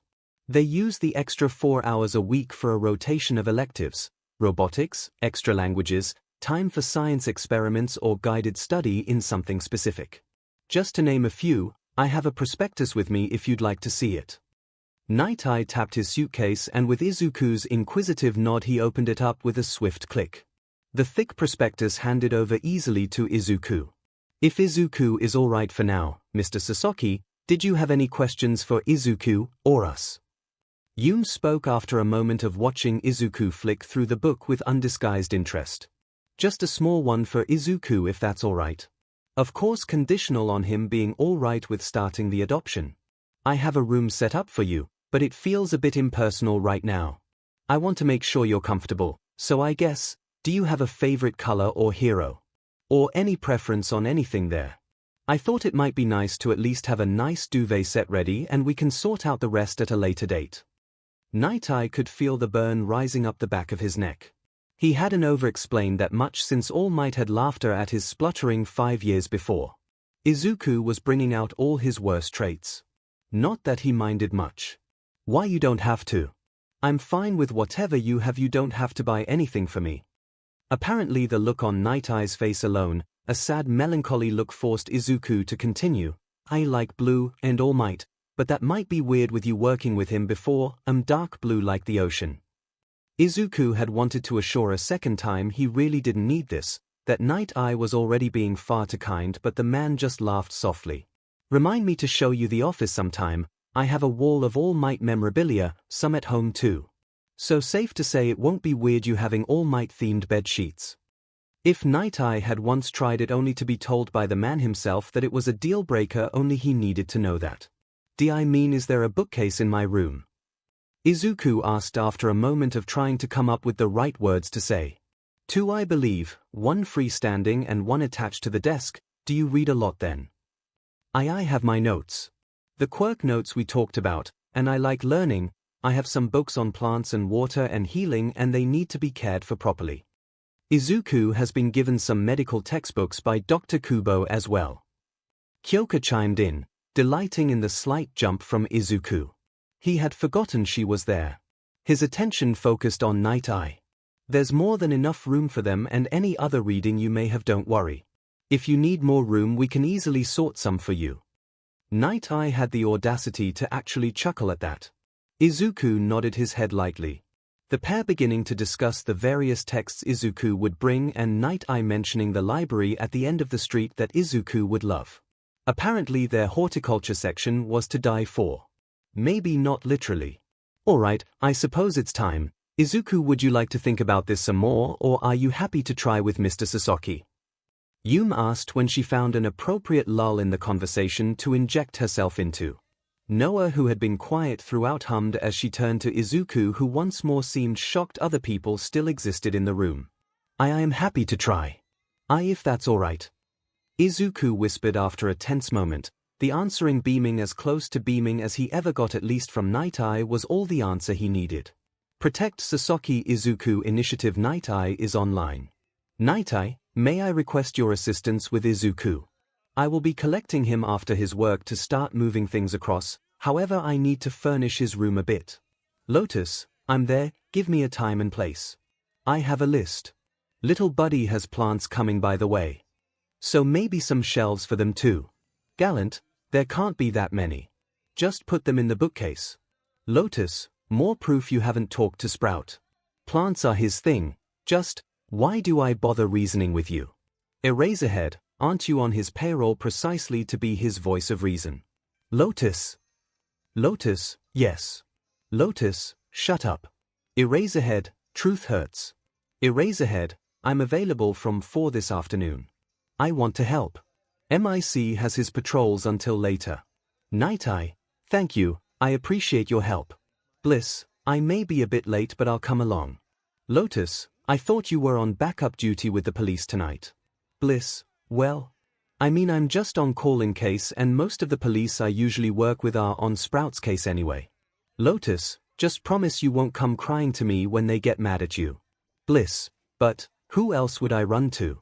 Lotus, I can feel the puppy dog eyes through the screen, fine. Night Eye, if you are both done, we'll be at Shinchaku Mall from any update on the Bakugo case. Night Eye asked approximately 43 seconds after greeting Bliss, or the time it took to take the offered coffee from her hand at any rate. Are you asking as a hero or as Sprout's dad? Bliss, to her credit, hid her blossoming smile behind her own coffee cup. Hers with decidedly less caffeine in it. But a lot more sugar than anything Night Eye was willing to drink. Why can it not be both? Pragmatic and simple. Just the way he liked to be. Flamboyance was for All Might. Bliss stared up at him for several seconds, slowly sipping at her cup as if she could pick him apart piece by piece to discover his true reasoning. It usually worked. However, she found it was a technique that didn't seem to work on the stoic man. Or usually stoic. He looked rather worried about something. Probably Sprout. HMPH, fine. Yes. We found a couple of other witnesses, and Sprout's mum really isn't helping her case either. The pair won't listen to their lawyer. The trial will come up soon. I can tell them to leave it a bit longer so Sprout is settled if you want. Bliss took another sip of her overly sweet coffee. Night Eye could smell the sugar coming from it even with the cap firmly in place.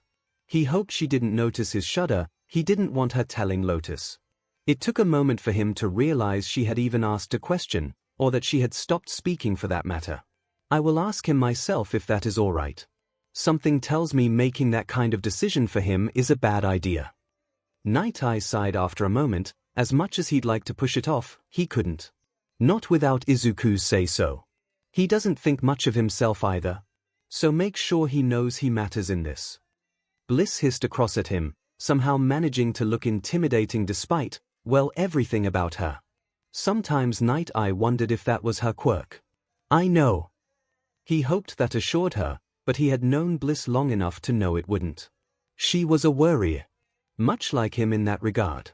Glad we're on the same page, Lotus spoke, giggled as the pair jumped, using the shock to press a quick kiss to Bliss' lips and snatch her coffee away. drinking the last few gulps before throwing the cup away. "Don't sneak up on us like that." Despite Bliss stuttering, her deep red cheeks told everyone just how much she had liked the small interaction. As did Lotus snort. "We need a bed first, don't we?" "Bedding." The two ladies beside him nodded, and Izuku paused just before he pushed the door from the break room. A frantic Dr. Shinso stood in the doorway, his chest heaving. His panicked face slipping into a relieved grin at the sight of the green-haired boy. He was in the main emergency area. Izuku had checked the timetable himself when he found he has been put in another area of the hospital. He had hoped for one doctor he knew at least. "Midoriya. Brilliant. I need you to come with me." The older man grabbed the young boy by the arm and dragged him through the corridors, babbling on and on under his breath. He didn't even have a chance to catch him up on the name change. All Izuku could tell was that the man was angry. But not at him. It was odd. Not to be the reason for someone's anger. He couldn't quite shake the flinch that ran through him every time the doctor ground out the word BSE. The flowers in his hair slowly turning black. "I'll warn you, it's bad, but we need you. Just yell if it gets too much." The doctor truly looked conflicted. Then pushed the doors open with the look of someone entering the battlefield. Which in fairness wasn't that far off the reality. The bays were packed tight with people whimpering and screaming to varying degrees. The smell of burnt clothing, flesh and other things Izuku hadn't wanted to smell ever. "What happened?" he asked after a second, already moving to the bay indicated to him. One with a sink inside and a small family already inside. The poor little girl had burns all up the right side of her face. Endeavor. Izuku didn't really need another explanation. Because the name alone was enough really. He had to fight back a growl on that. Endeavor did more damage than the rest of the top 20 combined, just on property damage. Top 30 for civilians. Izuku took a moment to school his expression, taking a deep breath before stepping closer to the family with a warm smile. Nurse Miyajima already trying to clean the brother's leg. "Hello. I'm Apprentice Sasaki." Izuku beamed at the little girl and her family, some white flowers sprouting across his hair to match his pearly white teeth. Nurse Miyajima glanced his way before she smiled softly, nodding gently. "Hey, apprentice." The poor father looked as if he was about to faint at the idea. Izuku almost bristled at the implication, before realizing exactly how it must look to the man. He could hardly fault him being concerned at a kid being helpful. Aizawa reminded him of that each time they came across each other. Sasaki is apprenticed to Dr. Kubo. He has an extremely powerful healing quirk, Matsuoka Saki, and Mikey won't even have a scar. Nurse Miyajima nodded as she spoke. It didn't seem to settle the poor parents much. But it did allow a few precious seconds for Izuku to get the tap running. "I pinky promise it won't. You might feel a little dizzy, so make sure you're sitting properly, okay? Don't worry, it'll only take a few seconds." Izuku assured the pair, who looked no older than Izuku spread his arms out wide, his eyes lighting up, which only served to entrance the children more. The water already arcing its way around his body to gently lay in a thin layer on the burns. The water glittering the moment it touched skin. "Oh, you weren't kidding," the father breathed out, as Saki let out her first giggle for what had to be hours. Her previously bright red face returning to its usual coloring. A second later Mikey was healed too, and the water retreated as easily as it came. "Are either of you injured?" "Just my leg, I'll be fine." Before the mother had a chance of speaking further, the water encompassed her leg too, stopping in its retreat. Izuku frowned at the degree of injury he was healing there. A deep V etching itself into his forehead. Nurse Miyajima shook her head minutely with a smile, and he nodded back.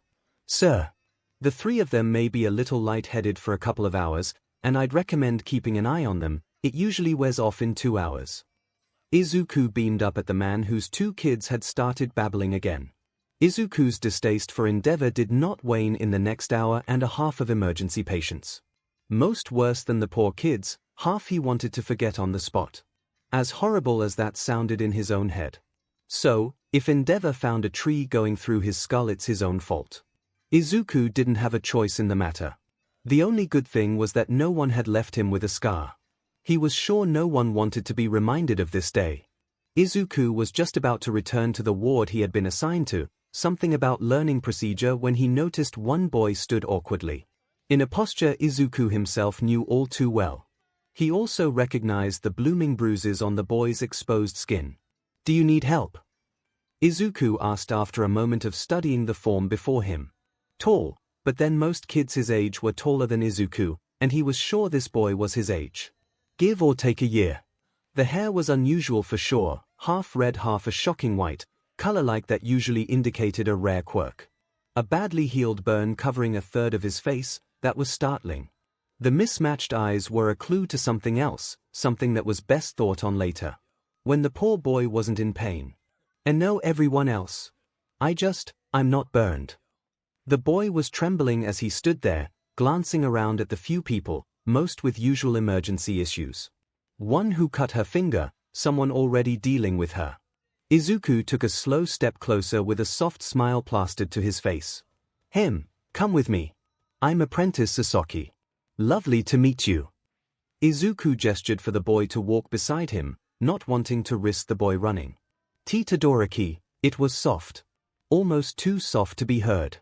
It didn't stop 𝐒𝐿𝐼 from positively beaming though.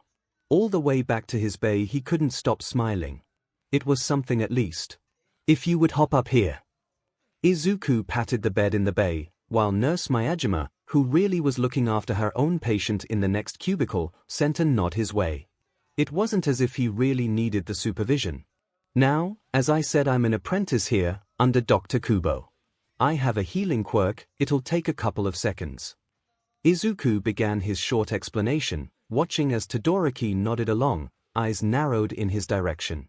"Dr. Kubo is famous, it must be brilliant to learn under him." Todoroki's face turned sour.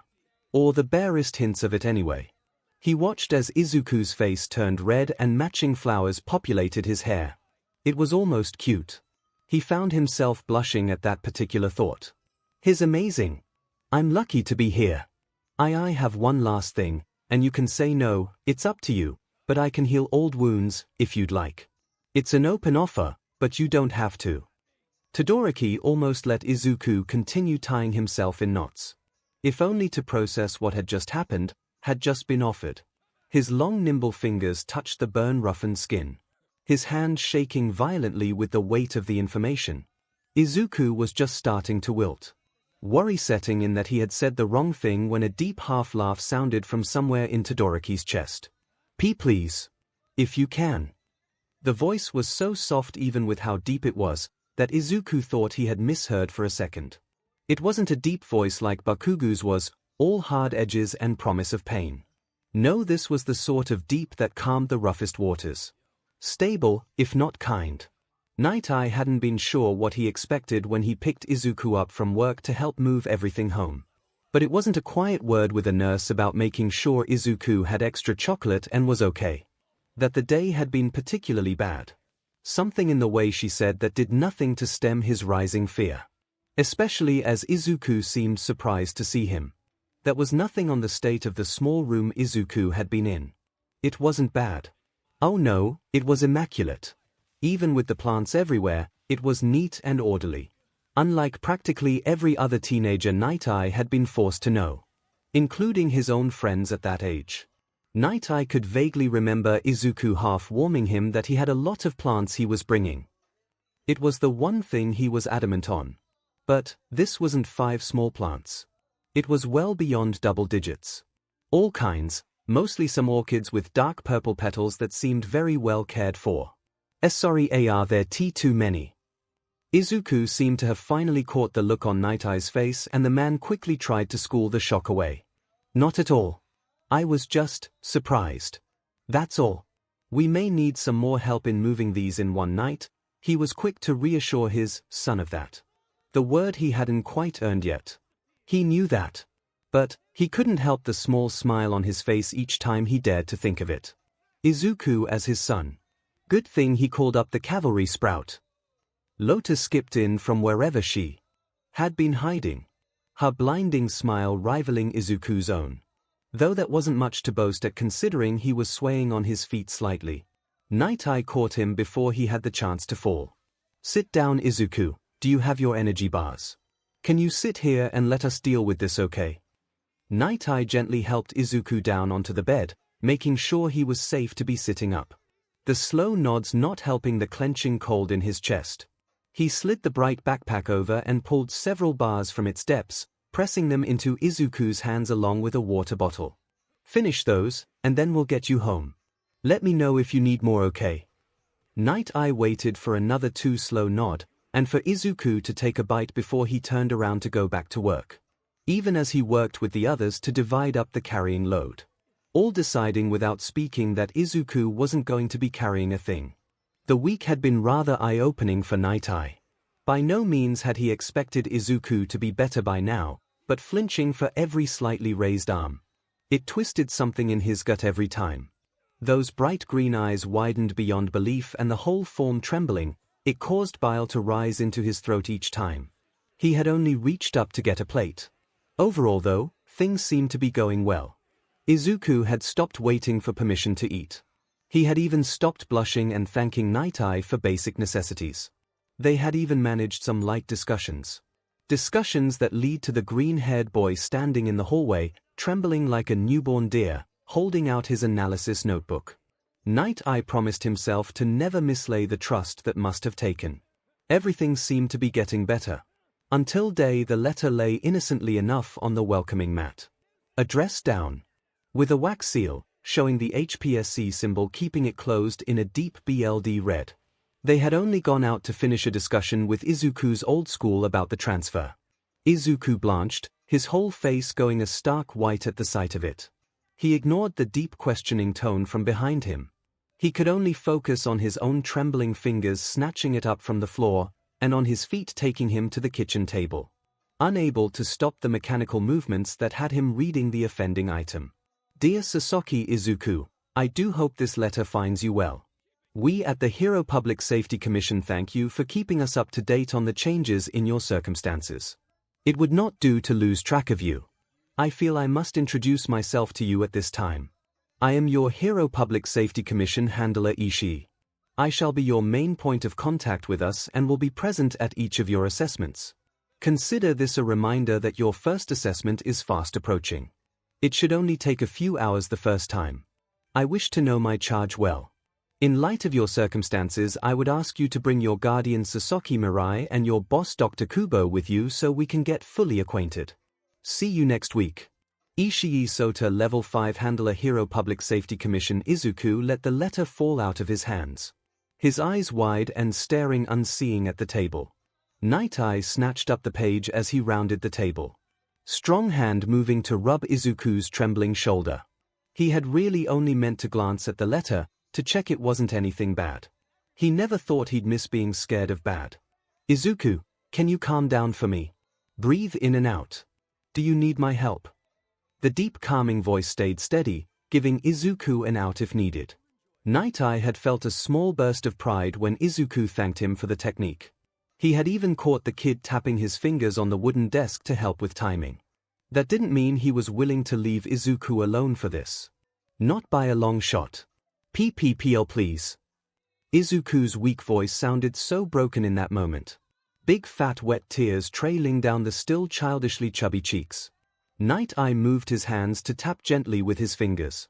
Left for in, right for out. And slowly increasing the time until Izuku collapsed into him. Night Eye wound his deceptively strong arms around Izuku, pulling his son closer. It's alright. I'll make it alright. We'll talk to Dr. Kubo. You're safe, I promise. Night Eye could only whisper those words over and over into his son's hair, hoping they would sink in. BB, but why you're already dealing W with everything else? School, TT the T trial A and now this. I'm sorry. Izuku whimpered, tears wetting the collar of his shirt as they rolled down the curve of his neck. Night Eye had to hold back the growl that threatened to erupt. Stop right there. None of this is your fault, so you have no need to apologize, alright? This is the only thing we are dealing with, everything else is just what a parent does, Izuku. We will sort this out together. Alright. Night Eye fought back another growl at the awestruck expression Izuku wore as he pulled back.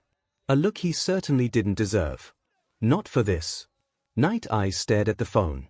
Or more specifically the number displayed across the screen. there at the green circle waiting to be pressed.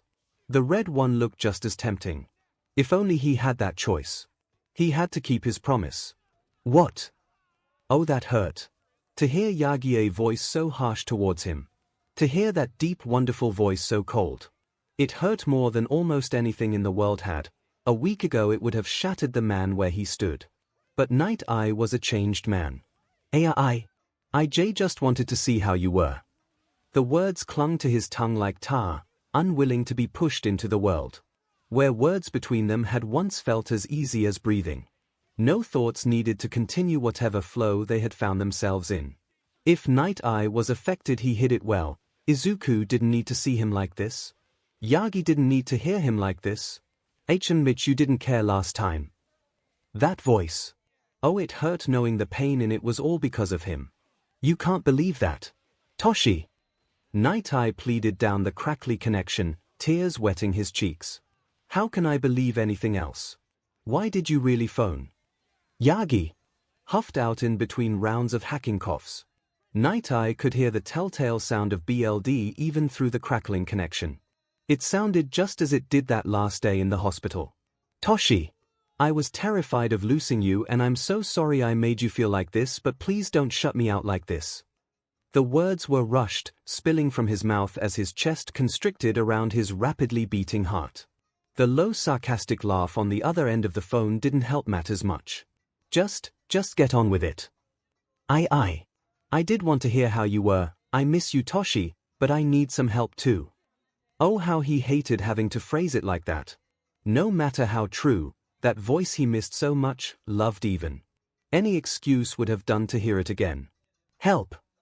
Short. Sweet. To the point. Yagi had never been one for mincing his words when he was mad. I am fostering a kid, hoping to adopt him actually. But, Night Eye allowed his voice to trail off as he tried to think of how to word it all. How could he explain what Izuku was currently dealing with? Night Eye couldn't help the blossoming smile overtaking his face at that. Just 7 more weeks and it could be official. It didn't necessarily matter that he was already planning the celebration and he may already be going overboard with excitement, but no one else had to know that. If this is about him being a successor. Yagi growled down the phone line, and Night Eye swore he could hear the sound of the phone breaking between his fingers. No. He wasn't going to allow himself to think of those. Not today. Not now. No. I mean, he'd be a good candidate obviously, but no. It's just, he has been called up for an assessment and just, can we please meet? I don't want to discuss this over the phone, but I can't help him on my own. Night Eye felt his heart squeeze at that admission. The guilt that plagued him ever since that DMN letter taking hold once more. You were always so good at this, talking people into a corner. I won't meet him. Or you. I told you how I felt last time. Yagi was probably rolling his eyes. Or reading from some script. It sounded more like that than anything he would say naturally. But then months could change people.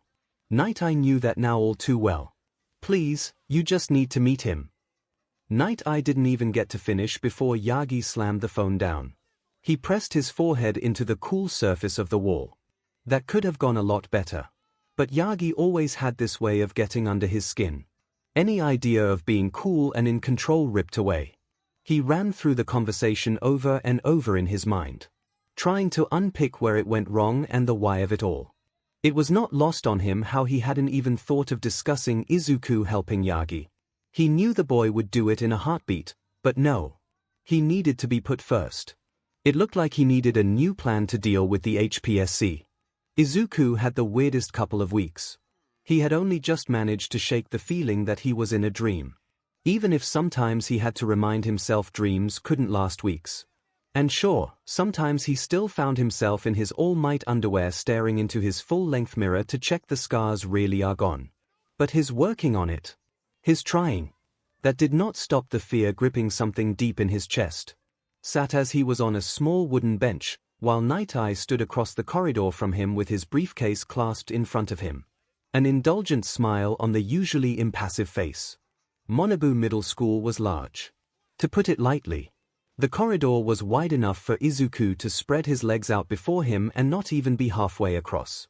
Night-Eye hadn't stopped watching him since the receptionist had left them there. If the man noticed his mumbling through a list of scientific principles, or heroes and their quirks in the top 200, he certainly didn't mention it. At least Izuku hoped he hadn't noticed. Night-Eye had. At least 15 minutes before, when Izuku was still mumbling about various plants he knew about and their interesting properties. If he couldn't see the boy in front of him, he would have thought Izuku was reading from a textbook. Except there was no such book in sight. Furthermore, with the bit of plant knowledge he had, it didn't matter that he'd been researching plants ever since he found out Izuku loved plants outside of his quirk told him everything Izuku said was correct. A warm ball of pride, and a little fear for when the kid would meet Nezu, filled his chest. Hence him fighting back a blinding smile. Managing to somehow tread the fine line of pride and indifference. Principal Hamada will see you now. The secretary, or was it personal assistant, Night-Eye was never entirely sure of the difference, stood in the double-wide doorway. Bright smile stretched across a friendly-looking face. The school crest, some complicated symbol that Night-Eye couldn't quite remember the meaning behind, was embossed onto the lapels of the woman's jacket. Her long dark ink black hair scooped into a low-hanging ponytail that swung behind her.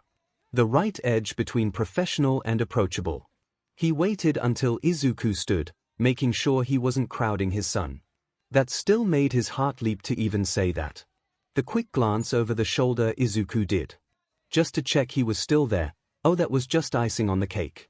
Even if he hoped one day Izuku would never need to worry that he wouldn't be there. The principal's office was rather large, to accommodate the plush chairs that sat opposite the desk. It looked to have been carved from oak and sat in front of a wall of bookcases that were half-stacked with neatly arranged boxes detailing classes and the years. It took only a second's glance to realize each color had a meaning. It was rather comforting to find a principal to cared so openly. The man himself was a rather plain-looking middle-aged fellow, who was beaming happily at them. "Ah, Sasaki Mirai. It's been a while, please take a seat. You must be Sasaki Izuku, yes. Your father told me a lot about you on the phone. But I'd like to hear some from you, if that's all right." The man certainly seemed nice. The kind of man who put everyone at ease. One that was almost quirk-induced, and Izuku couldn't help but wonder if that made his job any easier. Surely being able to calm down unruly students had its upsides. Or even mellow out stressed teachers, the possibilities were simply fascinating. Night-Eye calmly took his seat with an inclination of his head to his old friend, waiting just a moment for Izuku to sit in the other unoccupied chair. The wild green hair sprouting a few nervous blue-colored flowers. "And nice to meet you, sir." "YST, that's fine." Izuku just knew the flowers in his hair were turning pink with embarrassment. He took a moment to wonder if they would ever be another color again. By the time he tuned back in, the conversation had moved on. "You don't have to worry, they aren't trick questions. It'll only be a few and then I'll send you on for the placement exam, all right?" The principal smiled at him in the way adults had come to in recent weeks. The one that almost seemed to come from worry. It was still unnerving to see such a look directed his way. First, he mentioned a loft for plants. "Especially the flowering kind. We have an extra class for botany. Would you like to be placed on it if you decide to come here?" The principal certainly seemed excited, but for what Izuku couldn't tell. Though if the soft smile on Night-Eye's face was to be believed, it wasn't a bad thing. "Why, if that's okay. They really like that." Izuku nodded, accidentally shedding several small pink flowers on the ground around him. As they had discovered over the days, they'd last for an hour at most once separated. "Of course, now second. I have it noted that you may need more calories. We can of course provide this, but I wanted to double-check what you felt about it." Oh, Night-Eye definitely approved of the man now. In one fell swoop the man had shown he had read Izuku's file and understood it well. Certainly only a good thing. I do need more. I maybe double would be enough at school. But I have energy B bars if I need more. Healing ups the caloric need. Izuku blinked several times to try and push back the anxiety clawing its way across his chest. If only he could stop the stuttering. How about a compromise, Mr. Sasaki? I will tell our staff to give you double and have a third portion ready for you, just in case, and you will eat it. Especially if you've needed to heal, but I hope that would never happen. If you find yourself needing more than 2 energy bars a day, please come back and I'll up your lunch quota. If Night Eye hadn't been impressed before, he certainly was now. Yes, Izuku would be perfectly safe here. Perfect, and we will be sure to keep you updated if there are any changes to this. Night Eye added, and as he predicted, Izuku settled almost immediately. As if remembering that he wasn't alone. That he had people who cared now. I understand you recently had an evolution of your quirk. You don't have to tell me everything, but would you like any extra support? Or have any worries you would like to tell me? We just wish for you to be safe, there is no judgment. He is still learning odd aspects, such as the flowers, different colors display his moods. Izuku automatically heals himself using any water in the room. He has a water bottle specially for that, but it may need more. After that the notes continued, including the need for warning of exams so he could let the hospital know. Izuku tuned them out when the discussion of the trials came up. He didn't want to think about that, not now. The panic already clawing its way up from the inside out. Panic that dissipated the moment he saw the first question on the test. Q1. What is the definition of a villain according to law enforcement? This had to be easy. He knew this, he could do this. Q12. List 3 plants that have a beneficial relationship with fire. Q34. State Hyoki's law. The rest of the questions were sporadic in nature, with Izuku quickly recognizing they were testing his ability in a wide range of subjects as well as deduction, reasoning and thinking under pressure. Why else would a question suddenly ask about ancient Norse mythology if not to see how he dealt with the unknown? There was a certain comfort to it though, to answer each question carefully. He missed the bright unnerving smile from the teacher watching him. Each answer he saw pulling his grin wider and wider. Oh, he was going to enjoy teaching this student. A brain that was actually used was such a rare thing, especially in one so young. He might actually enjoy teaching this year. Izuku had spent the previous evening discussing his test with Night Eye, debating the points back and forth. The latter taking a few tries before they both grew confident enough to mention the other might not have seen it correctly. Both trying not to think about what was happening the next day. Izuku wished he hadn't woken up as early as he did. Or that his plants needed more tending that morning. A new hero debut to analyze would have also been welcome, but his wishes were ignored. It was an odd feeling to get used to again. Neither Night Eye or Dr. Kubo disagreed with that sentiment much. Both men would have preferred to delay this meeting as long as possible. Along with rush talks during Izuku's work shift and a few coded emails, they had come up with a plan of sorts. Izuku, we need to leave. Night Eye spoke softly as he stood by the front door. Hand clasped on his signature briefcase. His eyes tight as he watched his son drag his feet across towards him. The pair were slow in making their way to the train station, only pausing in their almost mechanical movements when Dr. Kubo joined them after 2 stops. Though none of them spoke, an inclination of their heads the only sign they had even noticed each other. 10 stops later and it was just a few more streets. A few more minutes. The densely packed buildings gave way to a vast circular campus protected by an intricate white wall. Set directly in the middle was a towering building, taller than any they had come across on the way. Whatever was holding the building together was a bright shining white, just one shade off of being blinding. With tall windows taking up the north side wall. Grass gardens surrounding it up to the walls. No flowers in sight. Izuku didn't need to get any closer to know the grass was fake. The thick soles of his smart shoes clicked against the tarmac path. Everything felt just a little off. As if someone was attempting to be human but had missed the mark. Izuku couldn't help but think of the medieval paintings of cats that looked like a second-hand account. Take a deep breath. You're fine. Dr. Kubo leant into Izuku just for a second. Long enough to whisper those words into his ear before taking a step away. Hands clenching and unclenching on his thigh. Night Eye lowered his chin, trying to hide a soft smile at the immediate breath Izuku took. Sometimes he wondered if Izuku ever forgot to breathe. The reception area was just as grand and lifeless as the outside.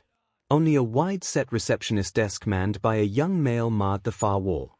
A vast expanse of intricate colored marble set in the floor divided the area into a stark minimalist waiting area.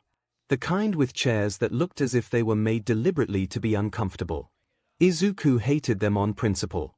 The other areas held a huge aquarium with fish that still looked too cramped together for any to be comfortable, and several lifts to the upper floors. "Good morning. May I have your appointment details?" The receptionist was the overly happy sort. The kind whose smile was most definitely fake, and 𝐒𝐬𝐽 couldn't help but respect how well he managed to keep it up. 𝐒𝐬𝐽 let the question hang in the air for a moment, trying to see if there was any hidden meaning in the words, but eventually politeness won out. "I have my first annual assessment. My handler is 𝐒𝐭𝐚𝐲, and my name is 𝐒𝐭 𝐬𝐽." 𝐒𝐬𝐽 was still unused to how his own name sounded in his mouth, but he kept the slight smile off of his lips. He didn't want the man before him to know anything more than he had to. He had seen that smile all too often with 𝐒𝐭 to see it as anything other than bad news. The smile stayed plastered onto the receptionist's face as he typed away at the computer before him, head tilted to the side in what had to be an attempt at innocence. The humming from his throat coming out in a staccato beat. Too irregular to tell much from it, even if 𝐒𝐬𝐽 had known Morse code. Though he filed that idea away for later. "Handler 𝐒𝐭, there is a 𝐒𝐭 𝐬𝐽 here to see you." The man spoke with his fingers pressed onto a pale blue button to the right of the keyboard before waving the small group to the seating area. No further words passing his lips. The minutes seeped by as slow as treacle. The only sounds the tapping of the receptionist's fingers on the keyboard. "𝐒𝐿 𝐬𝐽, pleasure to finally meet you in person." 𝐒𝐭 was a tall man, similar in height to Night Eye, perhaps just an inch taller, although that might be down to his rather dapper shoes. Beside him was an almost as tall female, lizard-like scales protruding from the sleeves of her blouse and down the outside of her legs. "I am Senior Assessor Fuki, and this is your handler 𝐒𝐭. Please come with us, all of you." The woman's voice was clipped, and as stiff as her scraped-back bun would lead you to believe. 𝐒𝐭 was in a similar state of dress. Impeccable clothing that looked to be just ironed, not a crease out of place. And hair perfectly coiffed into the perfect style for his handsome features. 𝐒𝐬𝐽 wondered once more if this was part of the assessment too. 𝐒𝐬𝐽 found himself wedged between Night Eye and Dr. Kubo, as if that could protect him from the twin perfection in front of him. All the way to the lifts he couldn't help the thought that he should have just stayed in bed. The office was a pale imitation of the one Fairbrook Kyoka had. Sure, it took up the same amount of floor space. More even.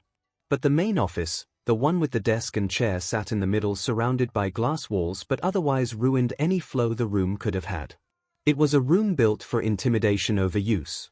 Night Eye was well used to such places. Such design work rarely led to good things. There was no sense that this office actually belonged to either of the pair. None of the books, just files with no labels on the spine. The furniture was dark, a stark contrast to the sterile white of everything else. Even Kyoka, who had appeared just in time to follow them up, looked uncomfortable in this place. 𝐒𝐬𝐽 took some comfort in the twitch to her lips as she saw the surroundings. It even extended to the more interactive elements. The desk, too clean, looked like it had come straight from a showroom. Instead of a comfortable sofa, 4 wooden chairs were set up, wooden chairs that had to be less comfortable than any school chair 𝐒𝐽𝐽 had ever sat in. He wondered for a moment if Akihane had sat in chairs like this. If he now sat where the angel boy had. Miss Fairbrook's notes were fairly detailed, however we prefer our own data for our personal archives. I am sure you understand. Miss Fairbrook's notes mention your own, would like to take a look. 𝐒𝐭 let his voice trail off, a sickening sort of smile affixed to his face. The kind that turned the stomachs of all who saw it. 𝐒𝐽𝐽 glanced across to Dr. Kubo, who nodded, his lips pressed into a sharp thin line. He flipped to the latest entry, apart hoping they wouldn't actually look through it. A glance would do surely. If only 𝐒𝐽𝐽 was that lucky. Name, 𝐒𝐿 𝐒𝐽𝐽 age, 10 quirk, Hydrophyte basics. Hydrophyte is a dual output quirk, allowing the user to manipulate and grow plants while also controlling and pulling water from the surrounding area. The user can also heal with the water side of their quirk. Named after a class of plants that grow in or near water. Third self-assessment basics. Water side, the user can extract water from the surrounding area, as yet undefined. The user can extract water from anything as long as the molecules are present, e.g. from other people, buildings, etc., The user is currently unable to create water even if it can look as such. The manipulated water exceeds normal bounds, e.g., being able to lift, push, grapple, float and throw large objects. The user can use water to heal both self and others. Self-healing is involuntary and happens automatically as response to injury. External healing requires the user to deliberately heal the other person, with a few millimeters of water needed to coat the wound in order to aid the healing process. Using this aspect of the quirk uses a high amount of calories. The user is advised to keep energy bars and drinks on him at all times. Thus far the user has been able to heal broken bones, third-degree burns, exploded shoulder. See apprentice notes for further examples. The user can also heal previously healed wounds including scars, leaving unblemished skin. The user can heal torn muscle for muscle building purposes. The user's memory seems to have increased, more testing needed. Plant side. The user can manipulate plant matter in the surrounding area, from blades of grass to flowers to trees. The user can also grow plants of all types around him from nothing. The user has found flowers grow in his hair and their colors have meanings so far the user has noted. Deep pink for embarrassment, pale blue for anxiety, red for hurt, yellow for happy, bright blue for concentrating, and white for confident. The user can bloom any flower in the surrounding area even in the middle of winter. The user can manipulate plants far past their usual limits, e.g., bending a tree towards the ground, increasing the size past normal limits and creating shields or additions out of plant matter. The user has found if they are in danger a wooden shield will spring up around him to protect him. The user can create pseudo-creatures out of plant matter. This began with arms but the user has managed to create miniature horses, cats and goldfish out of plant matter. Max specifications. The user can manipulate 50 gallons of water at one time. This has doubled since the evolution. 23 gallons is a comfortable amount of water for the user to manipulate before straining his quirk. 10 gallons can shove or lift a weight of 100 kilograms, 20 gallons can shove or lift a weight of 250 kilograms, 10-meter radius for plants blooming. The user can create pseudo-creatures up to 10 inches tall. The user can control up to 3 pseudo-creatures at once. Noted side effects. The amount of calories needed is currently growing with the abilities used. It fluctuates based on the use of quirk but the user needs several servings at meals and high-calorie energy bars to correct the deficit. Healing causes a fuzzy or tipsy effect that lasts up to 2 hours after. This can cause difficulty thinking. If the user tries to manipulate more water or plant matter than able, it causes a headache which increases with time. Freshly healed skin can be sensitive and the user has found his skin has raised in sensitivity since the evolution. Something to keep an eye on. If the user attempts to draw more water than readily available, the water will come from other people, dehydrating them and potentially causing harm. This is to be avoided. A deep-seated huff of hot air forced itself from Ishii as he finished reading the neat kanji that made up the 2-page spread. Pseudo-creatures was new, and something he just had to see. This could be even better than the last kid. This one was almost perfect. Maybe with a little adjustment he could be truly perfect. Most informative, thank you. He held the book out, holding it a second longer than necessary. Izuku's tensed shoulders told him all he needed to know. Skittish subjects were the worst to deal with, ones with protective parents even more so. Izuku enjoys quirk analysis. Night-Eye interjected after a moment's silence. He had not taken his eyes off of Ishii since the man took that book.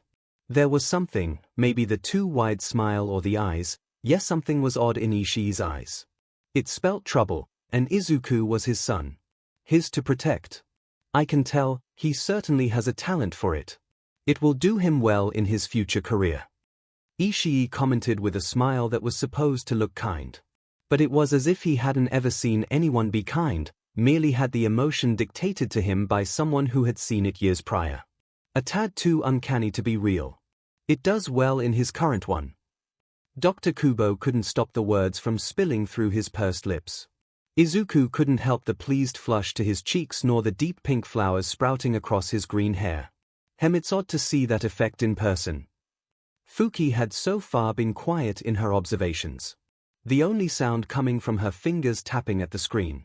Her nails just long enough to clack annoyingly against the screen. Izuku closed his eyes for a moment, trying to remember Mamoru's advice. Play the game, remember the rules. Play nice, make them think you know less than you do, they disappear people who don't play along, you are not the only player on the team, make yourself big enough to not disappear. Most of all, don't forget Akihane. They fall out quickly, mind if I use the rubbish bin? Izuku lifted a hand to rub the back of his neck as he spoke, his gaze fixed on the one crack in the otherwise pristine flooring. And if Izuku happened to use his 1000 megawatt smile on the pair seated the other side of the desk, no one else had to know about it. Ishii's agreement was all he had wanted after all. Playing nice he was good at. After all, he had years of practice. Fuki took a second longer to nod at him. He sent another too bright smile their way, and he decided to ignore the spluttering cough from Kyoka beside him. The bin was beside the desk and it too looked as if it had been placed there just hours before. Too perfect to be real, only two balled-up pieces of paper with unreadable writing. They were swiftly buried under pink flowers. I read in both sets of notes that Sasaki's healing ability is growing, could you elaborate? Fuki asked the moment Izuku sat back down. He glanced towards Dr. Kubo for a second, unsure who needed to answer. When Miss Fairbrook first introduced me to Izuku, he required several inches of water coverage in order to heal, and several minutes. He was also rather limited on what he could heal. Since then he has improved on all fronts, he can now heal with a centimeter or less of water, his timings have reduced significantly, and we are steadily expanding the types of injuries he can heal. Dr. Kubo spoke in a tone Izuku hadn't heard since their first meeting. It was rather odd to have the warm, caring mentor replaced with the head of department. It was almost calming to know he wasn't the only one playing a game in that moment. Chess had always been a fun game to play. How are you expanding the types of injury? Neither set of notes elaborate on that point.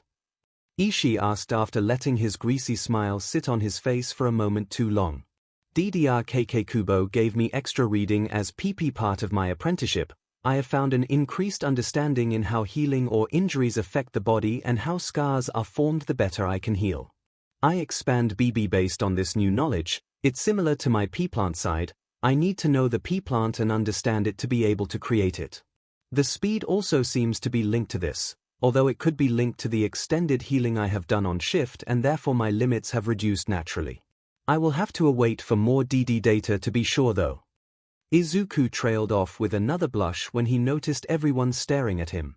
He willed the bright pink flowers into his hair, less than before. He didn't think anyone noticed that fact though.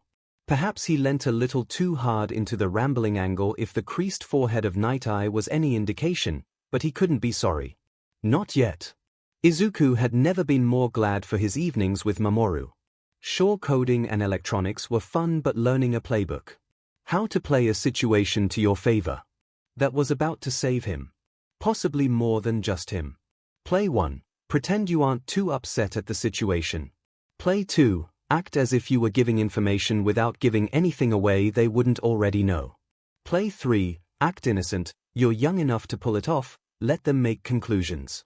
Play 4. Establish a baseline early, easily embarrassed, excited, one you can keep up even if disturbed. Never let them know you're upset. Izuku kept the inane grin on his face as he watched the adults slowly turn back away from him. Only Ishii's weight-filled gaze remained on him, those eyes piercing deeply into his soul. Though Ishii didn't seem to actually be seeing Izuku, it was more 𝐒𝐻𝐿 of a man eyeing an expensive bottle of scotch. Not pleasant. You're dedicated. That's a good trait to have. It will serve you well in the future.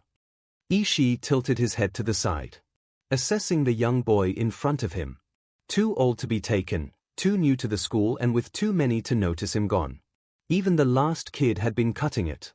He would bet Sir Night Eye would certainly have issues with it too. He was too valuable to alienate. Fuki was having similar issues, though she was a much more pragmatic case. She glanced over Izuku activating her quirk with each movement he made, noting down how his muscle mass was denser but better developed than most his age. The fibers knitted tighter together, it gave him an extra couple of points to his score. A score she was happy to note was improving rapidly. Izuku had quickly decided he hated the tests. He hated every single moment of 5 people watching him obey. Even if one was his new dad, who was at least attempting to look as if he wasn't uncomfortable. 𝐂𝐽𝐽 had even got her own notes out. She was smirking too. I hope you don't mind, I'm always excited to see any improvements Sasaki makes. 𝐂𝐽𝐽 threw a wink in Izuku's direction as he spluttered in her direction, making sure Fuki couldn't see, and her own sheepish grin in place giving her permission from the terse-looking woman. Izuku decided in that moment that 𝐂𝐽𝐽 owed him several pints of ice cream. 4 hours. The assessments took 4 hours. And 20,000 calories in that 4 hours. 𝐂𝐽𝐽 had already promised to take him out for ice cream afterwards. While Night Eye had quietly promised katsudon, maybe he'd even order it in special as a treat. Dr. Kubo on the other hand couldn't take his gaze away from Izuku, even when 3 pseudo-creatures surrounded him, each moving differently as instructed. No, he was staring at Izuku, his apprentice. One he was sure looked more stressed than he had even when dealing with the fallout from an Endeavor fight. Izuku was spent. He hadn't felt this tired since before the quirk evolution. Wasn't that an odd thought? It caught him just before he retook his seat before the desk. He slept, but tired wasn't really a factor, not how it used to be. Not the bone-deep tiredness. That was a worry for later Izuku. He stared up trying to fight back the temptation to sink into the chair. Instead keeping his gaze locked on Ishin, bright smile fixed in place with a soft nervous chuckle in the silence. Fuki blinked across at the young boy for a moment before dipping her head, whispering into Ishi's ear. A smile lighting up both their faces. Izuku had the distinct impression it only meant bad things for him. Well, Sasaki, we have a proposal. Ishii paused, and Izuku got the distinct feeling this wasn't a proposal so much as an order. That sick greasy feeling whenever one of them looked his directed increased tenfold at this. Your healing is at an incredibly high level. Therefore we are willing to offer a special quirk license. Think of it as an extension of your apprenticeship under Dr. Kubo. Fuki continued. It did nothing to stop the eyes shooting through the tip of Adult's veins at what was coming. Or the static taking over Izuku's thoughts. He wished he had missed the underlying meaning. We are willing to give you a special healer support license. You will be available to heal heroes and civilians on site when you come across villain attacks. You will have a quirk license to use it only in these circumstances, just as you do for the hospital. Under a hero or paramedic's guidance, of course. Fuki tilted her head to the side, as a robot would to imitate a human. Her smile stretched across perfect teeth and a bit too bright for the words tumbling from them. Her speech only interrupted by a tittering giggle that erupted at her own joke. You will of course have access to one of our Joho tablets. This one is yours, already set up with the necessary apps. Keep it on your person, it will beep if you are within range of an attack where your services are required. Get the hero or paramedic to sign in the Shiharai app after scanning your license and you'll be compensated. Ishii leant down into one of the desk drawers for the briefest of moments. His movements slow and careful, pulling out a pristine white box with a stylized image of a thin tablet. Izuku couldn't help but be reminded of the pre-quirk company Apple's designs. Arrange. 𝐔𝐬𝐽𝐾 kind of C compensation. Izuku didn't have to exaggerate his stutter this time. His brain stuck ticking over the information again and again. He couldn't even think around that, his body trembling as black flowers sprouted across his hair. Here. Black meant terror. The Sagasu software will alert at different intervals, depending on the level of incident. Its main setting is roughly the equivalent of 2 city blocks. Compensation will also depend on incident level. Ishii twirled the pen in his hand. No one missed how he hadn't really answered the question, and the sinking feeling only grew under that weighted gaze. 𝐂𝐽𝐽 desperately wanted to wrap Izuku in her arms, or run. Running sounded good, and Night Eye wasn't far behind her on that. Every nerve in his body alighting with the same conviction. That greasy-looking smile on Ishii's face spelt nothing good. Get Izuku and run, but he couldn't. He couldn't. A hand caught Izuku as he reached out to take the tablet still being shoved in his direction. An old wrinkled hand. How will this affect his work with me? My apprentice needs to be at his best for work after all. For his qualification. Dr. Kubo huffed out the last, his arms folded in front of him. The same stern glare as earlier affixed on his face, and same gruffness to his voice. Izuku sent a silent prayer of thanks to Kyoka for sending Dr. Kubo his way. Sasaki needn't go out of his way, and Sagasu can be turned off during shift hours or set to only be on outside of work and school. Ishii's easy response still didn't quite do enough to settle their heightened nerves. What happens if he can't attend a request? Dr. Kubo asked the question, and the whole world ground to a halt, stopping the conversation in its tracks. Silence fell. Minutes could have passed. I don't see that being an issue. Ishii spoke after a quick glance towards his colleague. Izuku just managed to refrain from rolling his eyes at that. No matter how mature he tried to act, sometimes his age showed all too well. Well, we shall be off then. Izuku needs some rest and perhaps a meal or two before his shift this afternoon. Dr. Kubo stood, ready to dismiss the pair from their own office. The glint in their eyes told him otherwise. A low chuckle escaped from Ishii's chest. The kind that sent goosebumps up Izuku's arms. We just need to get his license printed, and a photo for it. Izuku could swear he heard all three of his companions swear under their breath. All three were curse words Bakugo had never used, which was an achievement in and of itself. The license shone with holographic details in the cool-toned hospital lights. It was almost 1.5 times the size of a credit card, but a bright pure white, set in a black lanyard clip. A lanyard he had some sort of choice in. A white one or a black one, neither with any identifying features. It had been looped onto the keychain of his backpack and tucked into the pocket of his bag, but he just wanted another look at it. Make sure it hadn't been a nightmare. Are you sure you are up to your shift? Dr. Kubo had asked that several times over the last couple of hours, even offering to let Izuku have the whole weekend off at one point. They can track me now, can't they? They'll know. Izuku couldn't help the words stuttering as he forced them out, unable to even stop the trembling in his form. All right, but take an extra long break, okay? Dr. Kubo finally relented, passing his charge off to a nurse Muto. Izuku liked her immediately. She was a kind-looking woman, with long sweeping black hair that was intricately braided to keep it out of her eyes and a round face that suited her permanent smile. Nice to finally work with you, Apprentice Sasaki. I'm Nurse Muto. But I guess he already said that here. I've set up your booth, and have some extra energy bars if needed, just let me know, okay? Her dark brown eyes glanced over him, sharp shark-like teeth digging into her bottom lip, worrying it. This boy didn't look well enough to be on shift in her opinion. But it wasn't her choice. Thank you. And nice to work with you too. Izuku stuttered out his reply and Nurse Muto had to hold back a squeal at the cuteness. Oh. Dr. ♀is in the same area, he'll probably check in too. With that, Nurse Muto waved and left, no doubt to fetch a patient, leaving Izuku to slump into his chair. Lanyard stuffed back into his bag, and energy drink placed within easy reach. He really did have to thank Night Eye for that. Or All Might, he supposed. Miss Gwen, this is Apprentice Sasaki. He'll be looking after you today. Nurse Muto led in a young-looking woman, or perhaps an old-looking girl, certainly not out of high school. Certainly not Japanese either. I speak little Japanese. Gwen spoke carefully, shifting on her feet despite the obvious discomfort it brought. I can speak a little English, if it's easier. Can you let me know what's wrong, please, Miss Gwen?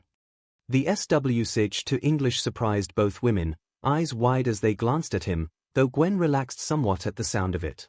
Izuku was rustier than he liked to admit, a faint pink shading in his cheeks. Thank you. I have karate at the weekend. I was hit a bit too hard. My sensei sent me here to get checked out. My ribs. She replied easily, lifting the edge of her caramel-colored top enough to show off the deep purple and red bruising. I see. Do you mind lying down for me? Just so it's easier to heal you. Do you have someone in the waiting room? You'll need someone afterward. My quirk can leave you feeling a bit dizzy.